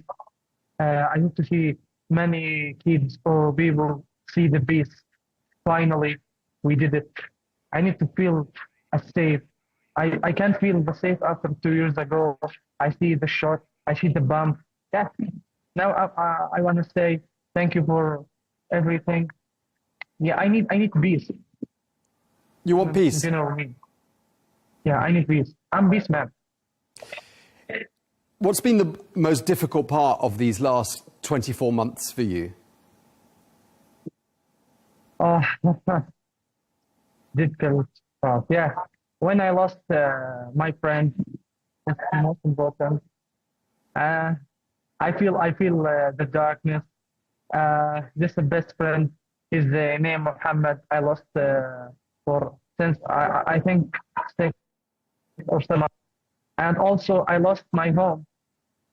Yeah. You lost your friend and you lost your home. Tell us about Mohammed, your friend. Yeah, he's my best friend. What happened? He's getting on drone. He was to go to find some to family, and when we go, he's killed. When did that happen? On a Rashid Street.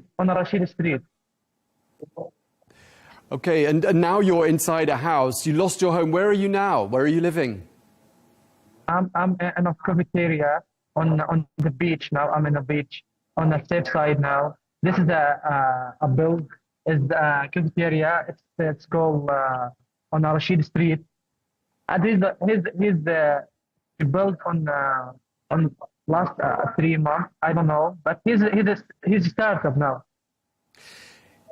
It's been a very difficult time for you and everybody in Gaza. Today, are people looking happier? Are people smiling? Yeah, many people smiling because finally. Many people on myself. I'm going on street when the peace is done.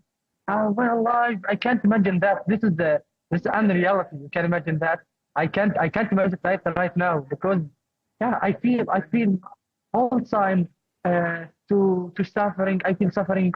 Yeah, you can imagine that. Now the peaceful is a good thing, and I see many people keep smiling because the war is lost everything. Now many people are feeling free, imagining in future. You can It's amazing. It's amazing. I can't imagine that. I can't feel anything. So, yeah, it's hard, but it's good. You can imagine that. I can't feel to show the happy. You can imagine that. Well, that was Adib Khaled Jarada, a football player, joining us from Gaza City. And obviously there were a few interruptions on the line, so thanks for bearing with us.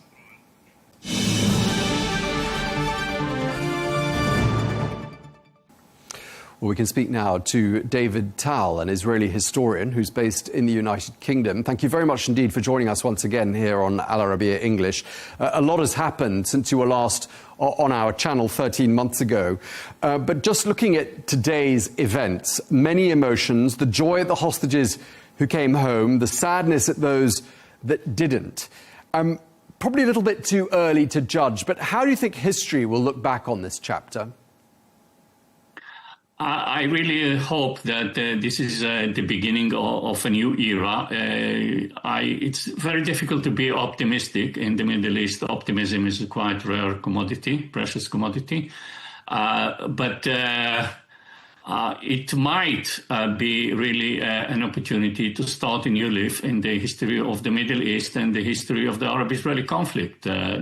It could be possible, but again, the difficulties, the blocks along the road are quite high, so it's really a bit too early to predict. Right. I mean, President Trump is confident that the ceasefire is going to hold for now. I mean, do you think that side of things? I mean, do you think you agree with that assessment? Yeah, well, it's when President Trump says that the ceasefire should hold, then it would hold. And to a great extent, today's events are the almost direct result of President Trump's intervention. To a great extent, it was his actions that led us to this day, to the ceasefire, to the exchange of prisoners, to the return of the hostages. Because President Trump has quite a lot of influence on both sides, but mainly on the Israeli side. And right now, the continuing of the ceasefire depends quite a lot on the Israeli side, the way the Israel would react to various measures that would be taken by the Hamas, by the Palestinians in the Gaza Strip, that Israel could interpret, for example, as the violation of the agreement, which might lead to the breakdown of the ceasefire. So a lot really depends on President Trump and the leash, I would say, that he would give to Israel. And right now it seems like he is quite determined to force almost Israel to maintain the ceasefire. So from that perspective, I think that we can be quite optimistic. What sort of a figure does Prime Minister Netanyahu cut, in your opinion? Does he look like a weakened leader? Does he look like a leader with not much time before he has to hand over the reins of power? Where is he right now? Well, there was actually, you are, I would say you are pointing, or you are referring to two different issues. On the one hand, I think that Benjamin Netanyahu is a weak prime minister almost from the first day in his office. He is very, very strong in politics, and that takes us to the second question. That means that he is weak in many aspects. His deeds, to a great extent, led us to October 7th. He contributed quite significantly to events that led because of his very, very problematic vision on the one hand. On the other hand, he's really his and his government's incompetence and ideology. The other thing is the place that he is very strong is in his political instincts. And these political instincts kept him in power until this very day. So I'm not sure if the weaknesses that I pointed would lead to his loss of his government, to loss of his rule. That yet to be seen. What about the strength of his coalition? I mean, he has these coalition partners like Smotrich and Ben Gvir.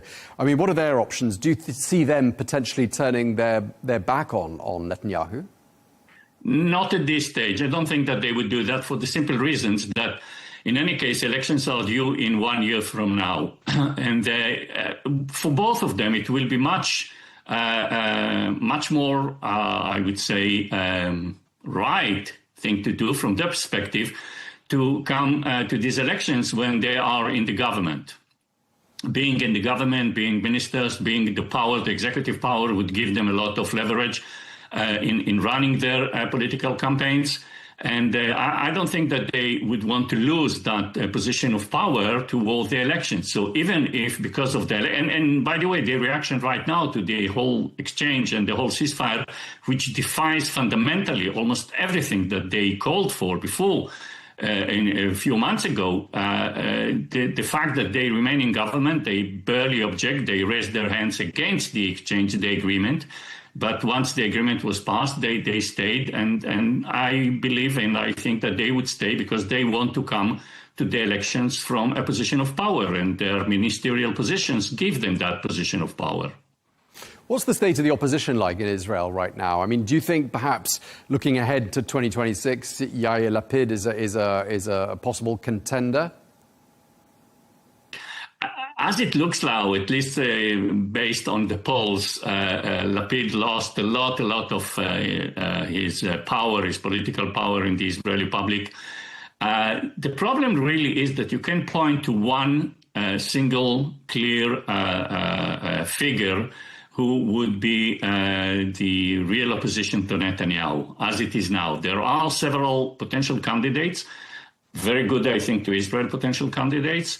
But there is no one that you can say, single out and say, he is the one that really can kind of draw the vast majority of the Israelis behind him. And it is really a matter of the way how the opposition parties, they would handle their all politics. If they would unite, or if they will be able to suggest, to present, I would say, a coordinated strategy toward the elections, then they might be able really to succeed and to overcome Netanyahu's coalition.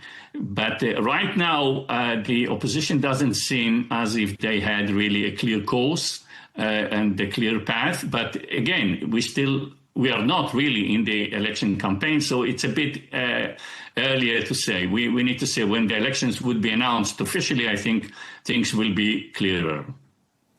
Last time we spoke to you was 13 months ago in the context of the Hezbollah pager explosions.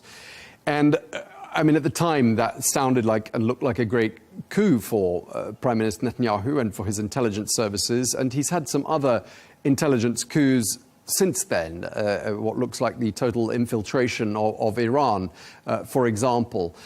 I mean, do the Israeli public give Netanyahu credit for these sorts of things? Are they perceived as being major historical achievements for Israel?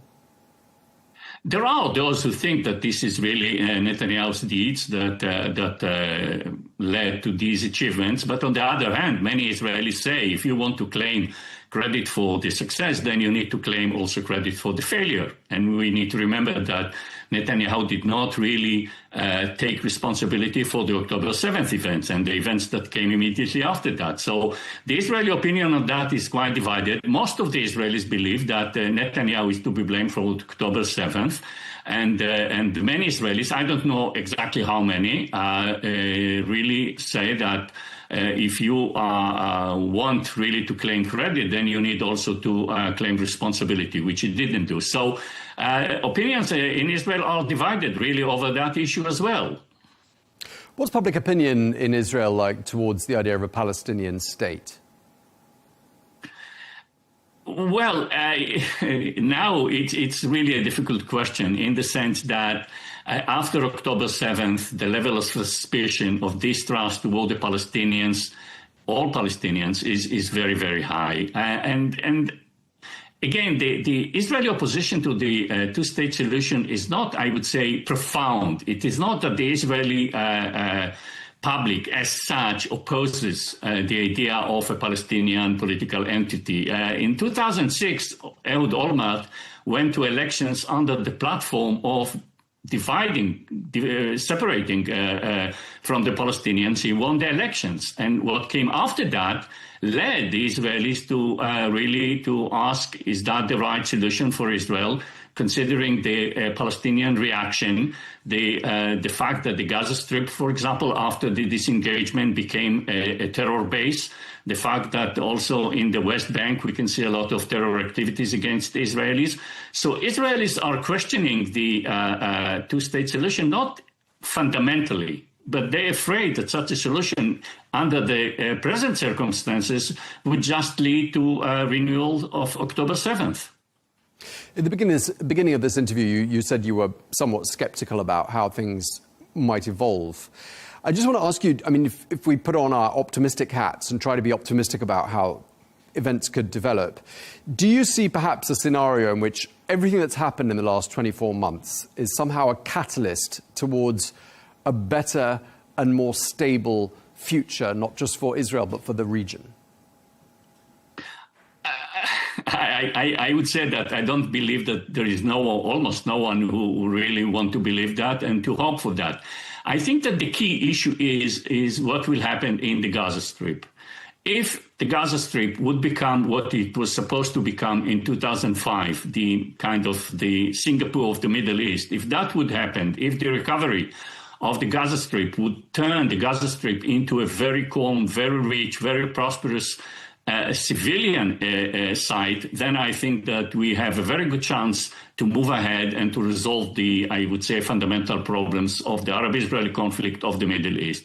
So it depends really how things would evolve in the Gaza Strip. Right now, I would assume that the key point, the place where everything will be decided for the future, is how things would develop in the Gaza Strip. That is the, I would say, the crucial point. So it's all depends on what's going on. And here, as I said, I'm not sure if the Palestinians would seize once again another rare opportunity to show that they can manage their affairs without resorting to violence in a way that would frighten many Israelis. If that would happen, if the Palestinians would be able really to recover, to restore the Gaza Strip, to rebuild the Gaza Strip in a peaceful way, to turn the Gaza Strip into a peaceful place, then I think that the next question about the two-state solution would become once again relevant. Okay, well, David Tal, Israeli historian based in the UK, thank you very much indeed for your time today, sir. Thank you for having me.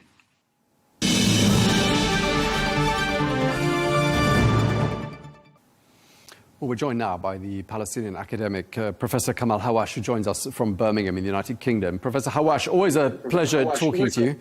The war is over. We heard President Trump saying that earlier on today. The nightmare is over, he said. As someone who's been following this, and as a Palestinian yourself, I mean, how does it feel today? First of all, the last 4 days have been really encouraging, because we used to wake up to the news that more than 100 have been killed. None have been killed, as far as I know, over the last 4 days. So for Palestinians, that is wonderful. That the Gaza Palestinians aren't being attacked and killed, no more destruction in Gaza City, is great. But the statement that Trump made will be tested because the Israeli side continue to say that once the hostages are back, we'll go back to attacking in Gaza. So let's hope that the war has ended and that the people of Gaza get some relief and can begin to get back to normality from a level of 0. What do you think would happen, I mean, in an event that hostilities resume, given how much work the Trump administration has put into this, and President Trump flew all the way to Israel to address the Knesset today, and he signed this deal in Sharm El-Sheikh today as well. I mean, what sort of a scenario do you imagine in which the hostilities resume in Gaza, and how the US would respond to that? Well, first of all, Israel have been using the militias that is created. So a Palestinian journalist was killed yesterday who was beaten, killed, shot 7 bullets in his body. He was a much-loved journalist. So Israel can get other groups to do its dirty work, first of all. Secondly, I think that Netanyahu is very skilled at presenting a need to do something to protect Israel's security. After all, that's what he's doing in Lebanon. In Lebanon, Israel has breached the ceasefire agreement 5,000 times. Hezbollah has not breached it once. Now, I think you have a good point here, that the fact that Trump has come in person, has promised there will be no return to war. He's looking beyond just Gaza, and in a way that's unfortunate because the focus should be on rebuilding Gaza and giving Palestinians relief. But he wants to see what he calls peace in the Middle East. He wants to see more Abraham Accords signed. So that would imply that he will not be happy if Israel went back to aggressive tactics in Gaza and indeed stopped maybe the flow of aid, stopped rebuilding material going in, all of that. So there is a chance that Trump can say to Israel, no, you cannot go back to doing that. We will see.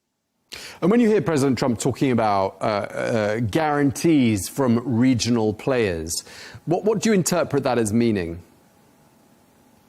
I think he's referring to money, essentially, that he thinks that regional powers, particularly in the Gulf, will produce the money to help rebuild Gaza. But also, actually, hidden behind all this is what Jared Kushner is doing, who is trying to make sure that he and some of his friends benefit from the rebuilding of Gaza in terms of, he saw this as a piece of real estate, but that they want the money to pay for all of this to come from the Gulf countries. Of course, the Gulf countries want to help the Palestinian people. That is their priority. They want Gaza to be free from occupation and that people get back to a semblance of normality. And actually that those people from Gaza who had to leave for various reasons are able to return, because traditionally Israel has made it impossible for Palestinians to return to that land. So I think Trump will put his foot down, but whether Netanyahu will find ways of appeasing that, we will have to wait and see. Okay, and clearly lots of people have been involved in the diplomacy, and we've talked about President Trump, we've talked about Jared Kushner. I mean, to whom do you give the greatest credit for bringing about an end to this 24-month-long war?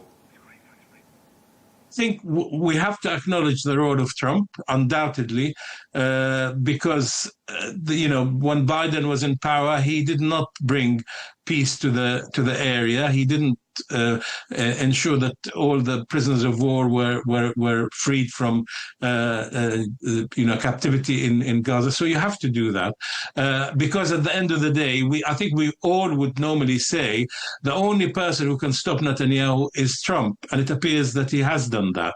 But there is a will now amongst many countries around the world, but particularly in the Middle East, to see this through, and that's what gives me some encouragement.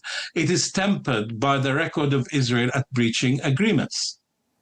Okay, we're going to have to leave there. We're out of time, but really appreciate you talking to us, especially at short notice. Professor Kamal Hawash, thank you very much indeed for your time. Thank you. Thank you.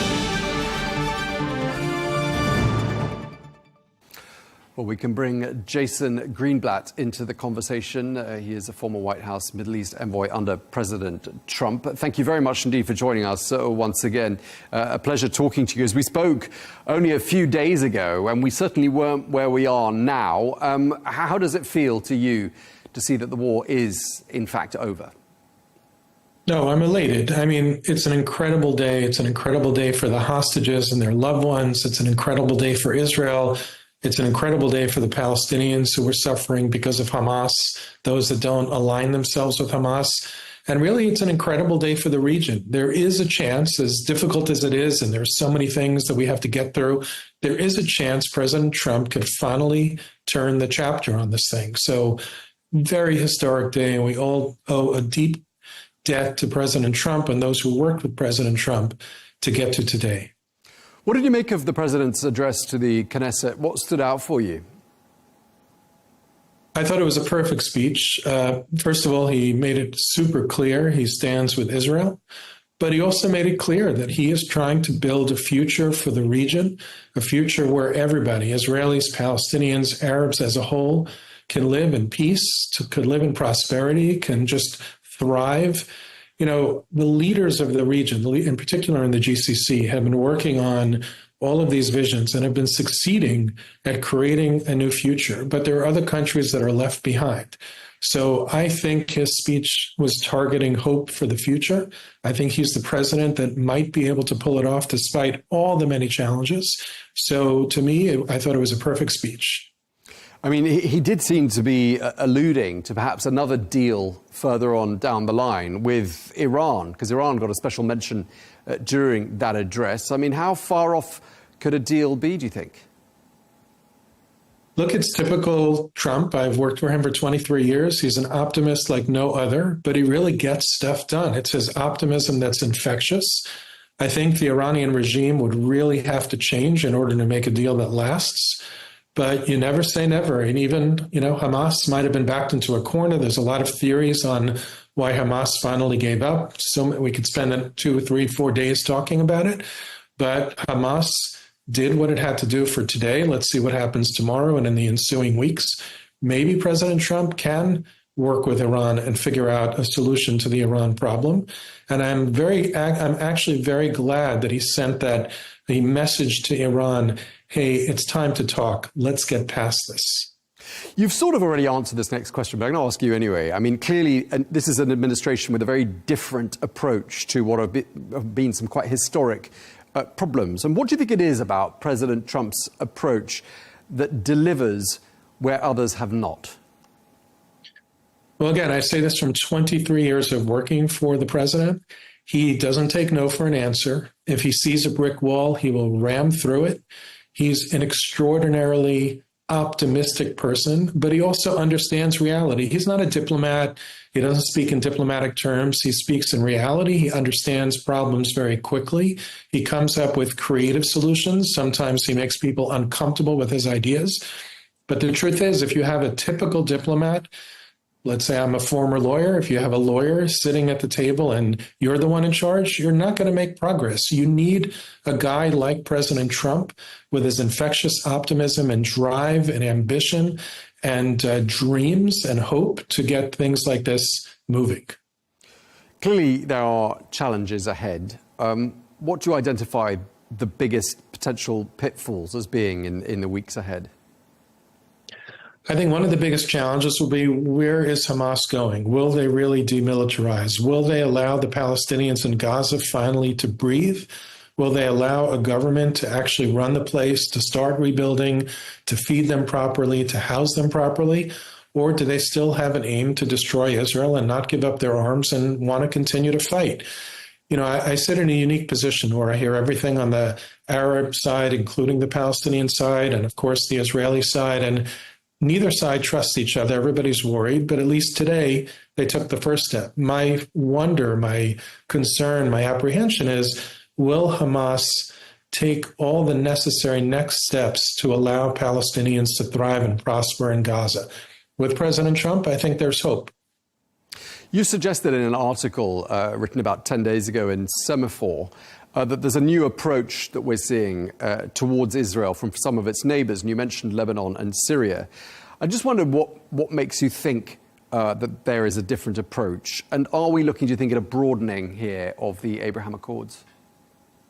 Well, I certainly hope so. I mean, if you take Lebanon, it's because Israel managed to, I don't want to say decapitate, but certainly severely weaken Hezbollah, that Lebanon now finally has a chance at thriving. Lebanon was a great country. It has great people. It has great things to offer the world.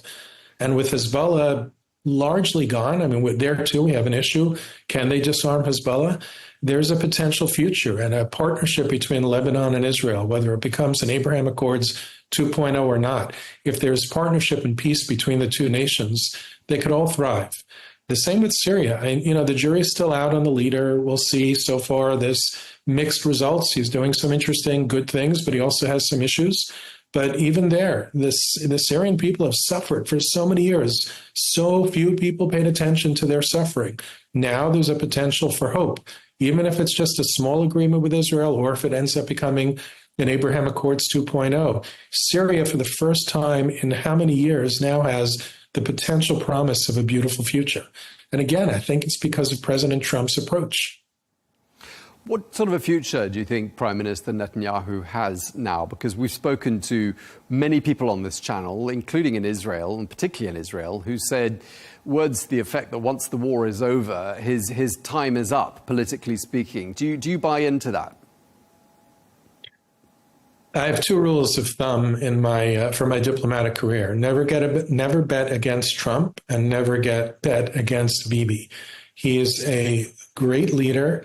He may have made mistakes, according to many people. Some people will blame him for October 7, but he has shown what Israel is capable of. He's led Israel to this point. Yes, of course, with President Trump leading the way.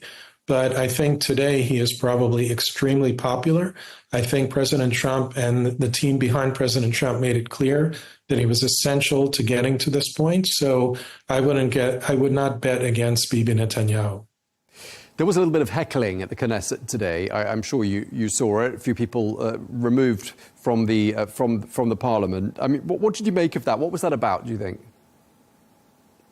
I think it was one person. I loved President Trump's line about it being very efficient.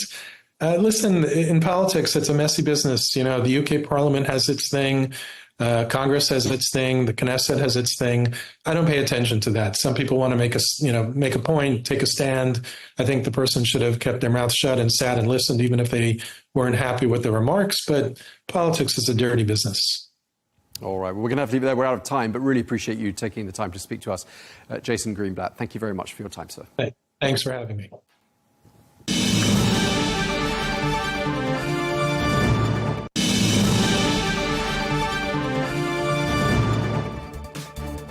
That is all we have time for on Global News today. Thank you very much indeed for watching. Look forward to seeing you again tomorrow with some more exclusive interviews. Until then, goodbye.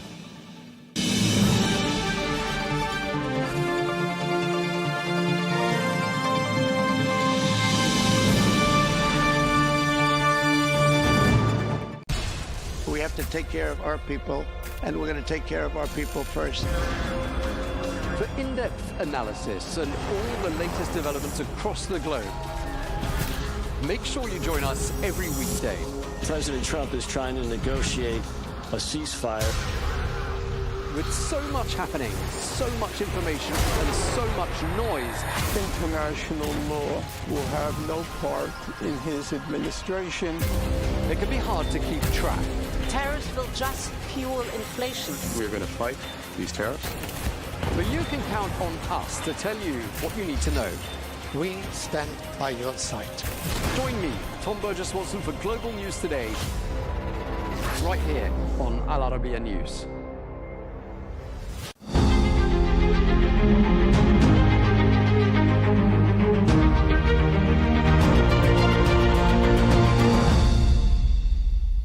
Minister Prevot, thank you so much for your time today. I wanted to start off by asking about the UN, about the UN's role. You are here for a week of diplomacy at a very complex time for international affairs.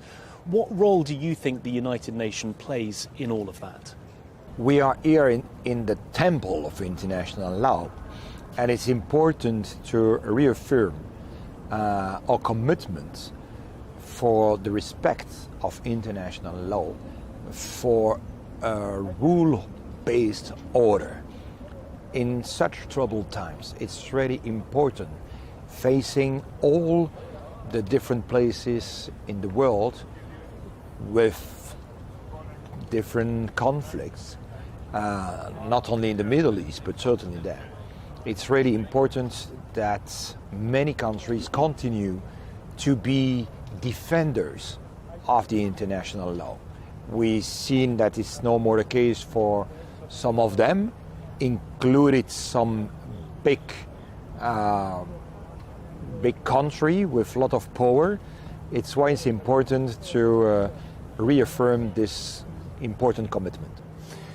And do you think that the UN is still able to do that? There's been plenty of discussion about reforming the UN. Is it still fit for purpose? I think it should be, because we do not have a better solution. It's like democracy. Some of them express that their lack of consistency. We need to renew the model, okay, but we do not have a better alternative.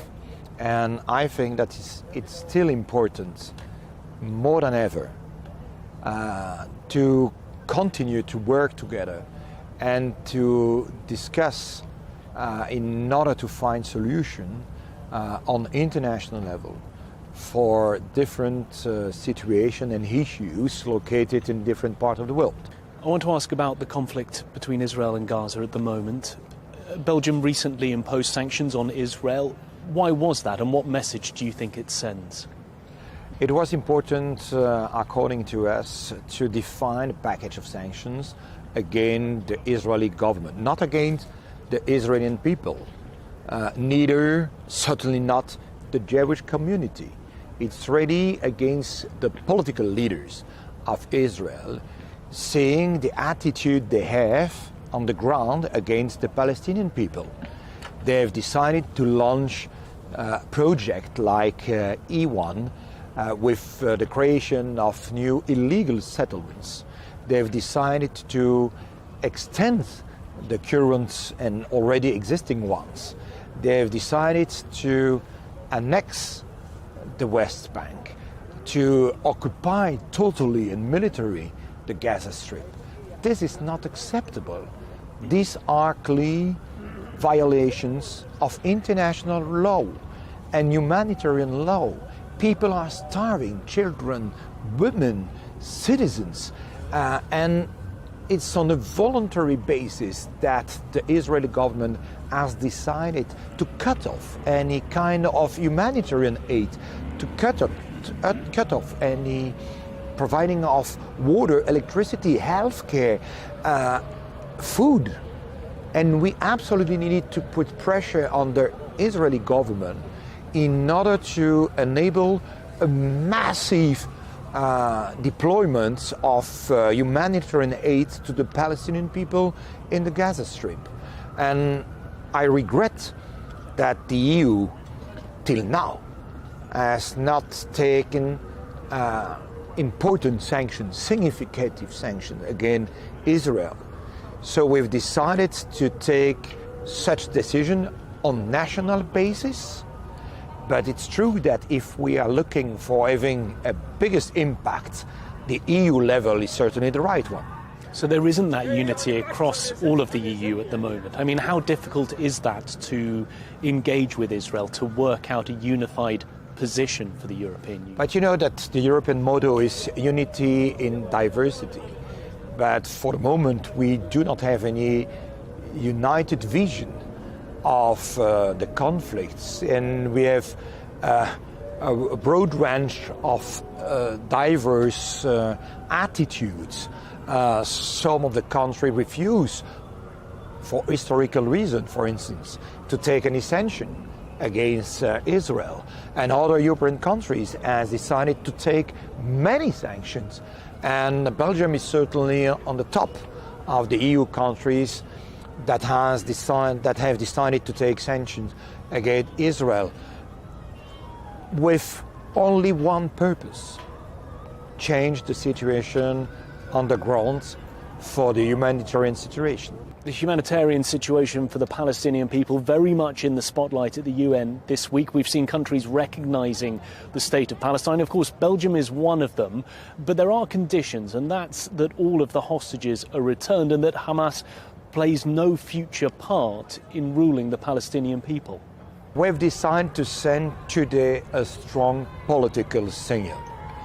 Belgium has joined the group of countries that has decided to recognize the state of Palestine, the legitimacy of the state, the humanity of the Palestinian people.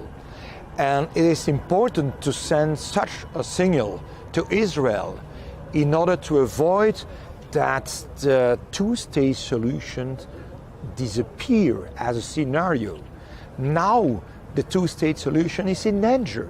It's why it was so important having a broad community of countries supporting the New York Declaration. But it is true that besides the strong diplomatic signal to the international community sent by Belgium, we also have decided that the legal recognition The formalizing of this recognition will arrive later when all the hostages are released and Gaza and Hamas, really out of any governance of the Palestinian territory, in order to avoid that the recognition is used as a kind of reward to terrorism. It sounds as if you're saying Belgium feels that it's the right thing to do, it's the right message to send to the Palestinian people. Is there any worry on your half that perhaps it could be seen as a populist vote, a populist move to get behind the recognition of Palestine when so many other countries are doing so? No, it's certainly not our intention. We've not decided to take such a decision only for internal purposes, public opinion in Belgium. Of course, it exists different sensitivities related to the situation in the Middle East, even in the Belgian public opinion. But we are, for a long time, a strong defender of international law, of the respect of humanitarian law. We support a rule-based order, and it is why it's important to continue to defend strongly those values and express our concerns, but more than that, the fact that we condemn all the violation on the ground made by the Israeli government to the Palestinian people. And it's important to have a strong reaction of the international community. I just want to turn to the issue of Ukraine. You recently said that it was true that there had been several changes of plan and ways of thinking within the Trump administration when it comes to the war in Ukraine.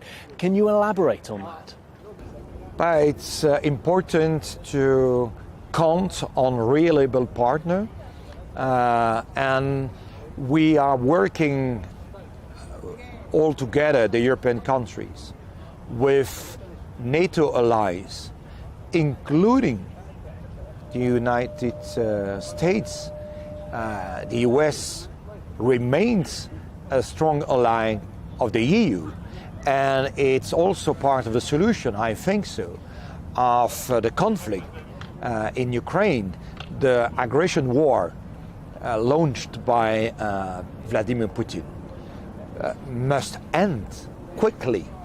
And the US is also an ally for having a ceasefire, but it's important that all the different countries involved in the solution have a strong and reliable opinion, not changing from Monday to Friday. So it's important to also have strong commitments in order to provide strong and continuous support to Ukraine.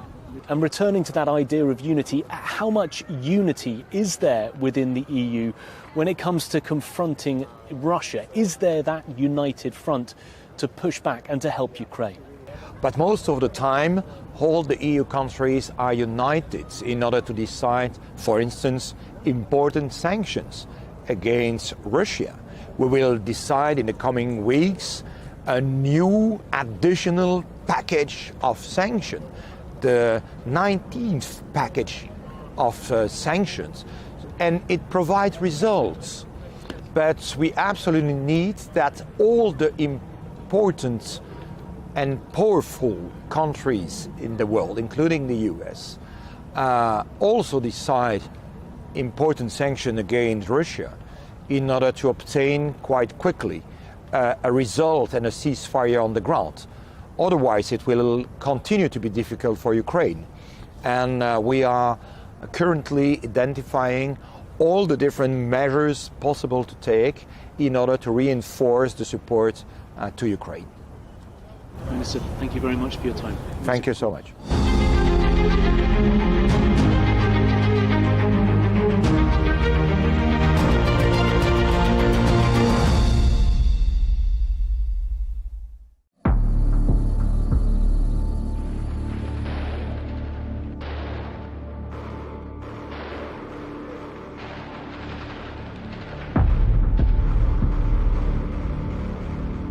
الأسلحة الفتاكة The lethal weapons that have spread into people's hands have begun to ravage the country and tear it apart. And they are killing the innocent, tarnishing the reputation of the country and its people.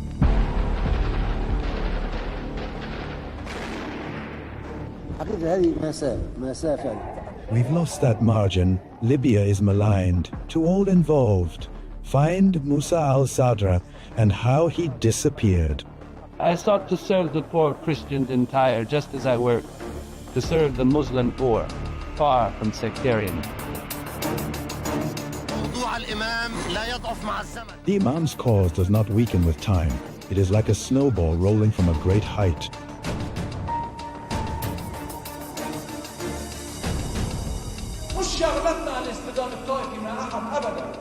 It is not our business to clash in sectarian conflict with anyone.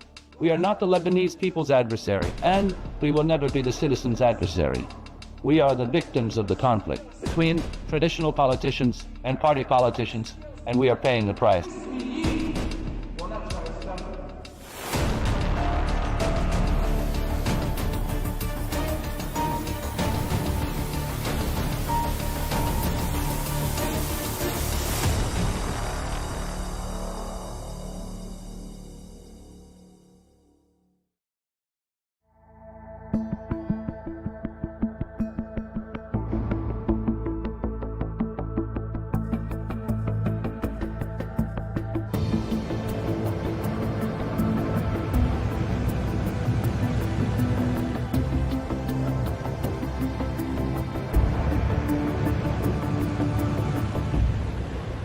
In 1959, an old plane from Tehran landed at Beirut International Airport. Among its passengers, Musa al-Sadr.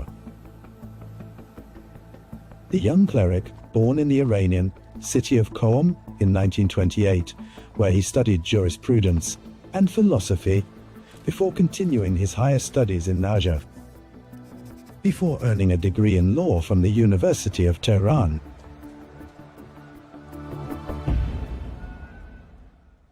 Imam Musa al-Sadr, who descends from a family from Jabal Amel in South Lebanon, came to Lebanon at the Shiite community's invitation to assume its leadership.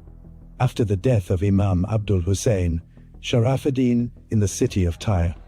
From the moment he arrived, he stepped beyond the traditional religious framework and engaged in field and social work, laying out a plan to uplift marginalized areas and integrate them into national and political life, especially in the south and the Bekaa, starting from his belief that his project is inseparable from the Arab framework.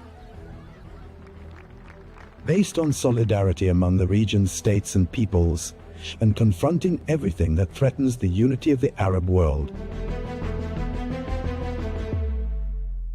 Imam Musa al-Sadr holds both Lebanese and Iranian nationalities, but he is of Lebanese origin from the village of Shaur in South Lebanon, Tyre district. Imam Musa al-Sadr became president of the Higher Islamic Shiite Council in Lebanon, an official institution, yet he called for the abolition of political sectarianism, and he advocated lifting deprivation from all people of all sectors. At the same time, Imam Musa al-Sadr was free of many slogans and many policies that were being imposed on Lebanon at the time, to the point that he opposed armed Palestinian resistance operating from South Lebanon. He was not against American efforts, and he considered that dragging Lebanon into these battles was beyond the country's capacity. Lebanon's interest is to be in a defensive position, not an offensive one. As security tensions rose in the south, Imam Musa al-Sadr warned against turning Lebanon into a regional battlefield, contested by rival axes, and paying for it with Lebanese blood. He saw salvation in supporting the Lebanese army and enabling it to extend its authority over all Lebanese territory. He called on the Lebanese army to protect the south. Today, some Lebanese are very pleased that the army has gone to the south. And this was Imam Musa al-Sadr's demand since 1975. He insisted that the Lebanese army be at the border to protect the land in the south and safeguard Lebanese sovereignty.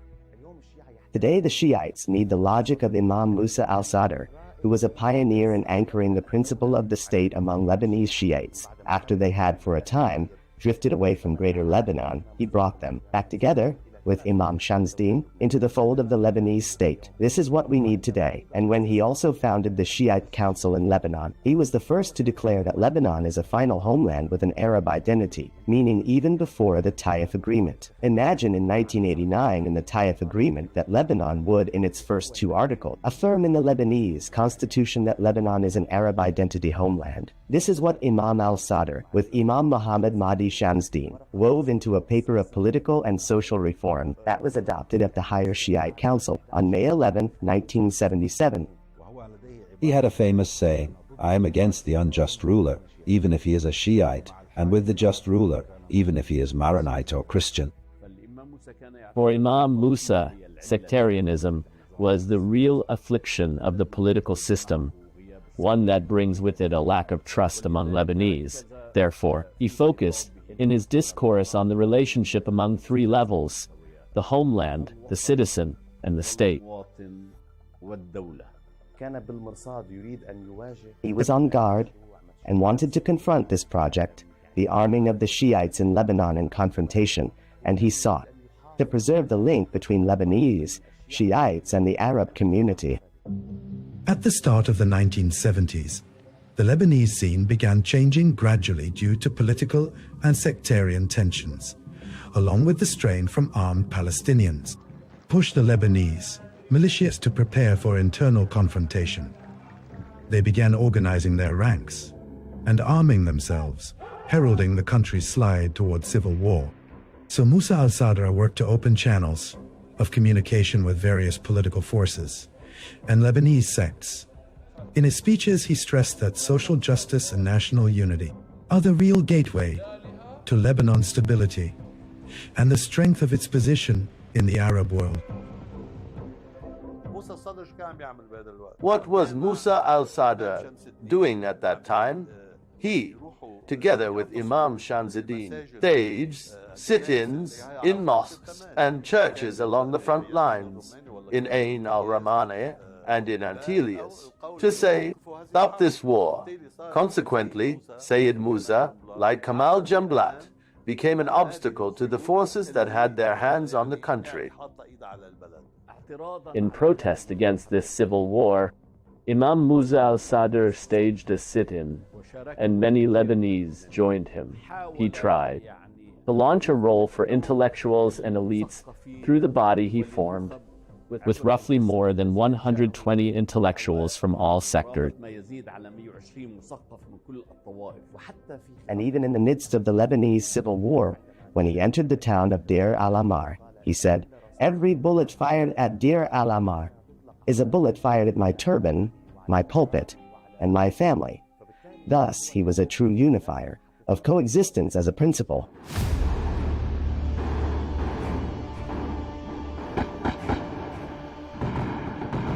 Despite the ferocity of the civil war and its pressures, Imam Musa al-Sadr managed to protect his community and keep it from being drawn into the furnace of battle, charting a path based on the idea that dignity is preserved by the unity of the country, not by plunging into its internal conflicts. Here the national movement, meaning the leftist parties at the time, convinced Colonel Gaddafi to summon Imam Musa al-Sadr and support him in exchange for his entering the war. Indeed, Imam Musa al-Sadr went to Libya, and something like an agreement took place between him and Gaddafi. This agreement remained a mystery, an opaque deal. In short, what was understood by Imam Musa al-Sadr was that Gaddafi wanted to support the Shiite situation as a whole. What Gaddafi meant was that this support was in exchange for Imam Musa al-Sadr and the Shiites in Lebanon taking part in the war. And here began the so-called misunderstanding, or the beginning of the rift. Each side viewed the understanding through its own lens, to the point that the national movement, which was unable to win this war, and which failed on almost every front, they went to complain to Muammar al-Gaddafi. Saying so, as to justify their reason for failure. That its lack of victory was due to the Shiites not joining this battle, and Imam Musa al-Sadr, in particular, not joining, and that Gaddafi should summon Imam Musa al-Sadr and hold him to account for this.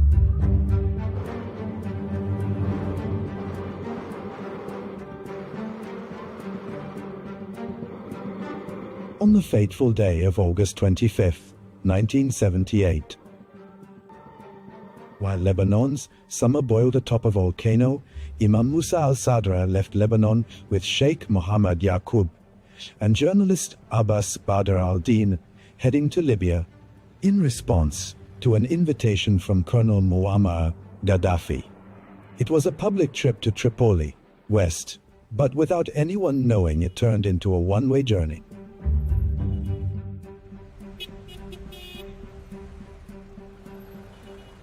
The fate of Imam Musa al-Sadr and his two companions became an open riddle in which testimonies intersect and diverge. Narratives multiplied about the last trip to Libya. What I learned is, first, that Gaddafi was not about to invite Imam al-Sadr to the Al-Fateh celebrations in September 1978, and Hafez al-Assad intervened. With Algeria's President Houari Boumediene, a friend of Muammar Gaddafi, and asked him to invite Imam al-Sadr to the celebrations and to arrange the relationship with him. I will reveal to you something for the first time. There are two figures whom I know, and I'm certain, warned my father, Sheikh Mohammed Yaqub, not to go to Libya, though I don't know whether Imam al-Sadr was also included in that warning. The first figure is Rifat al-Assad. Rifat al-Assad loved my father greatly and told him and advised him not to go. The second figure who advised him was the late former president, Camille Chamoun. I don't know the background of these warnings, but it turned out they were correct.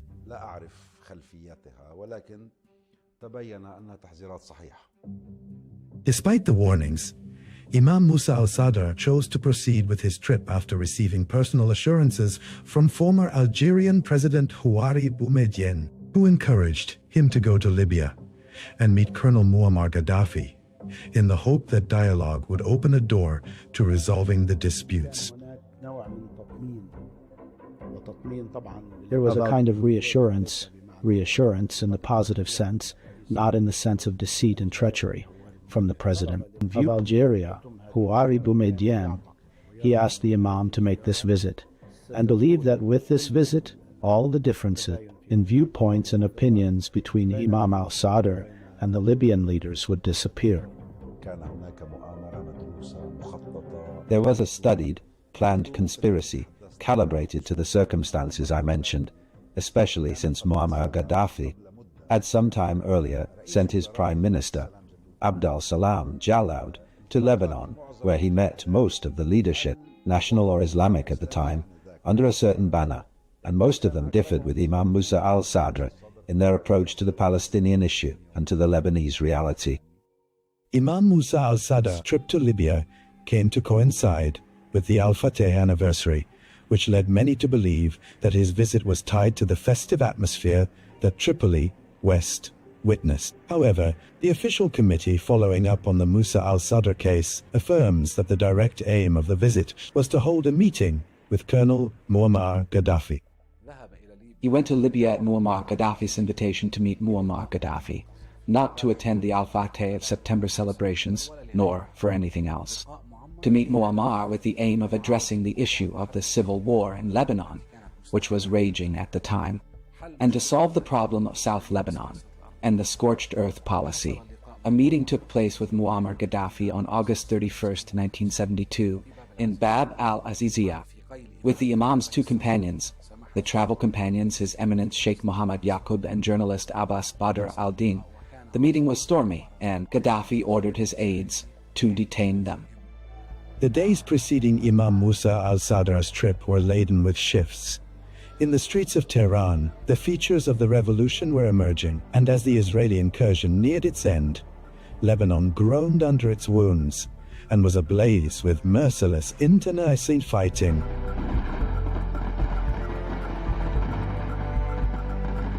These interlocking storms made Imam Musa al-Sadar's meeting with Gaddafi a pivotal encounter whose implications went beyond mere political courtesies.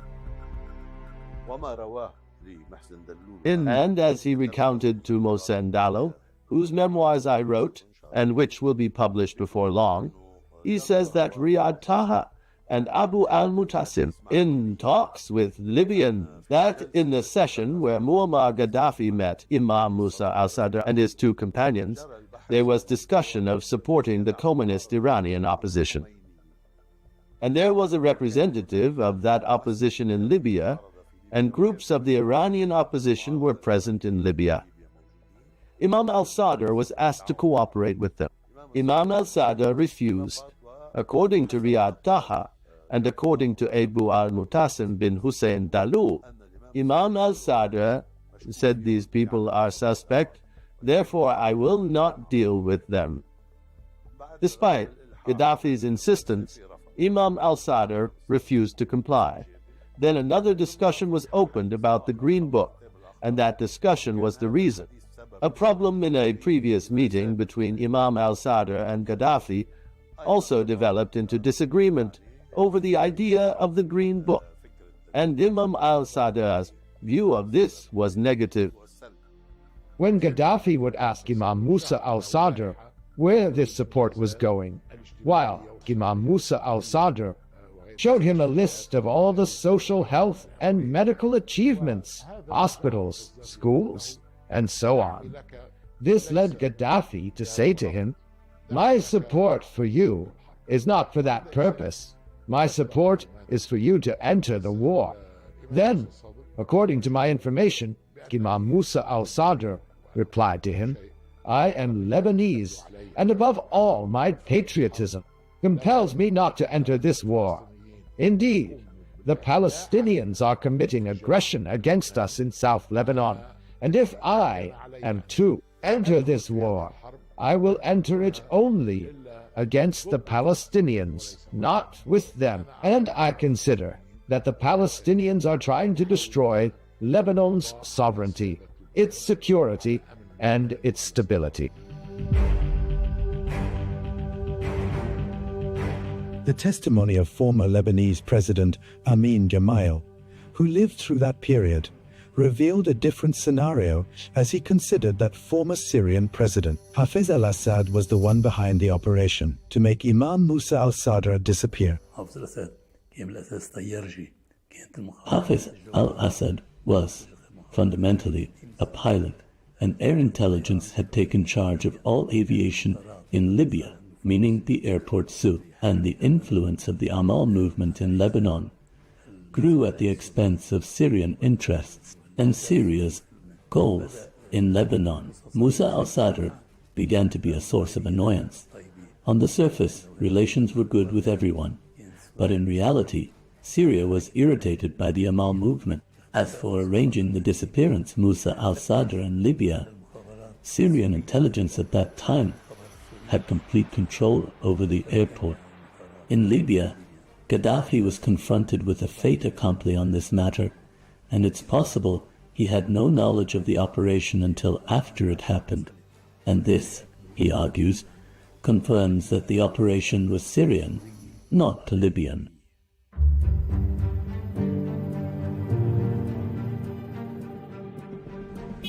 In late August 1978, a delegation of Arab journalists was in Tripoli, West, to meet Colonel Muammar Gaddafi.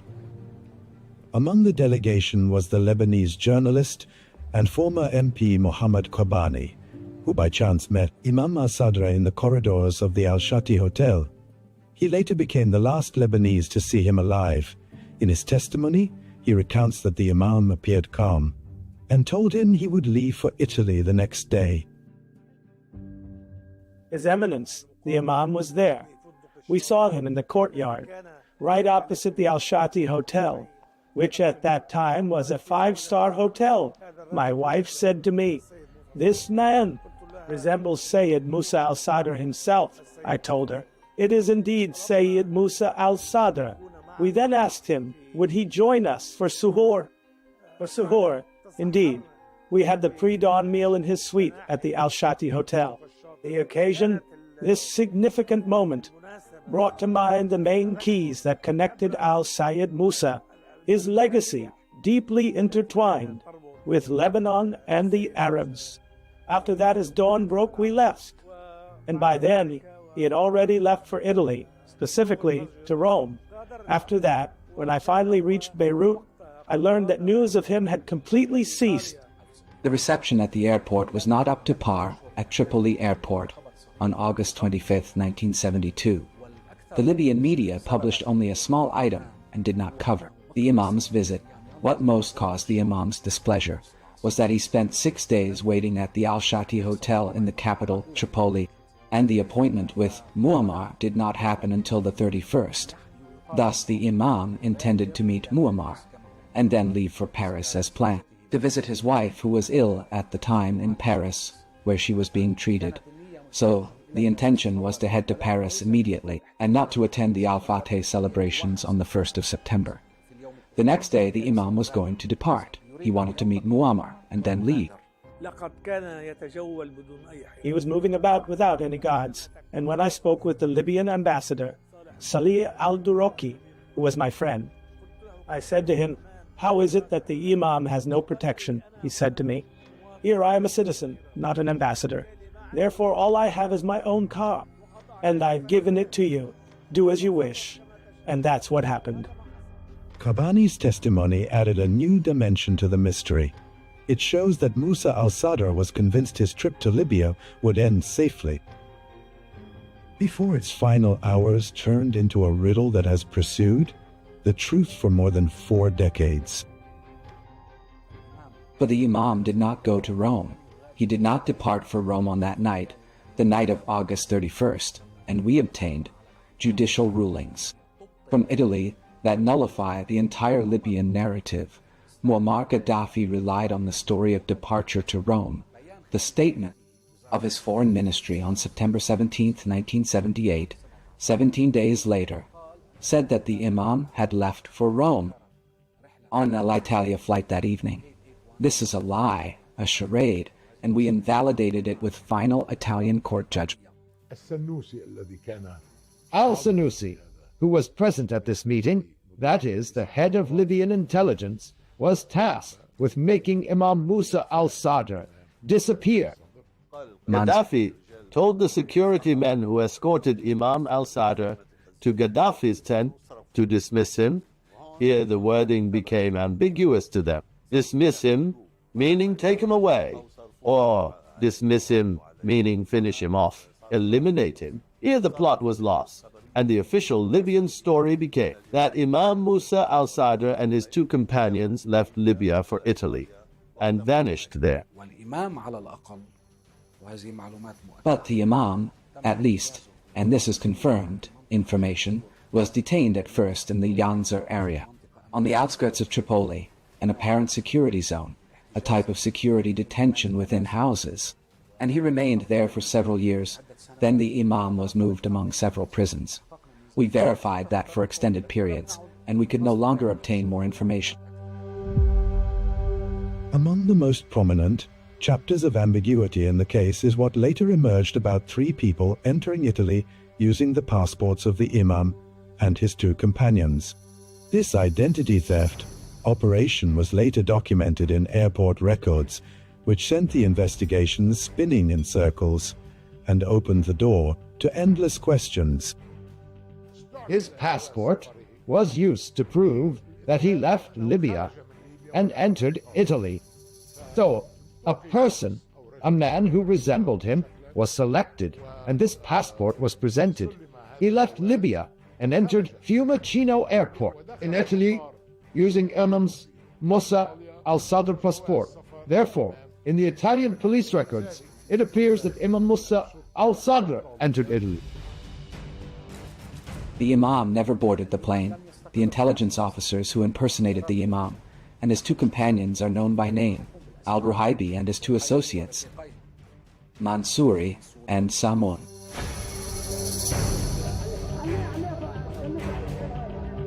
With Imam Musa al-Sadar's disappearance and that of his two companions, anxiety and anger swept Lebanon. Demonstrations erupted, demanding to reveal his fate while institutions moved through their official channels to pressure the Libyan authorities and demand clarification of what happened. The Lebanese state, the Imam's family, and the pillars of the higher Islamic Shiite Council mobilized when news of the Imam and his companions was cut off.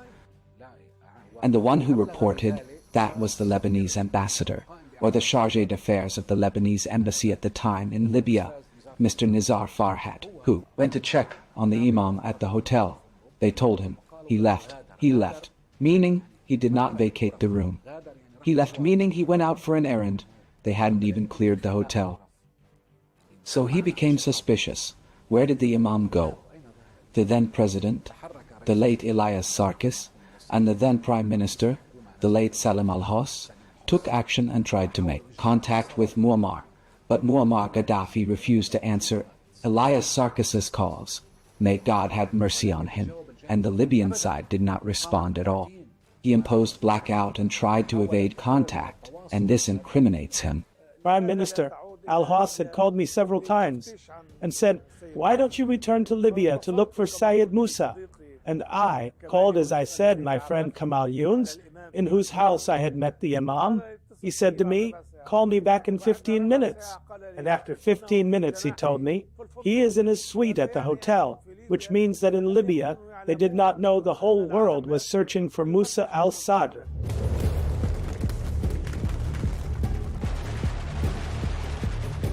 With the fall of Muammar Gaddafi's regime in the autumn of 2011, it was believed that the doors of truth would finally open.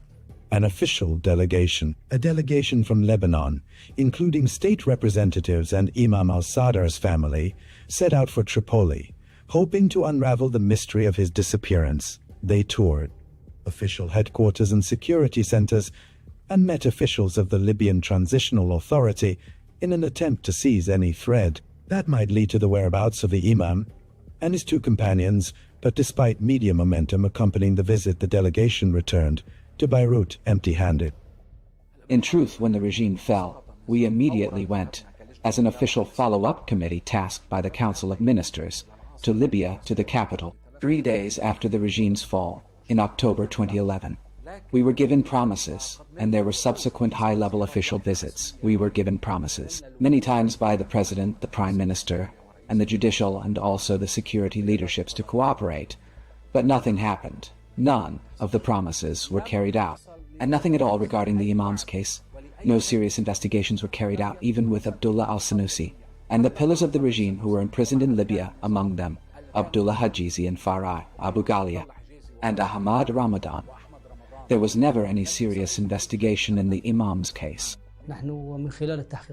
We, through investigations, found the Imam's clothes, or what is believed to be his clothes.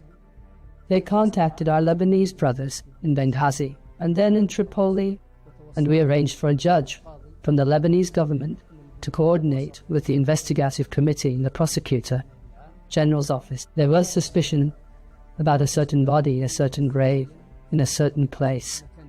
That grave, a mass grave, was not exhumed except with the knowledge of some of our brothers. In Lebanon, the judge attended and the members attended. The grave was exhumed, and a sample was taken from that body, which is believed. God knows best, whether it was the Imam's body or someone else's. We left the matter to the Lebanese government and authorities, as they have many scientific and technical means, and we entrusted the matter to them. He may have been imprisoned. Perhaps he's still in another prison we don't know about, or maybe he was moved elsewhere. But he is not the person who went to Italy. That is something certain, real, and factual.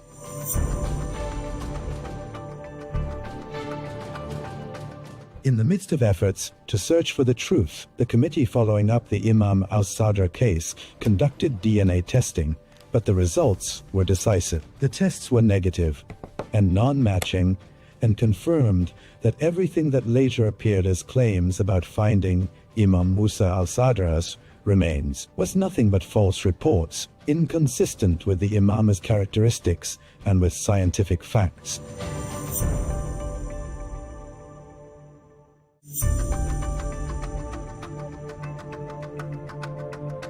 After decades of ambiguity, the kidnapping of Hannibal Gaddafi in 2015 revived the file of Imam Musa al-Sadr and his two companions and pushed it again to the forefront of the Lebanese scene. Hannibal was living in Damascus as a political refugee after the fall of his father's regime before he received a call from a security officer named Captain Fatima.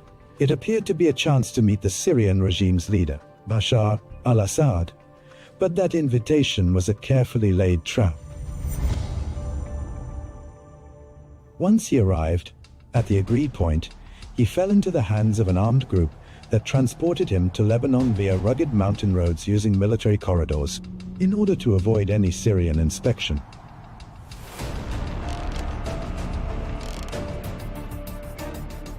Later, accusations were directed at former Lebanese MP Hassan Yaqub as being behind the operation.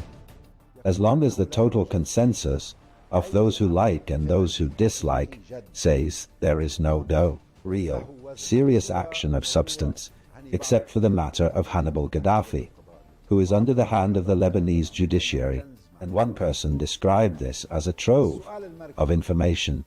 The central question: if I am accused of arriving at this result, then why did the world rise up against me? I was arrested, and there was an attempt to assassinate me physically, politically, and in the media, and the matter is still ongoing. After days of secret detention, Hannibal appeared in a video with bruises on his face, issuing an appeal to anyone who has any information about Imam al-Sadr to disclose it.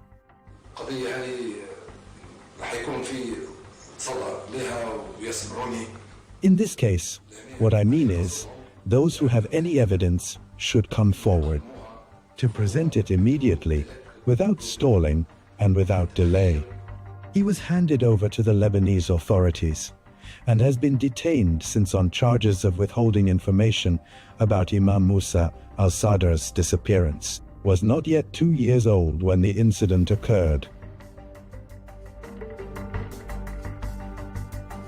10 years have passed, during which he remained in detention without a clear trial, amid criticism from various human rights organizations. Hannibal's problem is that he is Hannibal Muammar Gaddafi. That is Hannibal's problem. That is his only crime. Of course his case is moving even before international courts. There is also contact with global human rights organizations, including Human Rights Watch, which wrote an official report. That is, it contacted the Lebanese authorities and conducted its investigation and procedures regarding this file, and it issued an official public finding that he is a political detainee and an arbitrary detainee, and that he should be released immediately.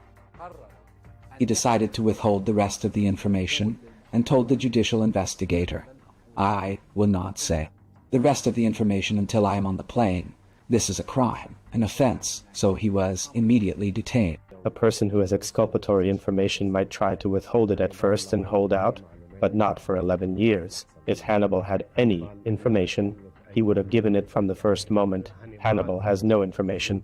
Consider the circumstances of Hannibal and his life, how he grew up. The incident happened when he was less than 3 years old, and throughout his life he never held any position. And this is by official acknowledgement from the Libyan authorities after the Gaddafi regime. Diplomatically and as a matter of record, they say he held no security or military post.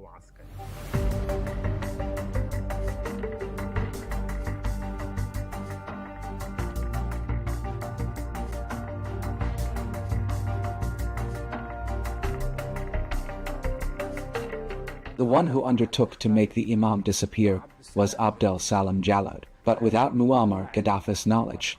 Hannibal tried to say that. For 8 years, no judicial procedure has happened with him to this day, and he has not yet met the judge, and note the judicial investigator. Handling Hannibal's case, the judicial investigator had previously issued an indictment decision, and referred the case to the Judicial Council before the arrest of Hannibal al-Gaddafi. Here we may speak about whether he has the authority to look into his case.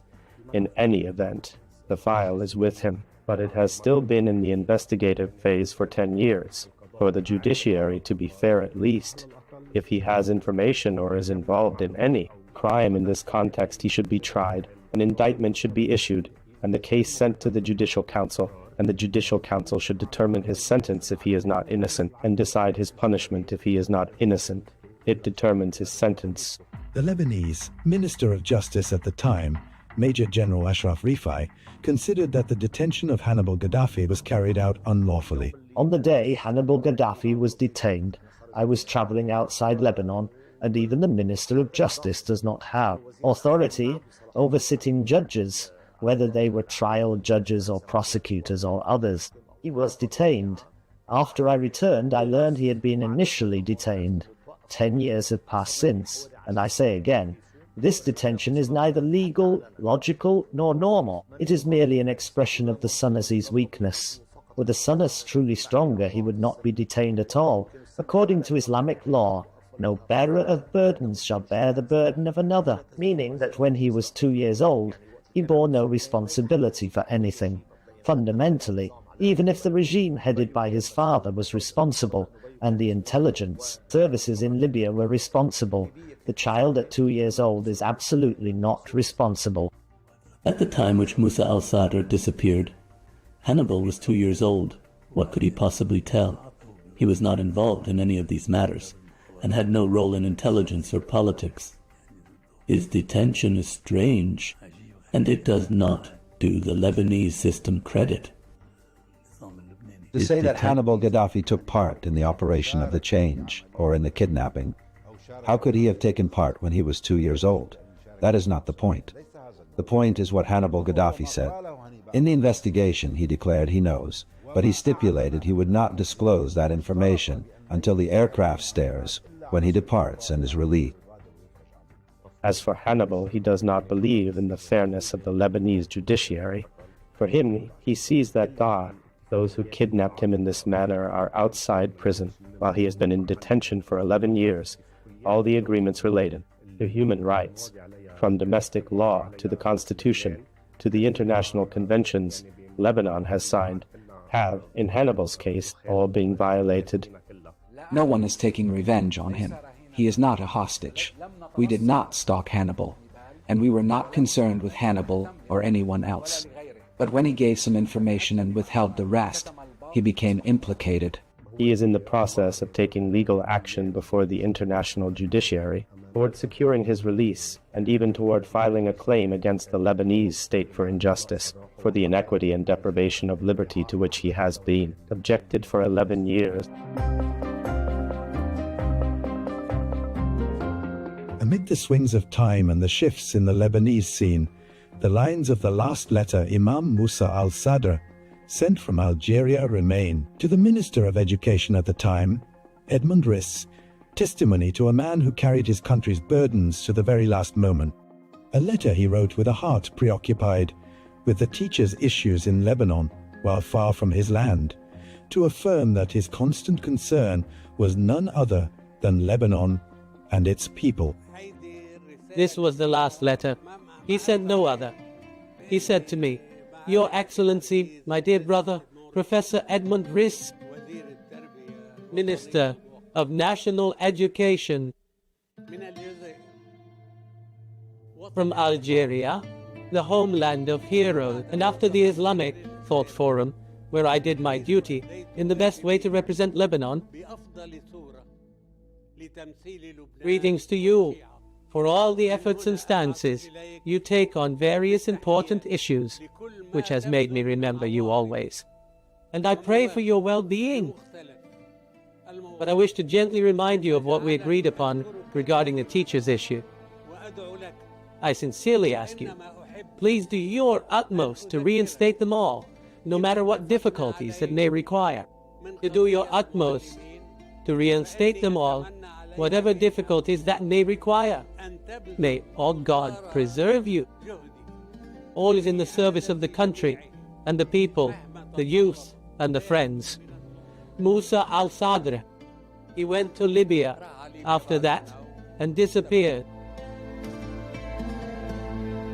هذه السلسلة المستمرة من الصراع This continuing series of conflict between oppressor and oppressed, however you label both the oppressed and the oppressor. But that heart that beat for the homeland suddenly fell silent in late August 1978, leaving a deep void and hanging questions. 4 decades have passed, regimes have fallen, faces have changed, and this case has remained a riddle shrouded in silence, resistant to oblivion, as if the Imam departed on a journey with no return, leaving behind a people who await him and a homeland that awaits the truth and a justice yet unborn.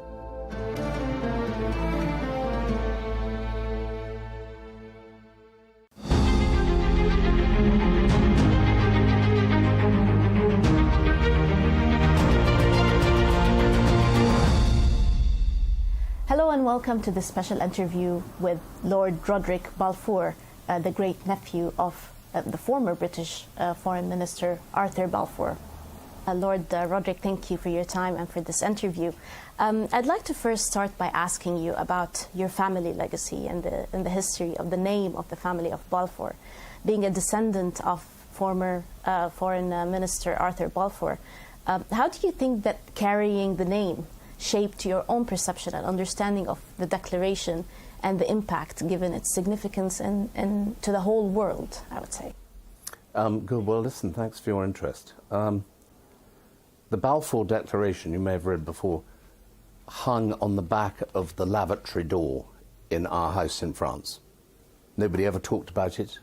It was just not a feature through the 50s and the 60s and the 70s when I was growing up.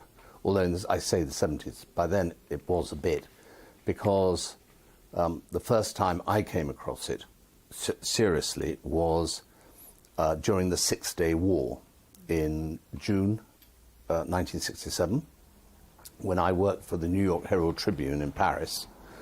And unlike today, you'd be amazed, all of the Champs-Élysées and all the area around was completely pro-Israeli. Bizarrely, that wouldn't be the same today at all. And then I really, when it first sort of mattered and people wanted to talk about it, I would say was really around the centenary, so really quite recently. And I wanted to ask, looking back 100 years ago, do you think that the UK government and your great uncle have foreseen the long-term consequences of this declaration? Do you think that President Trump and everybody else can see the long-term consequences of what they're proposing today in 100 years' time? I mean, nobody can. And I think it's very important to stress, I mean, a lot of people who talk about this talk as though it was a problem 100 years ago. It wasn't. I mean, there were only 700,000 people in the whole of Greater Palestine and Cisjordania and I think the south of Syria. 700,000. There are now, 12, 13 million people inhabiting a smaller area. We hadn't had the Holocaust, which made a huge difference. And no, I mean, Arthur Balfour and the rest of the cabinet. And I mean, I think it's important to stress that this document was not typed out by his secretary dictating to him over breakfast. I mean, this was, he was the foreign secretary, and somebody else might have been the foreign secretary. In fact, somebody else did say somebody else should be writing it, I think. But anyway, it ended up with his name on it as the foreign secretary. And before moving to, I will ask you a bit more about the declaration itself, but before moving to that part of the conversation, I have a question about how you talk about the Balfour Declaration in your own family. Is it usually a source of pride, or is it usually a source of controversy? I think in its original form, and for the reasons it was written, I think that there is pride. But I mean, I think we very much see Arthur as having done it as the foreign secretary. Admittedly, he was, particularly through my great aunt, a great friend of Chaim Weizmann and Theodor Herzl and people. And he was, he was a great philosopher and he was a great humanitarian. And so obviously he was very influential within the cabinet and as the foreign secretary, because you had, what goes around comes around. You had the Tsar expelling all the Jews from Russia who ended up here and in America, not being able to speak English with their strange habits and everything else. And that preyed on people to say, and they wanted to, go to the land of their forefathers, to the land of Moses. And that meant Palestine. So it was very much a humanitarian gesture, but I mean, it's not as definite in here as a lot of people would like to think it is. And moving on to the declaration itself, and I think this is a question on everyone's mind in the Middle East, as you may know. Why do you think that it was a promise to one group of people, a homeland for one group of people, but did not promise the same for another group of people who were inhabitants of the land at the time? Well, because the Palestinians, if you like, for want of a better word, were not under persecution. Nobody was chasing them. Everybody was, I don't wish to demean them, but I mean, I think when I read about the history, it was basically an agrarian economy with sheep and goat herds, no sophistication, very few people, as I say, and therefore I think they thought if a few Jews wanted to go and live there peaceably, all the Abrahamic faiths, Muslim, Christian and Jew, why would there be a problem? So, there was no sort of contentious arguments over the breakfast table about how can you do this? Everybody was coexisting peaceably. But a lot of it obviously has to do with the Holocaust, population explosion, that there isn't room for everybody. Do you think the declaration, now looking at it, fulfilled some of its goals? When you say its goal, I mean, I have it in my hand because I always want to get it absolutely right. I have much further aspiration. We have a declaration of sympathy. That's all. With Jewish Zionist aspirations, which have been submitted to and approved by the Cabinet. His Majesty's government view with favour the establishment in Palestine of a national home for the Jewish people. So there's no, we will support the creation of a state of Israel, as is, under pressure to create for Palestine at the moment. And this is the strong bit. Everything else is what I think in the lawyers call precatory. It's a wish, okay? But the next sentence is the one that gets me into trouble in Israel. It being clearly understood that nothing shall be done which may prejudice the civil and religious rights of existing non-Jewish communities in Palestine. So I leave anybody listening to think what is going on today is not what he or the government of the day would have wished. But do you think that the UK government has done enough for that clause to protect non-Jewish communities? That's a very good question. I mean, when you say done enough, I mean, I felt for many years that the United Nations, who got involved in the Congo, in Sudan, in all these other places, never really got sufficiently involved in the Holy Land. And I call it the Holy Land for all three religions. And I've never quite understood why not. And particularly as, one has to say it, but Israel has never attacked anybody else. I mean, they've gone off and done these missions in recent times, but they've never wanted to wipe out the Palestinians. I mean, the occupation of the West Bank and these settlements under the very right-wing Israeli factions, is not something. I mean, that goes completely contrary to this, as well as to United Nations resolutions and things like that. So, what could we do, just Britain? I mean, it wasn't a, we came out of it after the mandate finished in 1947-48, and the State of Israel was announced, recognized by the US, recognized by the United Nations. They were a sovereign nation by whatever other means you want to call them. So, it wasn't up to us to say, you are contravening the declaration. I would have liked it if they had, and the United Nations had said, we're going to come in here and sort things out, because it's contrary to the declaration. I'd like to move to the to UK's historical decision to recognize Palestine last week. And this was an important day for a lot of Palestinians and Arabs in the whole world. Mm-hmm. What do you think of this recognition? And do you think that it was a step taken too late? No, I don't at all. I think that, again, with the United Nations help and everybody else, there should have been a far greater effort to deal with the two-state, the two population problem much, much earlier, whereby there would have been far more democratic regimes in both Gaza and the West Bank. And instead they've just been able to run riot and do whatever. I mean, the West Bank hasn't had elections for 20 years. Gaza has been ruled by Hamas. I mean, are these, in their present condition, are these really suitable entities for us to recognize as a state? I'm not sure. But I mean, it's symbolic. It shows that we are in favor of the two-state solution. But there's got to be a lot more before it actually means anything. And do you still believe in a two-state solution? Do you think that with today's circumstances that it's still a viable solution? Well, clearly the Israelis don't think so.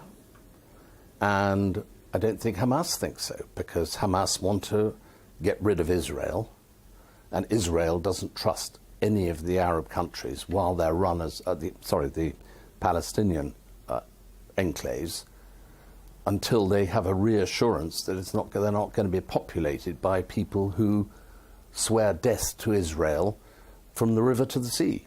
So you've got these two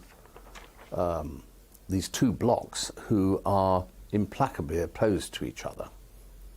And I suppose that's what, love him or hate him, but, President Trump is actually somebody who at last is not just muttering warm words, but actually getting on and doing something, and I think has realized, and obviously done a lot of talking around the Middle East and with other Islamic countries, who, you will know yourself because you're from there. I understand none of the countries want to have an unstable world there, which is rife with terrorism and murder and everything else. I mean, I think, excuse me, especially Saudi, I believe, very, very keen to have peace. And of course, we were talking earlier about Abu Dhabi, and I mean, these are now commerce has taken over from the theocracy element, which I think ruled a lot of the sort of views of Islamic countries before. And now they're major economic powers. They don't want to see war and terrorism on their doorstep. So I think that's why they're, as I understand it, giving their full support to this effort, the Trump effort. But moving to today's reality, do you have any reservations about Israel's act of violence? Do you think, what is your view on what Israel is committing against the Palestinians today? I think you've got to take that in two halves. I think the West Bank is something that really has got to be stamped on. That is so contrary to the declaration and against the United Resolutions things which we were talking about. But Gaza, how has Hamas allowed this to happen and not said, listen, please don't bomb all our houses and think we will surrender the hostages? I mean, one feels, and this is evidently what everybody else feels through the Trump proposal, that Hamas, I mean, he said it, Hamas has got to be neutralized because they're the destabilizing force.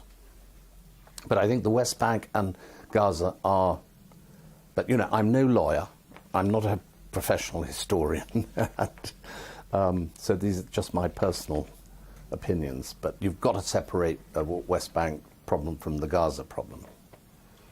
And how's your relationship with the Palestinians and the Israelis, if you have any? Well, I've not really come across too many Palestinians per se who live in Palestine, but I have come across a lot of the Arabs who live and work in Israel. And of course they don't like it either, because they've peacefully coexisted in Israel, done a lot of business with they're integral part of the business landscape. And I just want to ask two more questions. One of them is, when you reflect back at the declaration, for you personally, do you feel that it's a source of responsibility? Do you feel it's a burden that you carry the Balfour name and you do these interviews? And that's interesting. I mean, I suppose that really why I accept sort of the invitation to do these interviews is it gives me an opportunity to defend the declaration and point out what it actually says. I've read up quite a lot of opinions on the declaration, and one of the things I find, which I think are provocative to the Palestinian side, is all sorts of people have read this and said, oh, this is definitely an official document. This is, we will create the Israeli state. And it doesn't say that, but it's been seized on by sort of the more, I suppose you'd call them extreme or right-wing in this day and age, elements who want to say that this has a force of law. As I say, I'm no lawyer, but when I read it as it says, and I'm not trying to interpret it like a scholar. I have one last question, just because a lot of people did take this as an official document. Well, it's official in the sense that it came out of the British government and was expressed a wish with a particular reservation. Yep, official. But then what do you say to the millions of Palestinians? Some of them are still refugees in some countries. What do you tell them now that this declaration and the name of Balfour was so central to the path that they had in life, or they took in life after what happened in 1917 and 1948 and everything afterwards? I think I've never understood why the Palestinians and the Jews did not all just get on and build the fabulous economy together. It's been so one-sided, and I never understood why the Palestinian side was not keeping up with the Jewish side. Maybe because a lot of them were expelled out of their homes. Arab Israelis who very happily coexist. I mean, why after the Intifada in 2014, was it, did Hamas decide to destroy all the greenhouses, you know, that had been left by the Israelis to help grow food for the Palestinians? As I understand it, Hamas didn't want their population to be happy. They wanted them to be constantly fed an anti-Israel mantra. Not good for peace. Thank you, Lord Roderick, for granting us this interview and for your time. Thank you for watching. This was an interview with Lord Roderick Balfour, the great-nephew of former British Foreign Minister Arthur Balfour. Thank you for watching.